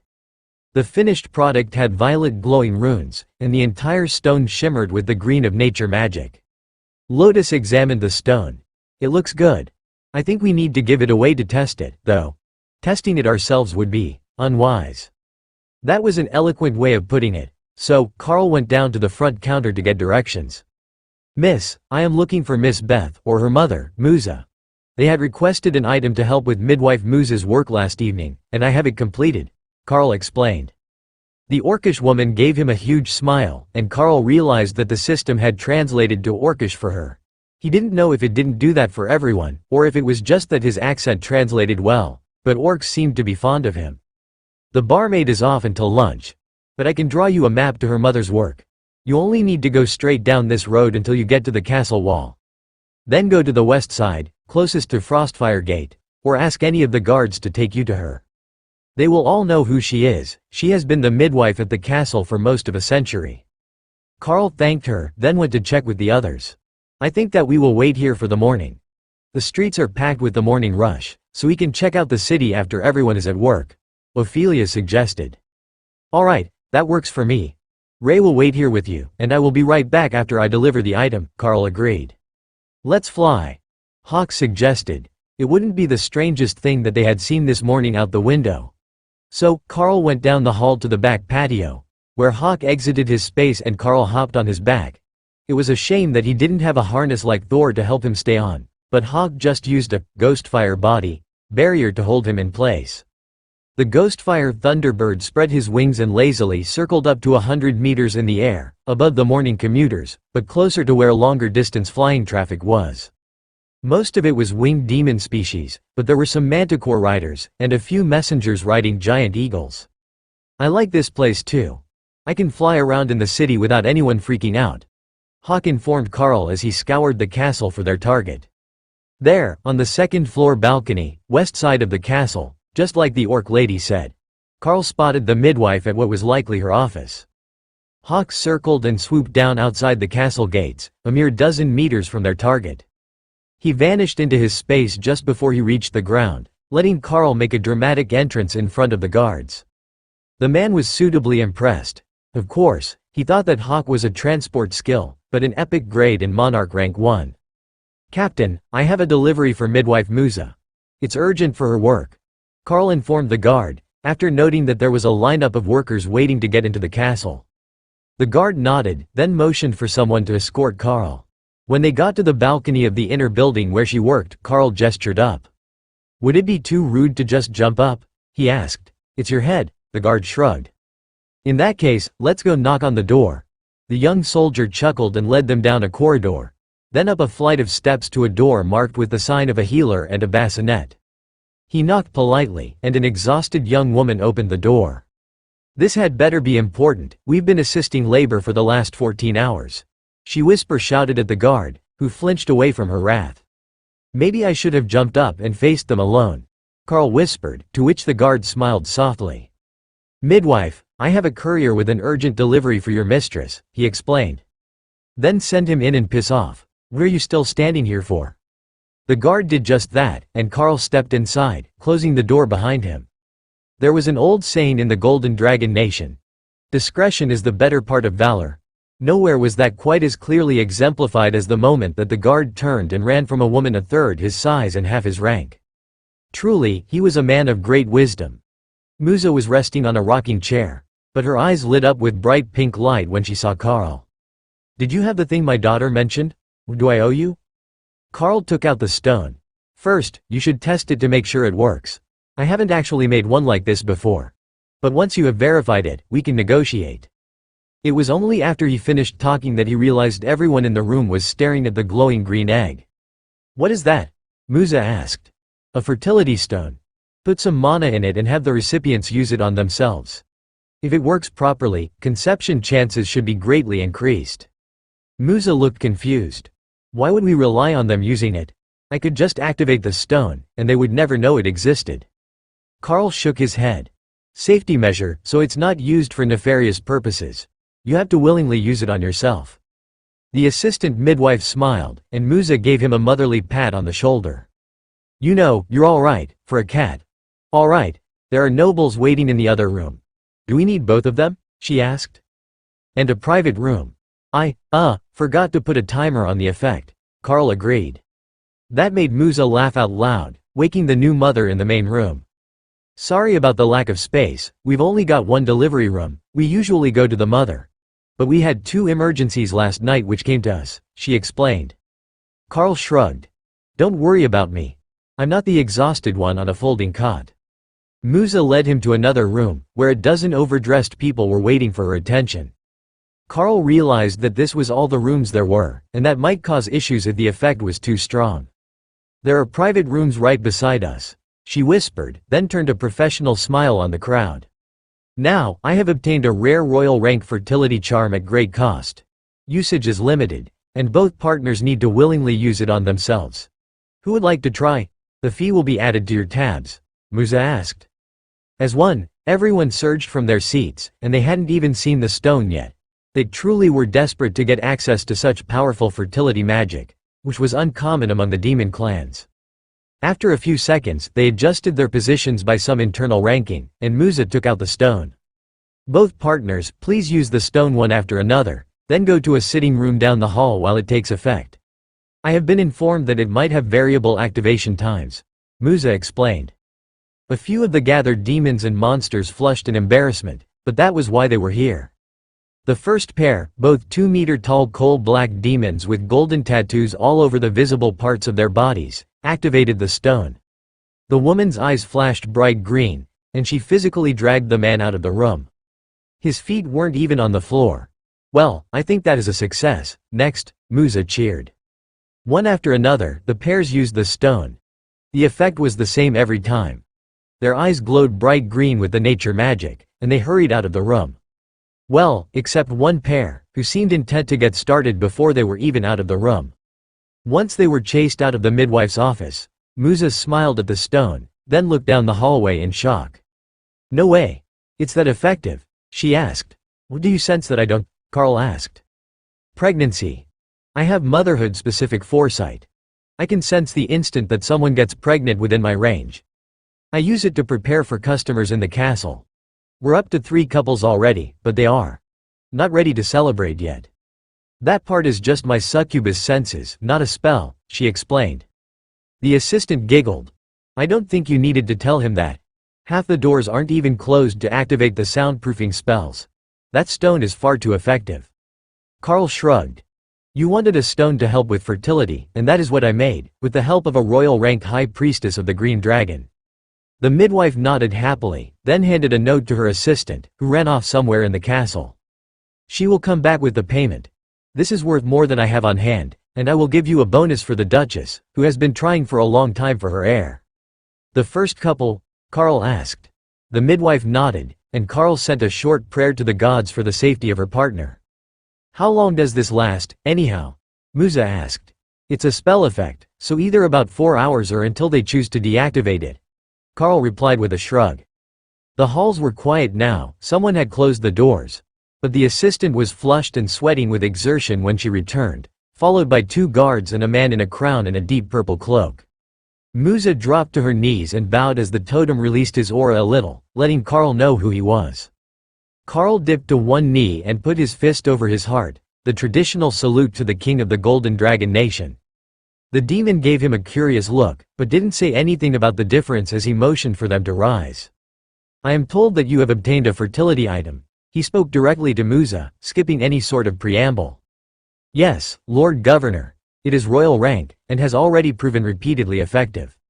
The pale demon sighed. "The king is going to hate us for this.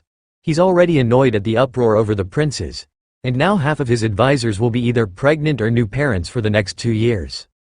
Musa smiled at him. "But on the other hand, you won't have the cranky and stressed nobles who are struggling to conceive for the next few months." The city governor of Drode sighed.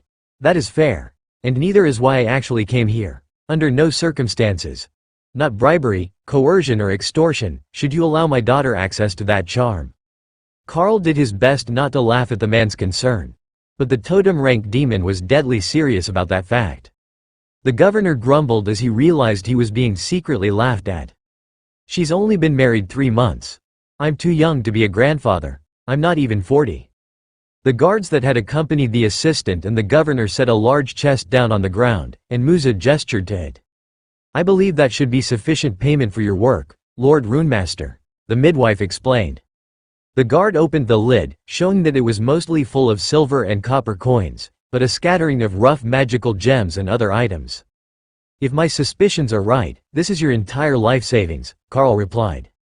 The governor laughed at the look on his face and patted him on the shoulder. "On the contrary, it's yesterday's gate collections. The midwife is an employee of the city government, so her expenses are covered by the city." Carl smiled. "Well, that does make me feel better about it. All right. I agree with the price. Thank you for your patronage, and you are welcome to look for me in the future if you need my expertise again." The midwife nodded happily as Carl moved the chest to his inventory, but the look on the governor's face said that he planned to do no such thing. Surely, he didn't think that Carl could only make fertility charms? Remy spoke up as Carl bowed and turned to leave. "No, I have been researching since people started treating you strangely. Cat demons, which look a lot like you do now, have a reputation for making deals too good to refuse. Deals that put you permanently in their debt, or that take something much more valuable than you thought you agreed to. For example, it wouldn't be uncommon for a Rakshasa to have written the purchase agreement in a way that all the children born of the fertility stone belonged to them." She even brought up the pages in the Compendium of Demons tome that she had acquired somewhere. "You know, you can acquire more than priestesses from the library," Remy reminded Carl. "But priestesses come preloaded with knowledge," Hawk noted. "They smell better than books, too." Thor agreed. Kara nodded in agreement. "They even tasted better. Books weren't even worth licking." Ray agreed with her sister. "Humans definitely tasted better than books." Remy sighed in exasperation as her siblings failed to understand the basic appeal of gaining knowledge from books. But they had her, and with her guidance, their Carl could guide them all to new skills. Carl made his way out of the building towards the gate, where the guards were doing their very best not to laugh. "Sir, might I ask what exactly you delivered to the midwife?" the guard captain asked quietly as Carl reached the exit. "A royal rank fertility charm blessed by the green dragon god," Carl replied happily. "Ah, I had hoped that it was finally the delivery of growth potions for premature children. They've been on backorder for ages." Carl shook his head. "Sorry, but I can inquire if you're desperate. However, premature children normally catch up to their peers once they're school-aged. They just need to endure until then." The guard nodded. "Please do. You're at the Laughing Dragon, right? I remember that the guard said something about a werebear and a cat demon hanging out with a bunch of priestesses." "Yeah, that was most likely us.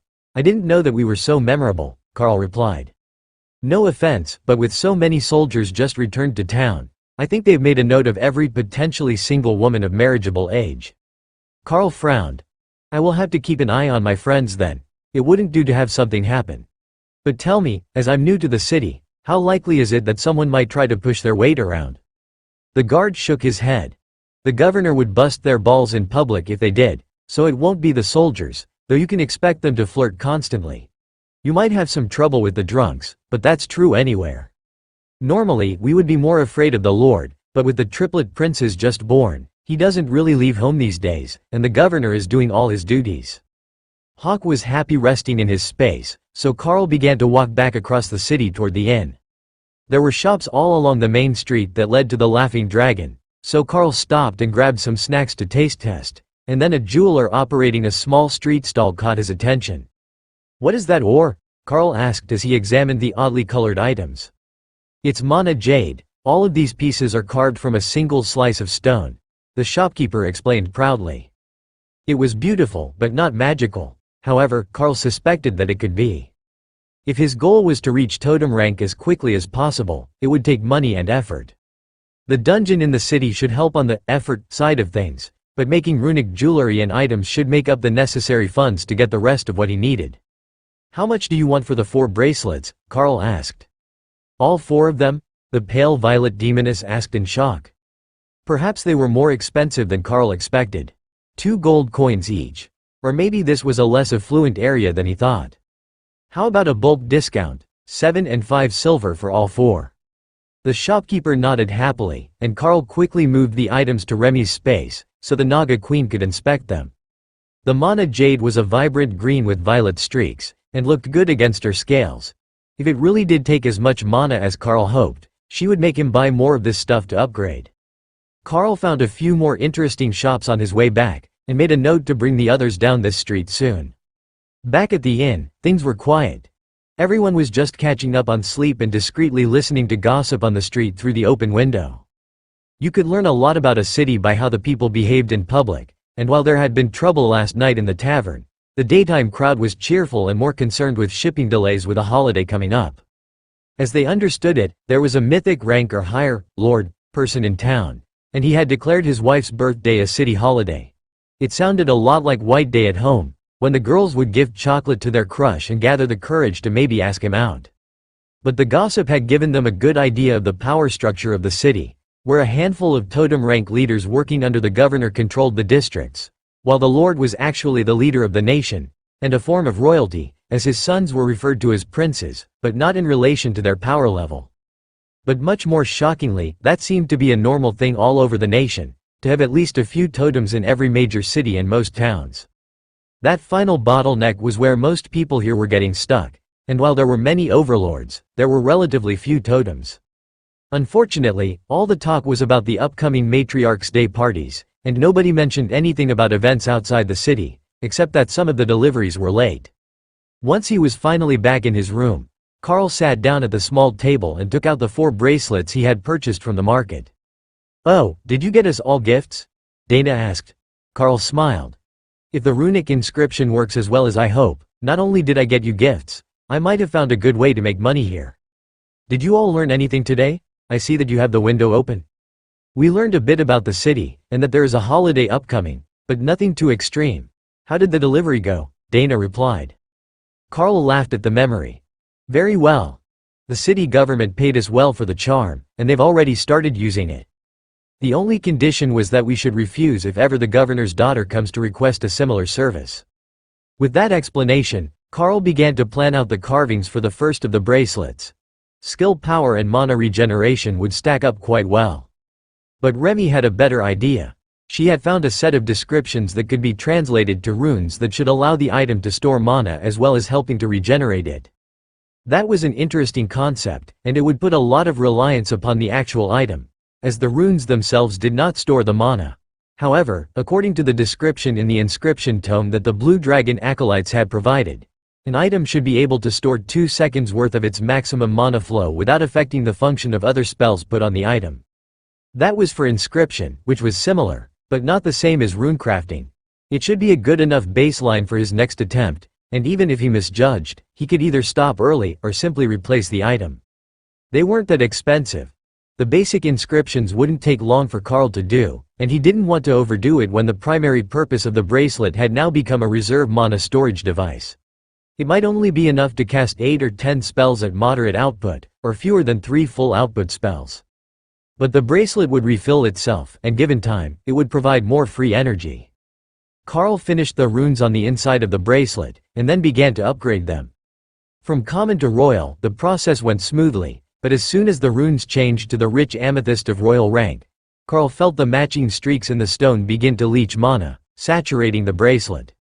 If he pushed harder, it would almost certainly explode. But with the enchantment at royal rank, and the mana storage runes included, the bracelet contained a significant amount of power, in addition to the skill power and mana regeneration effects. "Dana, try that on and let me know what you think." Carl handed the bracelet over, confident in its worthiness, then began to make another one.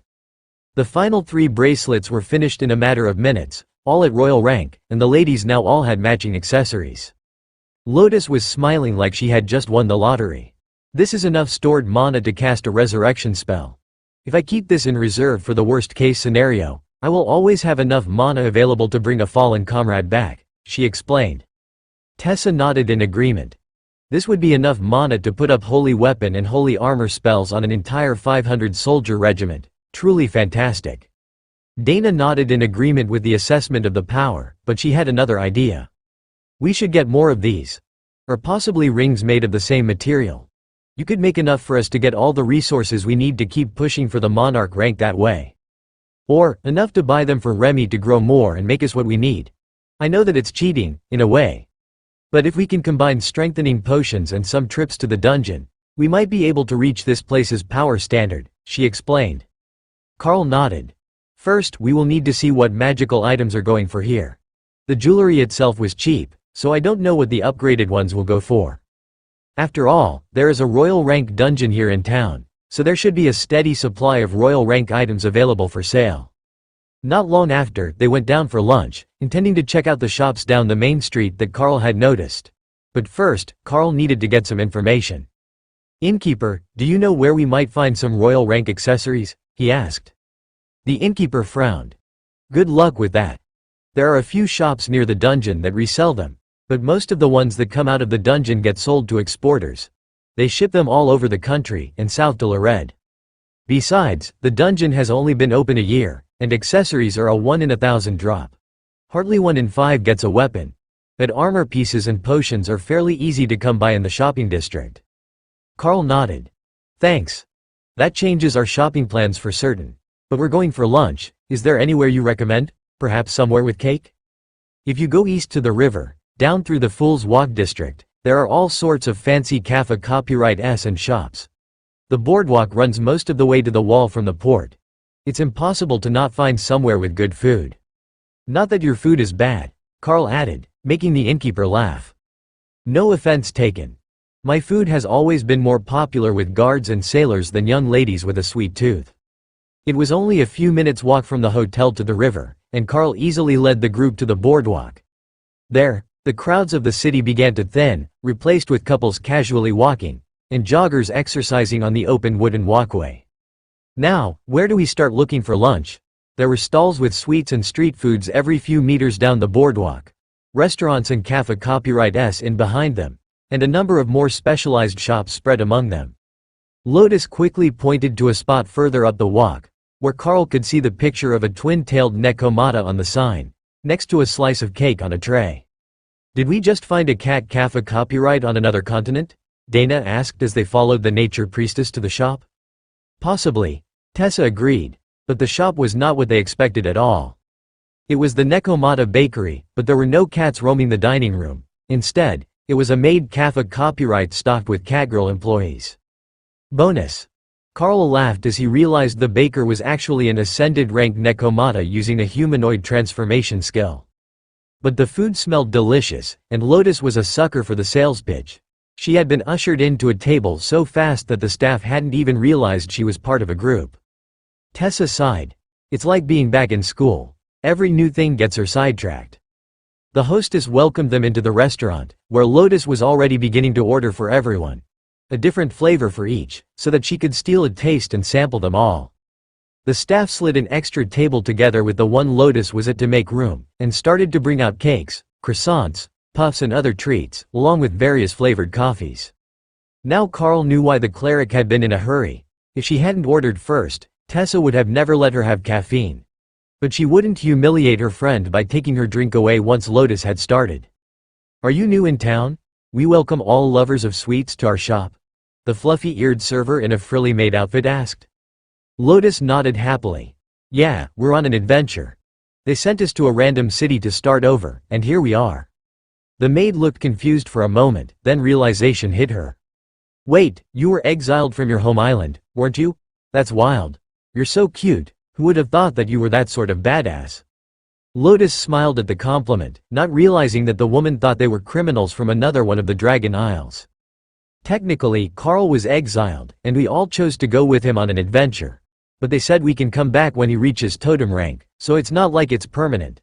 Lotus happily explained, then winced as Tessa thumped her on the head.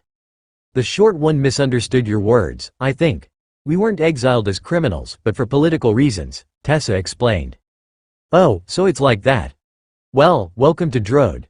We have some of the best baked goods in the city, and you've only seen half the menu," the server replied quickly. But the Nekomata baking in the back laughed quietly to itself, but just loud enough for Carl's sensitive hearing and the catgirls standing by the kitchen to pick up. With an aura like his, the definition of crime might be somewhat different from usual. Treat his friends well, that man is dangerous. One matcha latte later, Lotus was wired, and ready to explore the city. Fortunately, there was a whole boardwalk full of interesting things to see, and then Carl would lead them through the shopping streets to get more of the Mana Jade jewelry.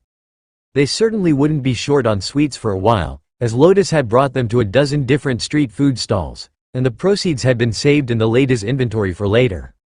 With the exception of a caramel apple, which Lotus was now using as a half-eaten conductor's wand for their adventure on the boardwalk. The boardwalk ended 100 meters from the outlet to the ocean, with a heavy industrial section of warehouses and one large bridge between them and the docks that lined the bay side of the city. "Where next?" Lotus asked, now that they had seen a lot of the things she had hoped to explore today. "To the shopping district. Ray was interested in the fashions and needs models. Then I want to get more of the bracelets and rings like the ones I bought yesterday. After that, we can return to the inn, or find a spot for dinner.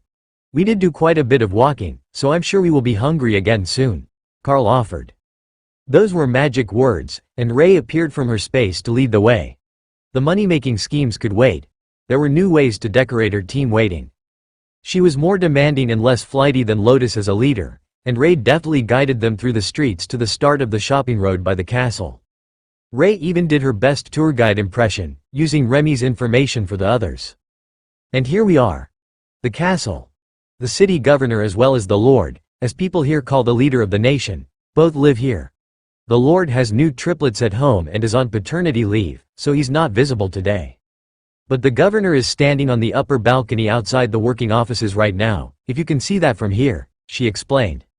A few passers-by turned to look and realized that yes, they could faintly see him in his official robes, taking a smoke break on the balcony.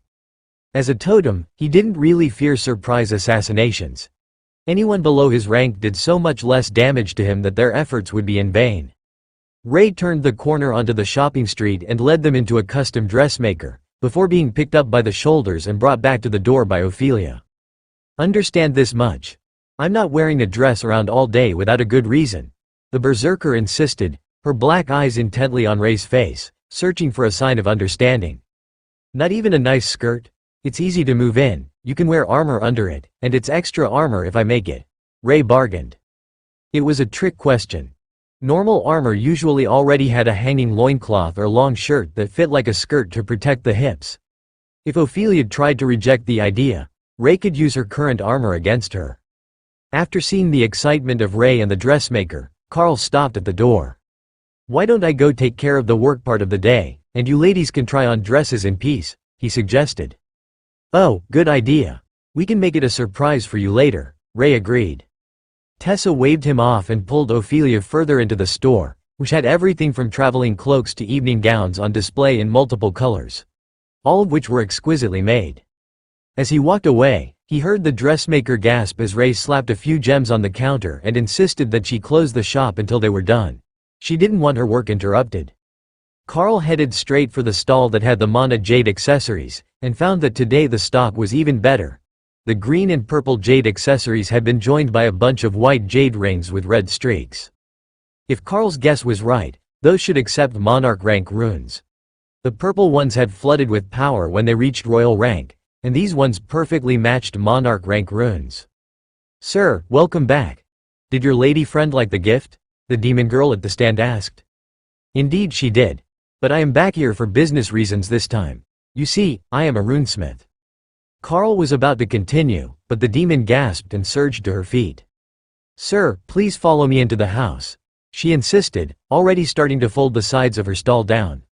Carl shrugged and let her finish the work, then activate a charm to lock the stand, with an "on lunch, back soon" sign.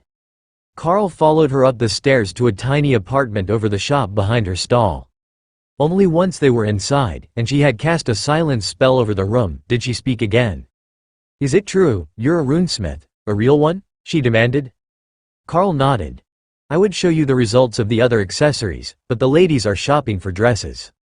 The shopkeeper took out one of the white and red rings from a box on the table, and Carl saw that she was making them herself, with chips of stone and dust everywhere in the one-room space. Carl extended a claw from his bestial form and looked her over. The shopkeeper was a warrior class, so he made a warrior-type rune. Feline agility and titanic strength. Then he slowly upgraded the runes until they turned red to match the veins in the rain. The same feeling of saturation, where the runes tried to merge with the stone, happened when it hit monarch rank.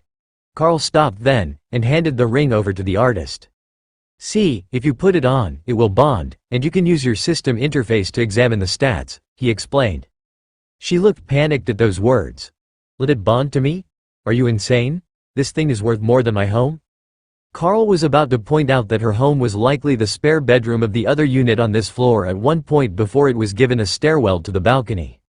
Instead, she cast a spell on the ring, and information appeared over it in Carl's system interface. Nimble Ring of Titanic Strength, Monarch Rank. Increases strength by 43% of base. Increases agility by 14% of base. See, fancy. But not too fancy, as it's a ring. I would like to purchase most of your stock, the parts that are made of both of the white and the green Mana jade varieties, Carl reminded her. The jeweler was silent, crying happy tears as she stared at the ring. "You really can do it. I will sell you my whole stock. But I want another 2. No, another 3 of these items made for me to sell," she insisted. It was literally only 4 linked characters to do the upgrade, under a minute of work for each ring. "You have a deal. Pick the items and the enchantments. I will make you what I can." She quickly picked up 3 more rings, then put one down and took out a green and violet bracelet. "Please make these 2 rings identical to the first one, then for the bracelet, can you do more? It's bigger, so there is more room," she suggested. Carl looked at her nameplate with the system, named Laura's. Obsession, sculpting, class, warrior that was new. He had never seen a line for obsessions or personality traits appear before. Perhaps it was a demon thing? Or maybe she was really obsessed with sculpting jewelry. "Is the bracelet for you?" he asked, and her ivory white skin flushed a little, not just on her face, but her whole upper body. Laura's nodded happily. "Yes. With the ring and bracelet together, I will be able to get respect from the customers. You see, looking poor makes your work look poor. But with this, I can not only sell a lot of my carvings, but I can refer them to you for the extra work." Carl smiled. "I don't know how long I will be in town, but perhaps we can work out a deal. Being a shopkeeper isn't in my nature, but if you can refer me to a shop that will sell them on consignment or buy them for resale, I will give you a cut of each sale." Her eyes flashed bright red, and she nodded rapidly. "I know just the spot. The Lord's wife owns a jewelry shop, backed by his money. If you sell to them, nobody will question the authenticity. Plus, they can afford to buy more than one at a time." Carl quickly inscribed the runes on the other 2 rings for Laura's, and then smiled as he realized that he could have a little fun with the bracelet, which was designed to have room for a custom name on the outside. For the young lady Laura's "Happy Birthday," Carl wrote on the outside, then added the runes for increased skill power and sharpness to the inside. That would make it effortless for her to carve even the most difficult of materials, increasing her work speed, and thereby her profits in the future. Carl turned over the bracelet, and the demon broke down into full-fledged tears. "How did you know it was my birthday tomorrow?" she sobbed. "Divine inspiration." Carl lied smoothly. Now that she was crying over it, he was not about to admit that he had intended to make it look like a childhood gift for the daughter of a noble family. Carl picked up a dozen rings from the table, all the green and violet royal rank mana jade, and quickly inscribed "Giant Strength" runes on them. Nothing else, just royal rank giant strength. "Do you think that this will be enough for the shop? I heard that magical jewels were difficult to come by, and I didn't want to go overboard with the first sale," he asked gently, while Laura's washed her face in the sink. "Yes, that should be enough. With the shop cut, and a small cut for me, that should be 85 gold pieces per ring for you, at wholesale price. Don't accept less than 100 before deductions, they will sell them for at least 150, she insisted, becoming determined when it came to money. "How far is it to the shop?" Carl asked. "It's actually just around the corner, on the street that faces the palace, so the Lord can keep an eye on his wife when she goes out to inspect her shop. He's quite protective, and even more now that she's just given birth," Laura's explained. Carl looked down at the casual gray polo shirt with the spider on the pocket, and the black pants he had chosen for the day. That should do. But Laura's was a mess of stone dust and tear streaks. "Do you have something fancy, or do they already know you?" he asked. The demoness laughed. "Of course they know me. I live next door. They walk by and make fun of me every morning. You see, if my skill was higher, I could make magical items with my crafting as well. But until then, I'm just another poor street vendor." "All right, follow my lead when we get there. I'm told that my aura is somewhat terrifying, and it helps in negotiations." Laura's stuck out her tongue at him. "You know that almost all demons can see auras, right? It's not exactly a secret what your aura looks like." Well, that was embarrassing. But she had brought him into her home, knowing that his aura was deep red and black. Perhaps the slender sculptor was braver than she looked. Or more obsessed with getting recognition for her work. She led the way, and Carl noticed the disgusted looks when she entered the shop, but Laura's quickly bowed her head and apologized. "Jeweler Magos, forgive the intrusion, but I have brought you a business opportunity," she whispered. The short, 4-armed demon known as Magos was an overlord and unnaturally bronze, which he complemented with an all-black suit. Magos turned to Carl. "I suppose that you're the business opportunity?" Carl nodded and placed one of the rings on the counter between them without saying a word. The demon did a double take, then slowly smiled and reached out a lower arm to pat Laura's head. "Good work, little street vendor. Now, sir, how much were you hoping to get for this ring?" Carl smiled, and one by one he placed 9 more on the counter, keeping the last 2 in reserve. "Given the time and effort involved, I would ask for 150 gold coins for each," Carl insisted. The demon stared at the rings for a moment, then cast a spell to identify them. That told him instantly that they were all identical, with only a few percentage points of difference to the strength buff. "You made these?" he asked. "Laura's made these. I upgraded them," Carl agreed. That brought a look of enlightenment to Magos' face. Now he understood why she was brave enough to come into the shop while he was on duty. "That is too much. I can offer you 1,000 for all 10.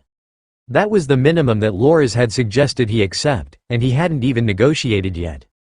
Carl put the last 2 on the counter, 1,300 for all 12. Magos quickly swept the rings into a velvet-lined box, using deft hand movements to drop them on the finger-shaped protrusions. "You have a deal, sir. Please wait here while the accountant prepares your funds." Carl waited for someone to come out, and then a system notice appeared. Trade offer. Royal Jewelers offers you 1,300 gold coins. Carl accepted, then quickly transferred 180 to Laura's. Her face lit up with joy, and the jeweler bowed politely to Carl. "It seems your skills are exceptional. Should your collaboration with this young lady lead to any other successful creations, please think of us first in the future." Carl nodded. "Of course, Jeweler Magos. I intend to have a few monarch rank items with more diverse abilities for you soon. I do hope that your shop will be able to assist me." Magos looked down at the ring on Laura's finger, and his eyes lit up in excitement. "Thank you, Lord Runesmith." They left the shop, and Laura's returned to her stall.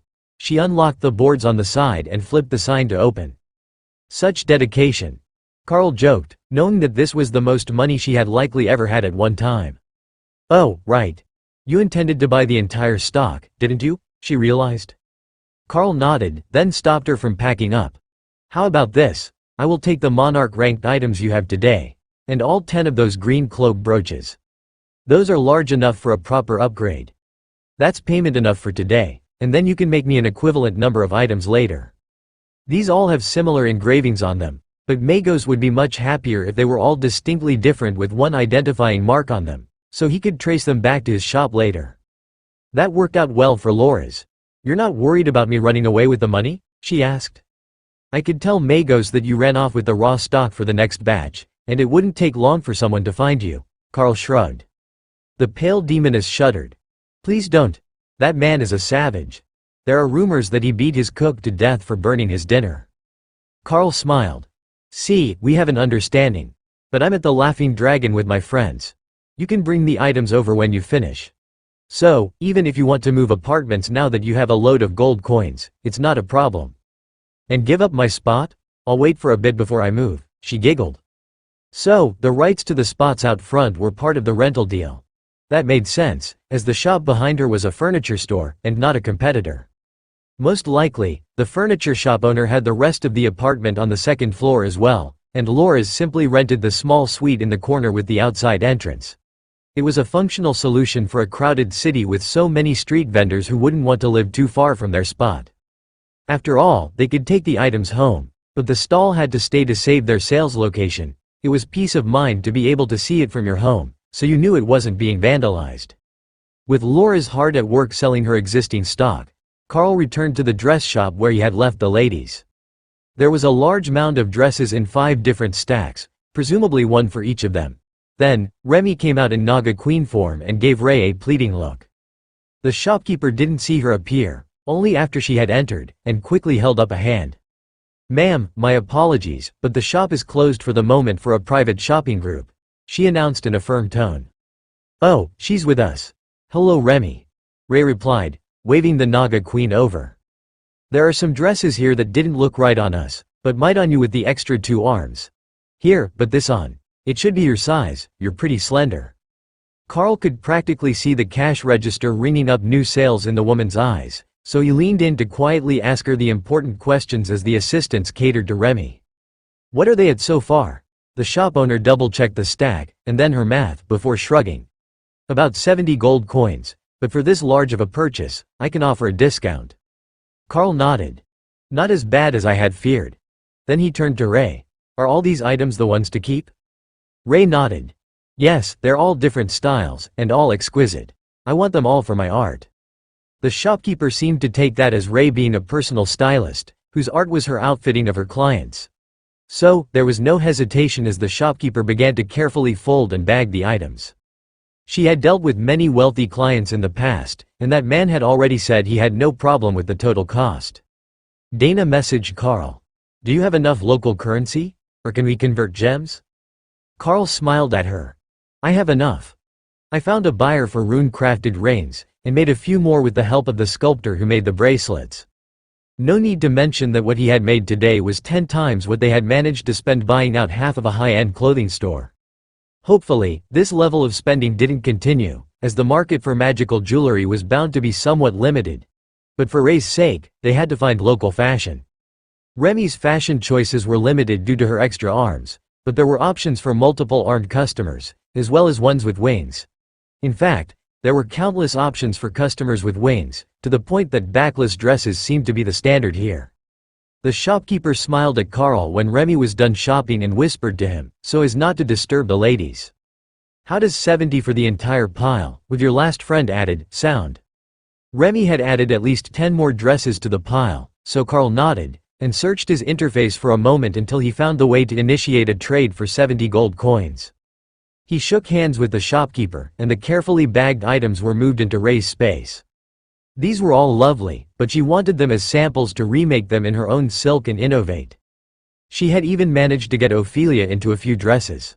Because of that success, Ray was in much better spirits as they headed to the inn again, and she now had at least 2 weeks' worth of designs to study and work on.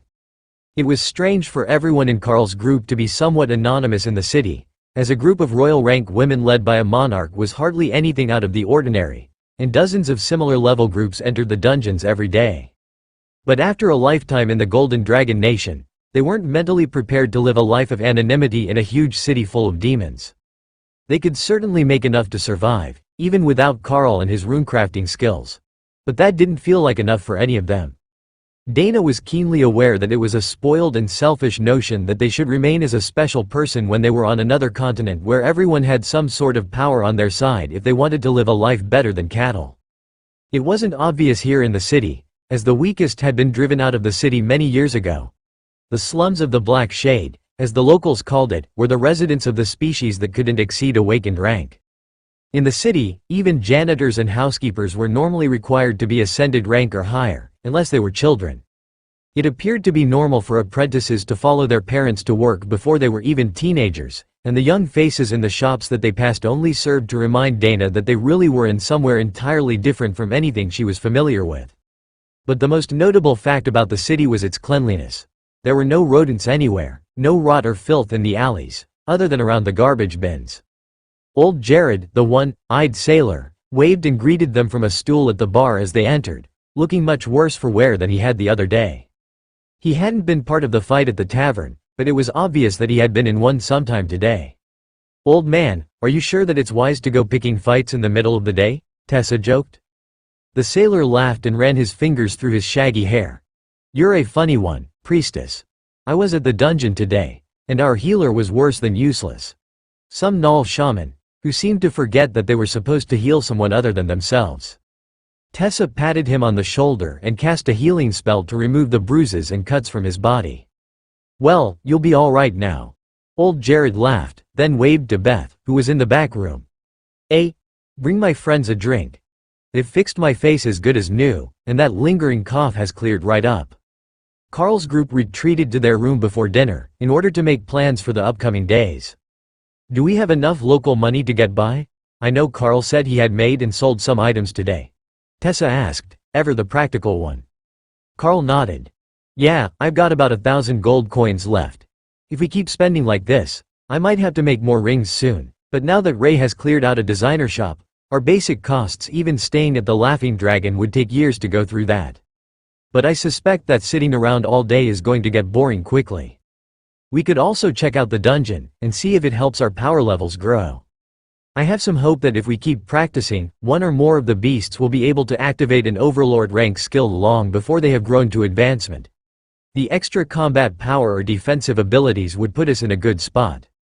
All 4 women nodded, and Tessa spoke for them. "That's what we were thinking.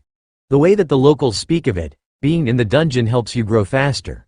It might only be true for demons, but the dungeons are system relics. So, logically, it should help everyone with a fully active system grow as well. I know that Thor loves his job, but we would rest easier if we didn't actually need his protection most of the time. We would still gladly accept it, but it would be best if it were just an extra layer of safety." Then Lotus smirked. "Plus, who knows what the dungeon might give us? It's like a random treasure box." Kara wholeheartedly approved of that idea. The smell of fresh bread wafted up to their room from the kitchen below them, and they all headed down to get some additional information, though they weren't particularly hungry after loading up on cake at lunch. There was a younger lot of sailors in the tavern tonight, along with quite a few soldiers, but none of the old guards who had been cycled off duty. Carl took them to a table along the back wall, away from any chaos that might happen, but with sailors and soldiers all around them. "Oh, it's the new arrivals. Have you ladies had a chance to see the city yet?" one of the guards asked. "We went to the boardwalk and did some shopping today. We were thinking about trying the dungeon tomorrow. Anything we should know?" Ophelia replied with a toothy grin. The burly demon smiled back at her. "Well, it's a water realm dungeon, so everything is swampy. The dungeon is full of ogres, though. Kind of a strange setup, but at least the running water makes them smell a bit better than usual. There is a 5 gold coin per group exit fee. The last lot charged it on the way in, but we found that it's much easier to charge it on the way out. At least on the way out, they'll be guaranteed to have money, and nobody can accuse us of robbing a dead man." A tall blonde man that almost looked human, except for his eyes, whose eyelids operated in the wrong direction, nodded in agreement. "It's a 5-person run, and you can go in every day if you're feeling spicy. I don't think anyone really does, except that one group of adventurers from Drurkor, and they're trying to save money to buy a farm. If you clear everything, it usually nets you about 3 gold a member, plus loot, so the fee is only a third of the average income, and even if you skip half the mobs to go for the boss drops, you'll still at least break even." Ophelia nodded in understanding. "Then it should be good for us. With 2 clerics and plenty of combat power, it should keep our bar tab funded." The guard laughed. "Now, you make it sound so easy. The bosses are all monarchs, and they're no pushovers. Not heavy on the magic.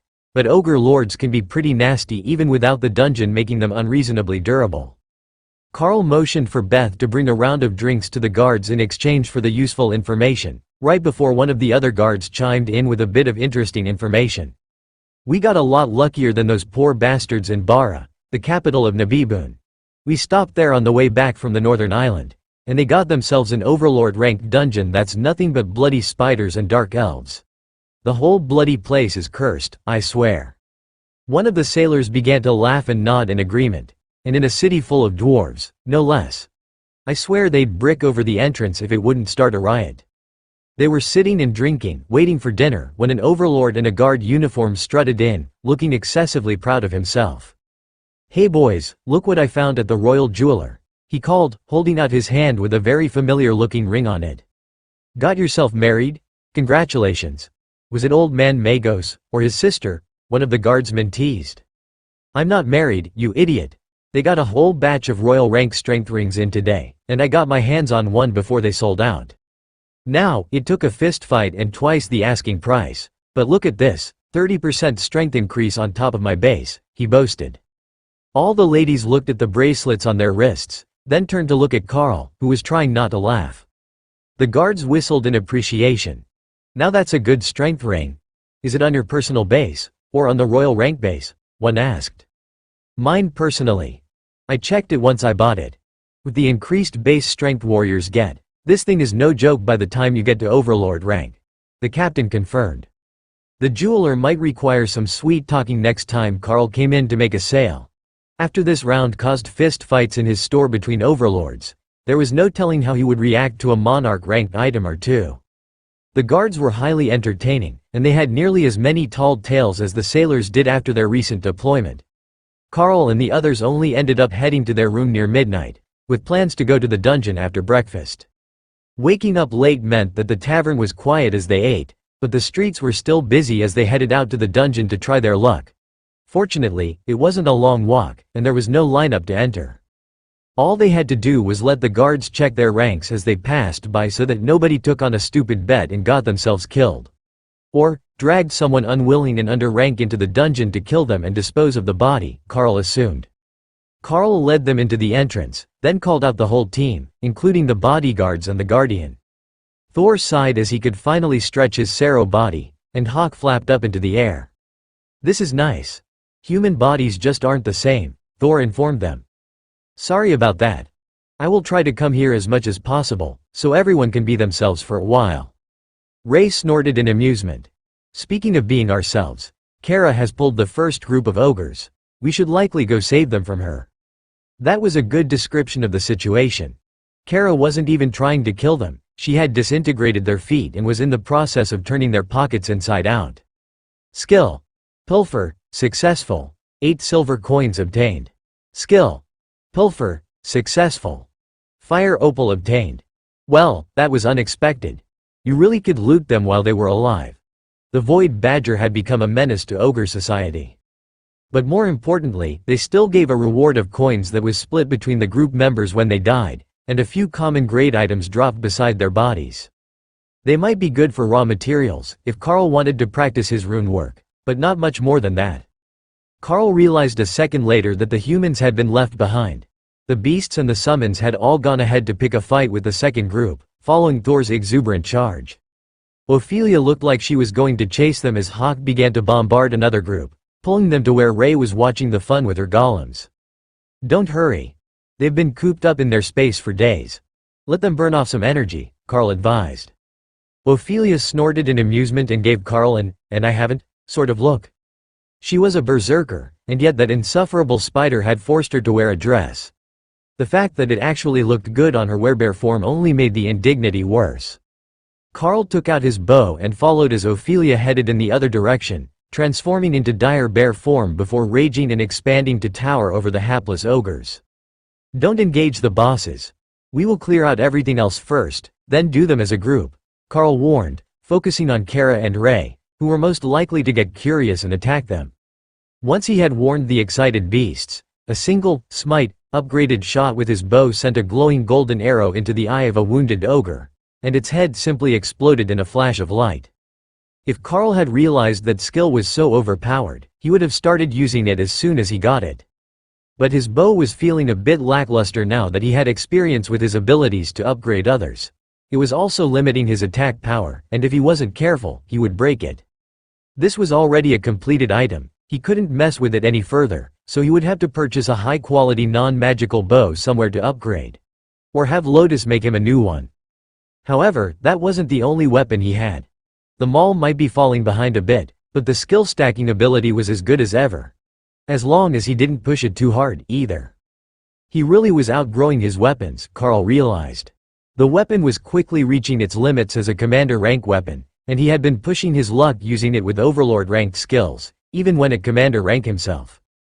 However, it was the Blade of Champions that really stood out. It was overflowing with power from all the absorbed energy that it hadn't been able to transfer, as Carl wasn't using it, and with the haint claw on his hand, it glowed with an eerie pale green light. Carl charged forward to join Ophelia and used a disintegrate, covered, rend, to attack the neck of one of the ogres. The head came cleanly away, and Carl paused to look at his blade in shock. Blade of Champions, grade, artifact, effects.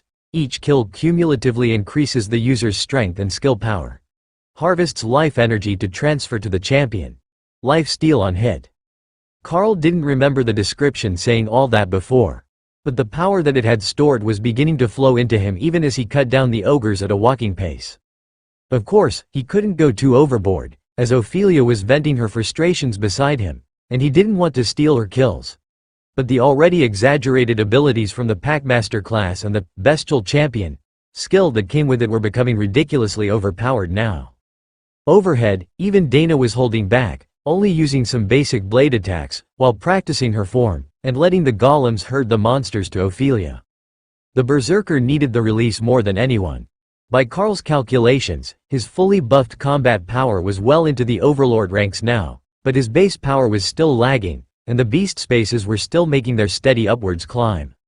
Whether it was Carl's side of the battle with Ophelia, Dana and Tessa, or the beast side, which had been joined by Lotus, this dungeon was more of a massacre than a fight. If he was being honest, just the summoned creatures could likely clear the dungeon on their own. Maybe not the bosses, but that remained to be seen, as the bodyguards had gained life leech when Carl had learned the skill. Lotus was mostly just a cheerleader at this point, and Remy didn't even have her healing totems out. Just the poison fireball ones. But Tessa was only casting buffs on Carl and Ophelia, as they both had lifesteal as well, and they were gaining much more than they were taking in damage. Guys, come back this way. We need to do this boss before we can go to the other stuff. Lotus shouted from across the dungeon. Well, I guess it's showtime, Carl informed the others. Ophelia snorted in amusement, then huffed when she remembered that she couldn't actually voice her thoughts in dire bear form like she could in werebear form. This had been far more enjoyable than she had expected, and it was good to get to vent her rage on the ogres, even if they didn't put up much of a fight while she was stacked up with buffs from Carl's overpowered abilities. Carl and Ophelia finished off the last few ogres on their side of the path while Dana relaxed on the shoulder of one of her golems, then headed to where the others were already waiting at the boss platform. The first boss was a simple ogre lord, a monarch rank boss, but twice the size of an average ogre lord, standing 7 meters tall. If it wasn't for that distinctively ugly face, Carl would have thought that it was a giant. How are we going to do this? Do you want to swarm it? Perhaps let the beast stretch their legs? Carl asked. Ray nodded her head happily in spider form and clicked her mandibles. She hadn't gotten to stab anything for most of a week now, and she wouldn't mind getting a boss monster all to herself. Plus, with the Leafa Golem active, as she had named Carl's epic guard, she had Void Body active for nearly instant regeneration. Ophelia transformed back to a werebear and gestured to the waiting group of summons.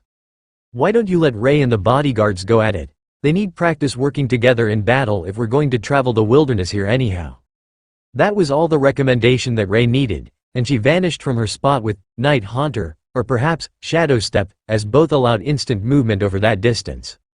She had activated Vibrating Blade on her limbs, a skill she had learned from Overlord Niall, and systematically began to butcher the Ogre Lord. Ray's golems were firing spears at its face for the first few seconds to distract, until the bodyguards took over the distraction job. The Guardian, equipped with the Haint Claw, leapt into battle, aiming for the backs of the knees and the insides of the elbows to cripple the boss, which was already in a pathetic state as the 3 spiders brutalized its body.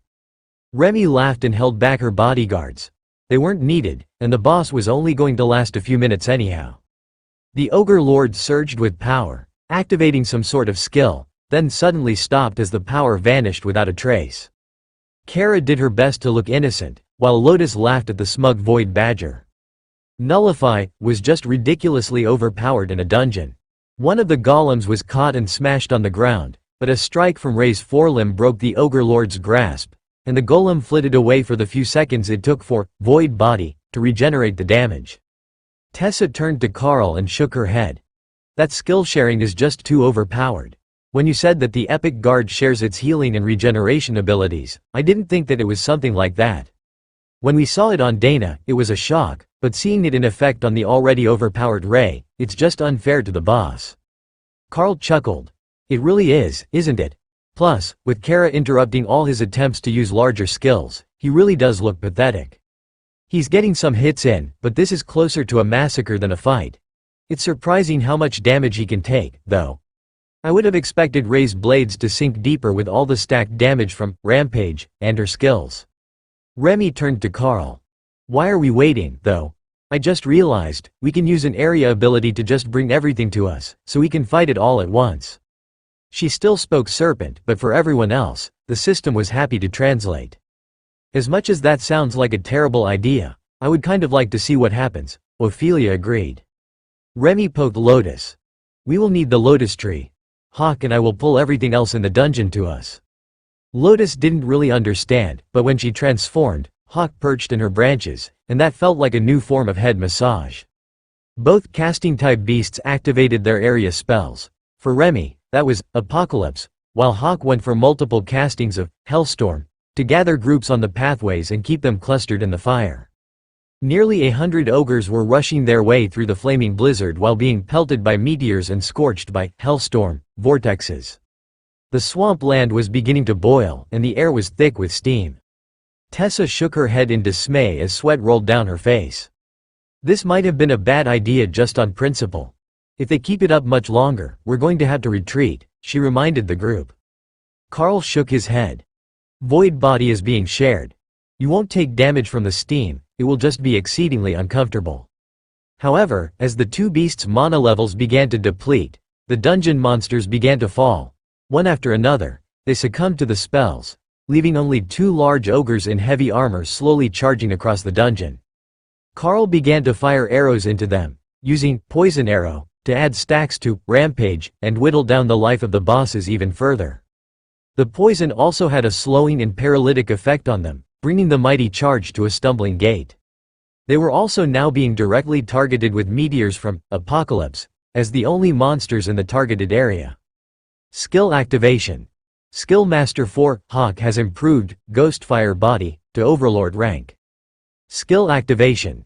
Skill Master 4, Hawk has improved, Hellstorm, to Overlord rank. Good work, buddy. Carl congratulated him, then realized that nobody else could see the notice. Hawk upgraded his Ghostfire body and Hellstorm to Overlord rank. First of the team to improve a skill to Overlord with Skill Master. Now that we have a winner, I wonder who will be next. I get the feeling that some of them are close, Carl explained. The upgraded flames were tearing through the bosses, while Hawk was treating Flame Bolt as a machine gun, firing multiple shots every second, and letting the stack damage caused by Rampage turn the skill into something deadly.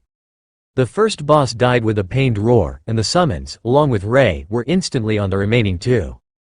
This time, Remy let her bodyguards go play, and within seconds the last two ogres were dead, and Ray was mentally complaining that the bodies couldn't be taken for her pile. Anything good by the bosses? Carl called. Ray shook her head, as the bodies were already vanishing. But the epic guard came over with an armload of random items, and one large shining shield.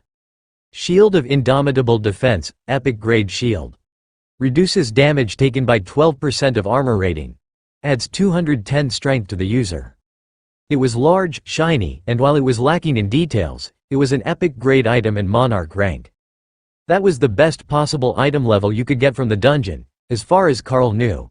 Most of what came out was royal rank, and certainly not epic. Well, who wants it? Carl asked, already knowing the answer.